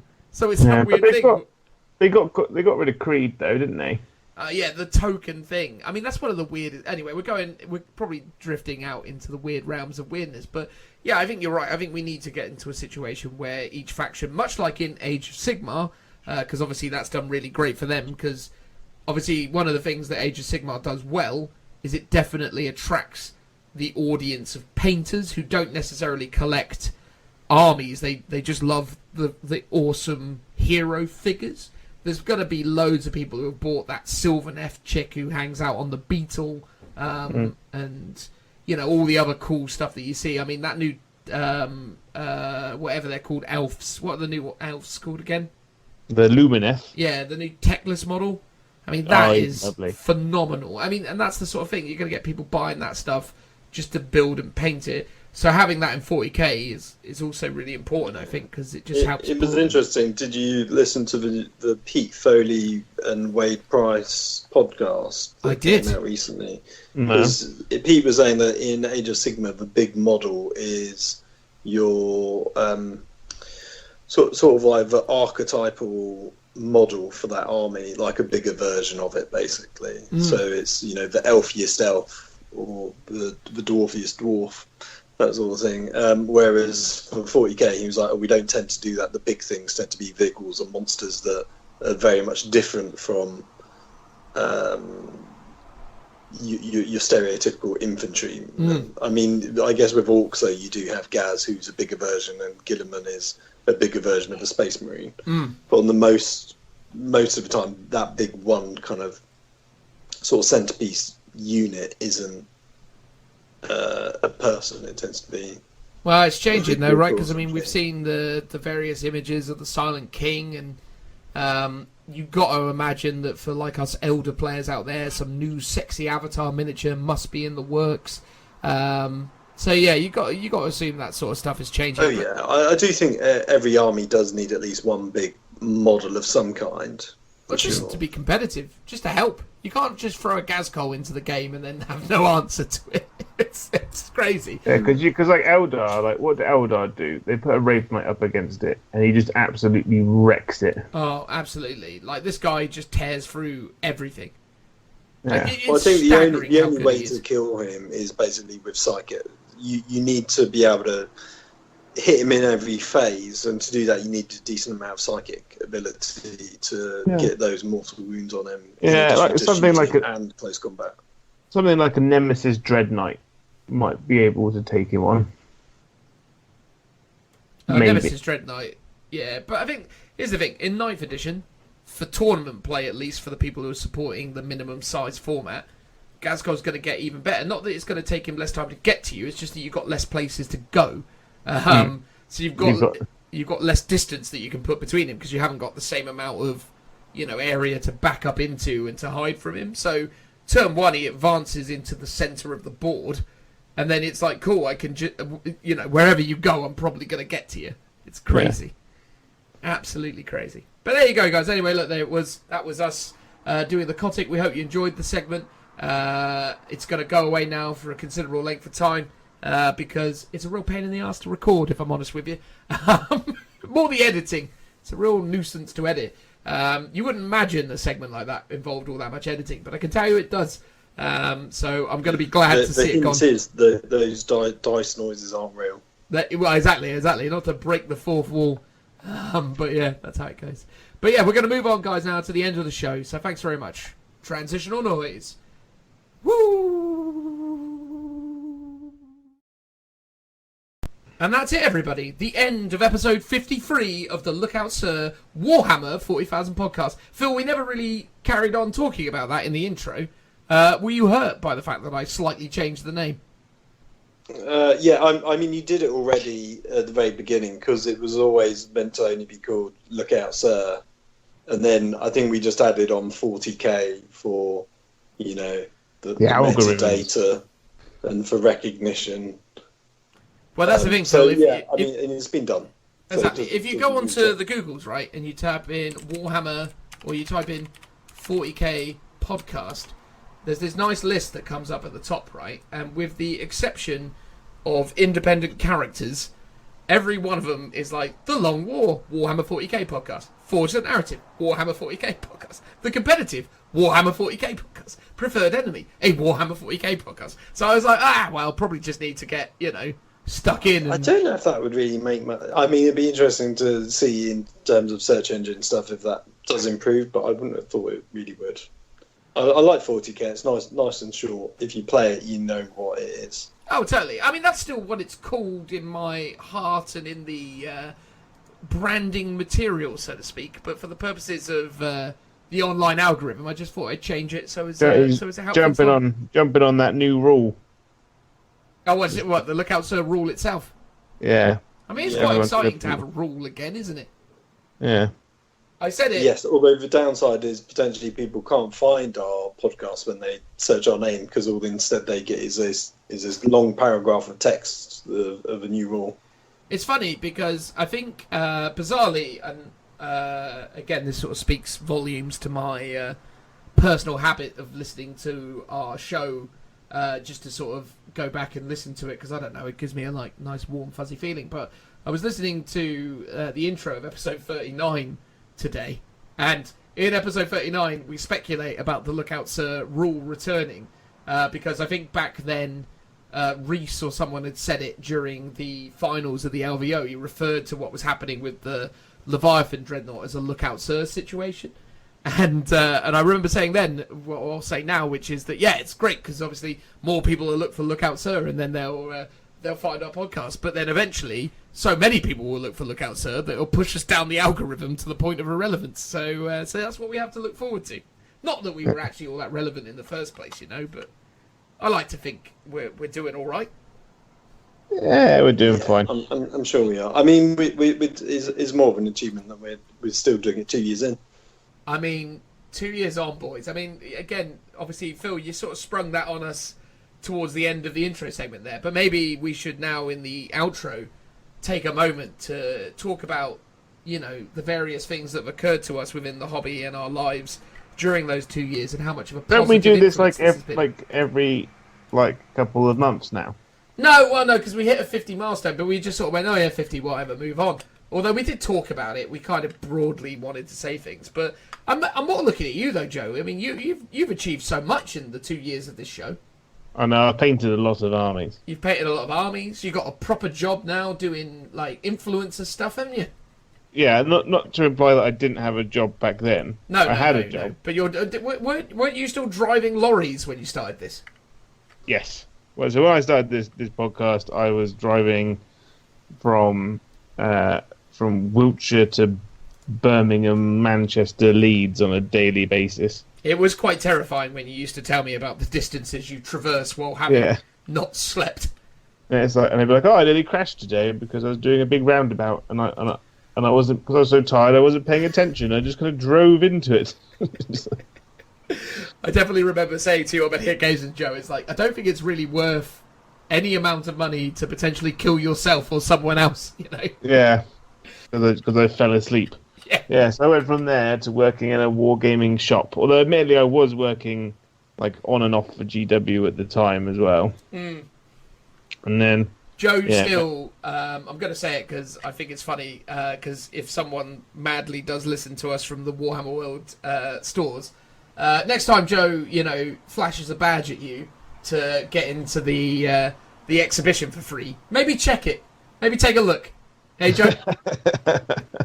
So yes, I still have my relief staff name tag, which has got all. Because every time I go to Warhammer World, I buy one of their really sexy badges, like their brass ones, and I put it on my lanyard with my badge. And they said that obviously you get to go on around the exhibition if you're staff, and I am still technically staff. Oh yeah, here it goes. I was never taken off. It's just I'm not tied to any shop at the moment. Although I might still be tied to Salisbury store. Potentially. Although I guess for anyone worried that Joe's going around for free when he's not meant to, pretty much the only times we go up there is part of a tournament. Yeah, it's normally part of it's our not, ticket. We get to go for free anyway. Yeah, so I go in. We go in on the Friday when the event's not on, and that's the only time I really show it. But then it's like, well, I could just show my ticket but that's just faff.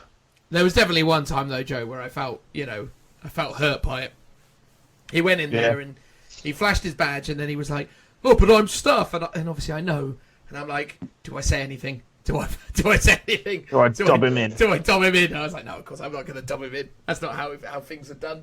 But no, you are technically accurate, Joe. You are still in the relief staff side of things. Although technically, wouldn't that cause a bit of a conflict of interest now that you're a greater level of influencer in the world of Warhammer 40,000, given your newfound position?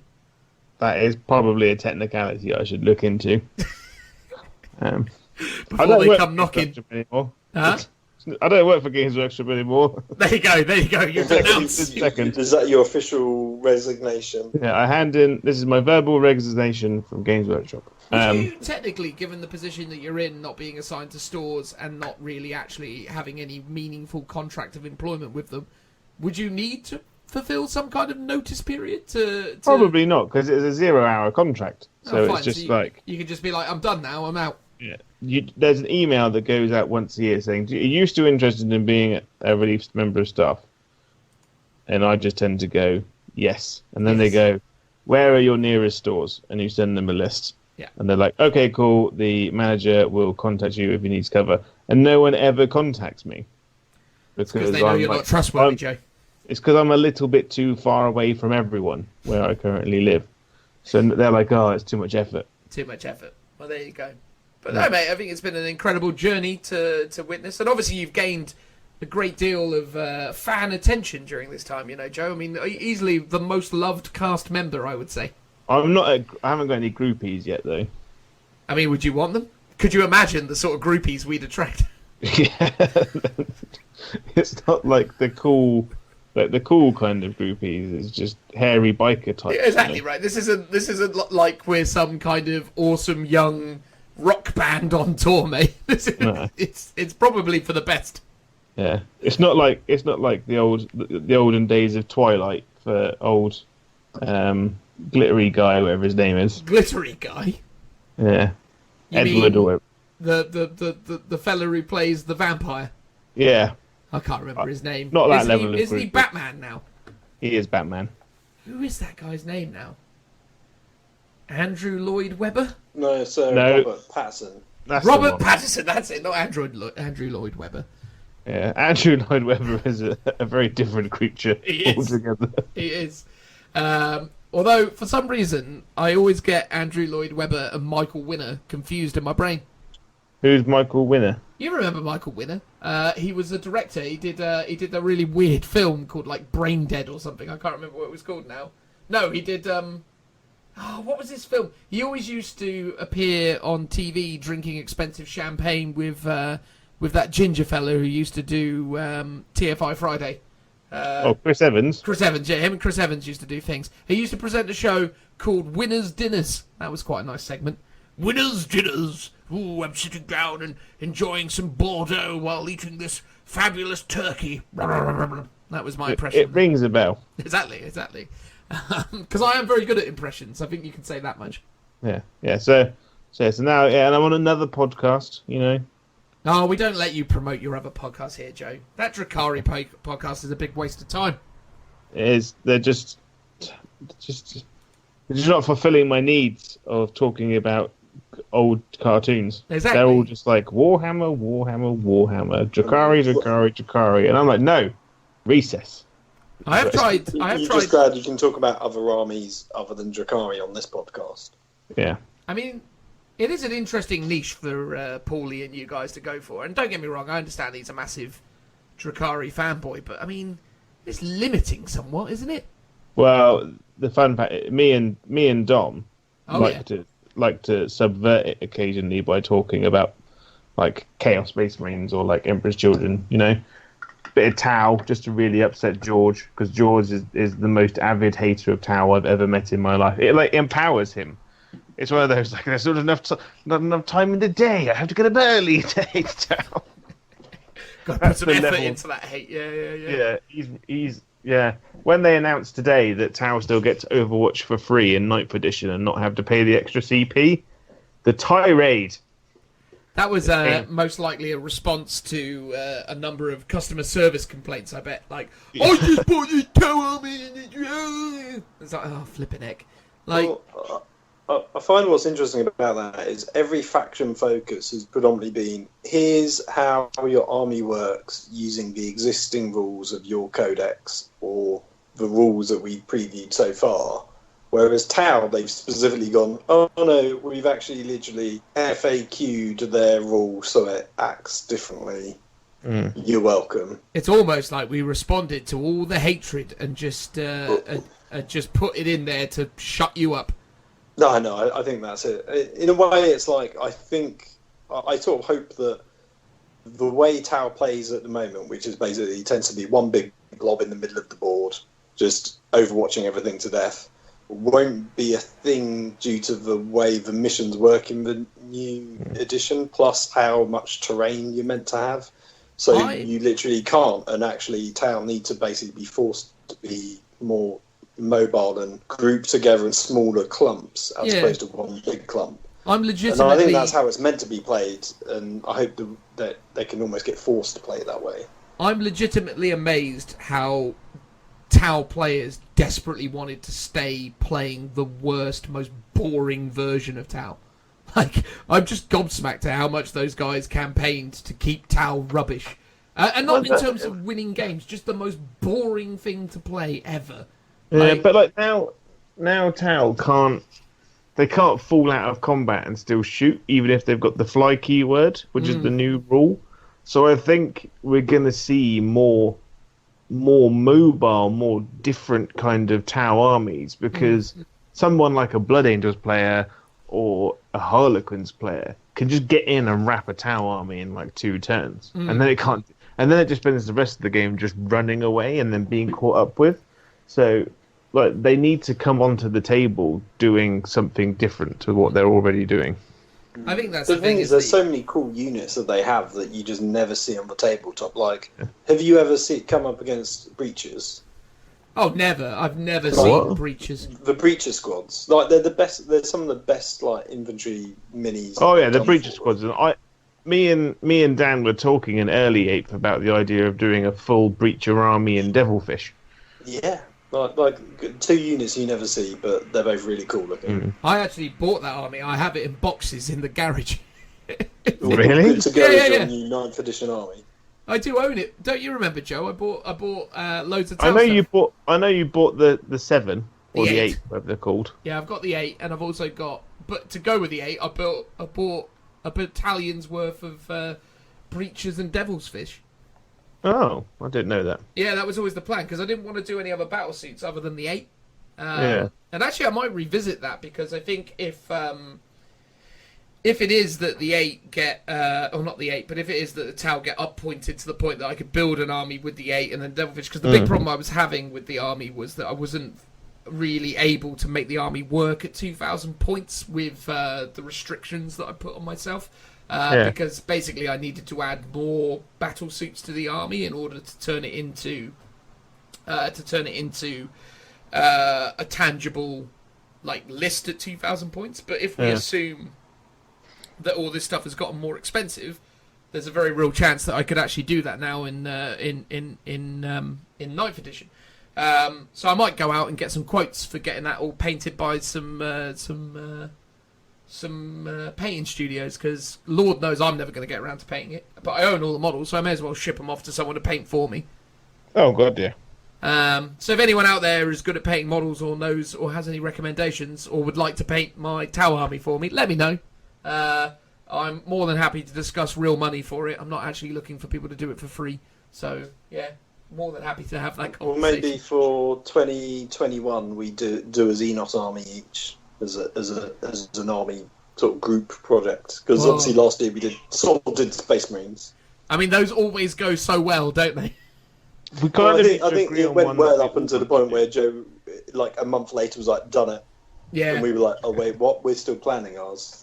But that's how Joe does stuff. He's a hobby butterfly. He gets excited and he runs off and he does it. And then by the time you catch up to him, he's already bored.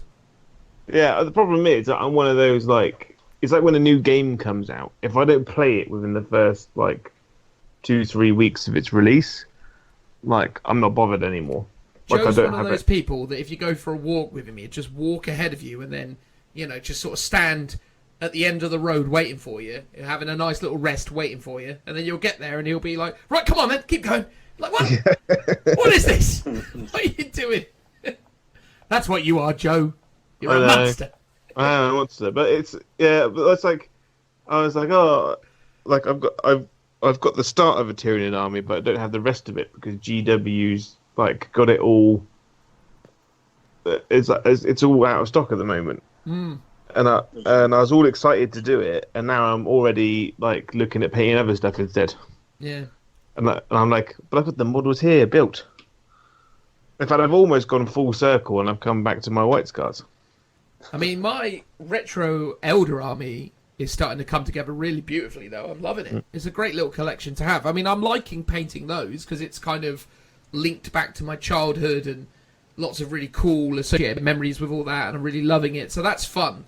But painting the rest of it, I think a lot of people are doing retro armies. I think they're like a bit of a trend at the moment. Oh, they're fantastic fun. And they're so easy to do as well because the models are actually really detailed, but at the same time nowhere near the level of fiddliness. They're so much easier to get started with as well because you're literally just slotting these things into bases, cleaning them up, and you're off to the races. I think it's a fantastic thing. I mean, genuinely, for me, this is the best version of miniatures out there because I hate putting together all these fiddly bits, and you know, there's nothing I hate more than having to think to myself, oh good, I'm going to have to now build a repulsor. It's like, oh god, I mean literally the idea of building a Redemptor Dreadnought fills me with dread. It's awful building those things. The irony. I've only done the easy build, and that was easy. Yeah, have you done the full Redemptor? No, I've got one that I could do. Oh, it is. Not got around. It's a painful 2-hour experience, really. And the rest. I mean, come on now. I mean, if you're going to actually take the time to clean all the mould lines, sort it all out, it took me probably. I mean, I've built 3 of the things, and I think the third and final one, once I kind of got the process down in my head, still took me about 3 hours. Awful kit.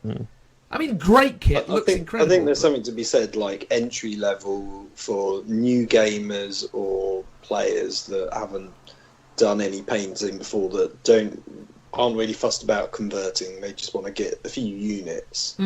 Or if you're young and you're like 10 or something, like having models that you just buy that are single pose, like I said, one piece metal miniatures that you just slot into a base. It's like you're done. Like that takes under 5 minutes. Like you can't, you could build an intercessor under 5 minutes, but probably not if you're cleaning the mold lines up, working out a pose, deciding which bits and equipment and extra bits to add on to it. It's like it's fun to do that, and it's fun to have the ability to modify and convert your army up. But there is something to be said about how simple the old models were and how much easier they are to paint because they're not as detailed. Also, I hate the inbuilt redundancy of modern models, i.e. even the intercessors. Here's 3 different kits in one, i.e. 3 different types of bolter, and we're going to constantly change what the good bolter is. It's like, love of God. I mean, in a way it's a bit annoying, but then is it better to have an option to... what I sort of wish is they would just embrace magnets more. And it's like Forge World occasionally have done it where they've gone, here's a vehicle with some inbuilt slots for your magnets. Or to make it easier, they just gave all Space Marines special ammunition, and then it just had the 3 different fire modes. Yeah, just go, it's got, it's like some sort of, just give them a choice. Or just give them one type of bolter. That'll do. Yeah, I mean, I think the thing is, I like the look of the auto barrel rifle and the regular one. I think the problem with the Stalker is there's not enough difference. I think they should have, the regular bolt rifle shouldn't have had the scope on, and then the Stalker should have just been the one with the scope to make it much more clear visually how those 3 look. Yeah. But that's the thing. I mean, it's awesome just building a kit, knowing it is what it's supposed to be. And credit where credit's due to the Elder range.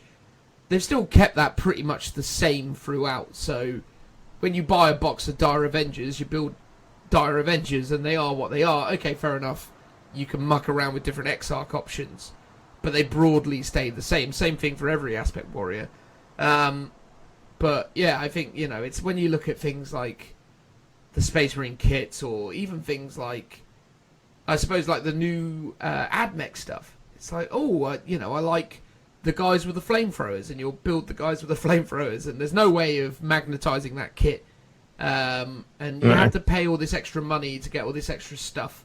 And then, it sort of saves Games Workshop money, because that's halving the shelf space if you've got 2 boxes in one, effectively. Yeah. But that's the thing, like, right now you're building the Flamers because you think they're the best. But then tomorrow they can turn around to you and go, oh, by the way, they're not anymore. Because, and that's always the thing. Well, this is where you really got to, if you want to properly collect an army, you have one of everything at least. It's for the Space Marine stuff, it's like I really enjoyed using a bunch of the easy build stuff that I collected through Warhammer Conquest, then combining them with a bunch of the regular intercessor kits. And I have got a bunch of spares, so I've used those spare weapons so I can convert some of the easy build guys to have auto bolt rifles by just carefully cutting bits out and slotting that other mag in, or cutting off the shoulders to make the easy build ones have like the one with molecular bonding studs on and stuff like that.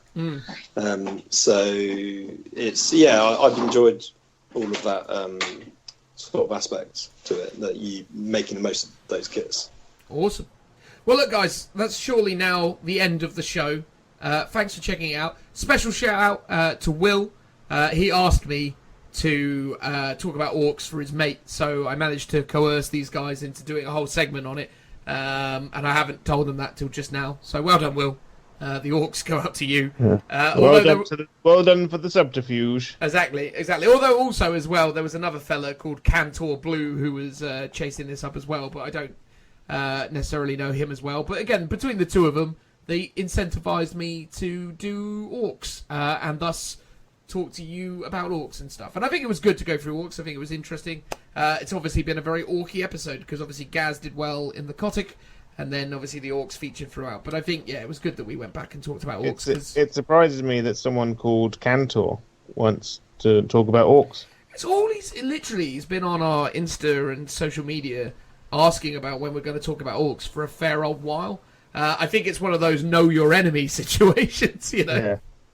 Yeah. He's like, I need to learn them about them to how to defeat them. Yeah, exactly. You gotta get it sussed.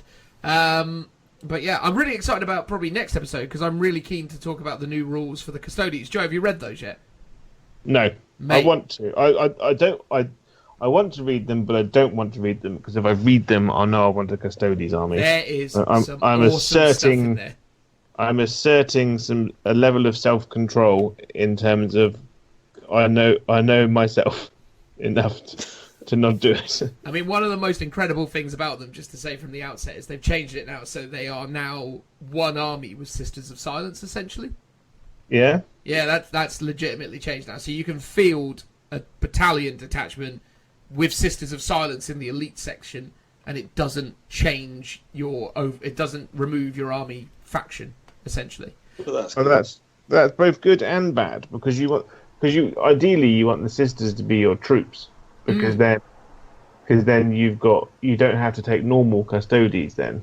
Yeah, but I think the thing is that you look at it and you think, okay, cool. Well, because theoretically, though, right now you could take a Vanguard detachment led by a shield captain and then have a bunch of sisters with them. Yeah, that's true. And obviously, hilariously, this has immediately made people who didn't buy the one-off custodian sister combo that they did for Black Library Day back in February or March or whatever it was. That's instantly made that particular HQ choice actually a lot better. Oh god, yeah. Oh, they HQ. Yeah. The shame with that model is that the custodies model is terrible. You could head swap him though. His general pose overall is just bad. Oh, Forge World have consistently done a bad job with the custody shield captains. Because He's not a Forge World model. He's a GW model. Yeah, but there's something about doing the custodians in resin. There's only that one old dude with Oh a no, mustache. I love the Forge World custodian models. I think they're brilliant. What, you mean the actual shield captain one that they've got? Not the actual shield captain, the special character one. Yeah, the special character with the Celestian Axe is amazing. Oh, Ixion Hale. Yeah. Like, he's beautiful. Yeah, he's incredible, but they've got a generic shield captain guy and he just looks dorky with his arms up in the air like, yay, weapons! It's pretty rubbish. But yeah, and also, Joe, they've added chapter tactics to them, basically. Oh. So they've all got their own chapter tactics now. So they've got, I think they added 6 or 8 new chapter tactics, all with their own rules. I know what you're trying to do. No, I'm just telling you some of the stuff for next week, or next episode. So they've also got so you can now take a storm shield that halves the damage on the character with the storm shield, and then you can also make it a warlord trait where he is -1 to wound. So you think these guys are toughness 5, then -1 to wound. So most things will be wounding them on 5s, in some special cases 6s, and then you can make him for 1 CP tank damage to another Imperium character, which is absolutely hilarious. So you can have a custody character with this shield that halves damage, still gives him a free up invuln, and is -1 to wound, next to a Knight Castellan that is an Imperial character, and you go, don't worry mate, I'll take it. Wow. Yeah, absolutely awesome. Admittedly, that's only against one attack, as it were, so you'd have to pick the target. But if something was especially anti-tank, the custodian could step in, jump up in the air, and go, me! So that's quite cool. But we'll talk about that in the next episode. Let's move on. That's the end. Thanks very much, everybody. Goodbye! Goodbye. Bye, everyone. Bye-bye.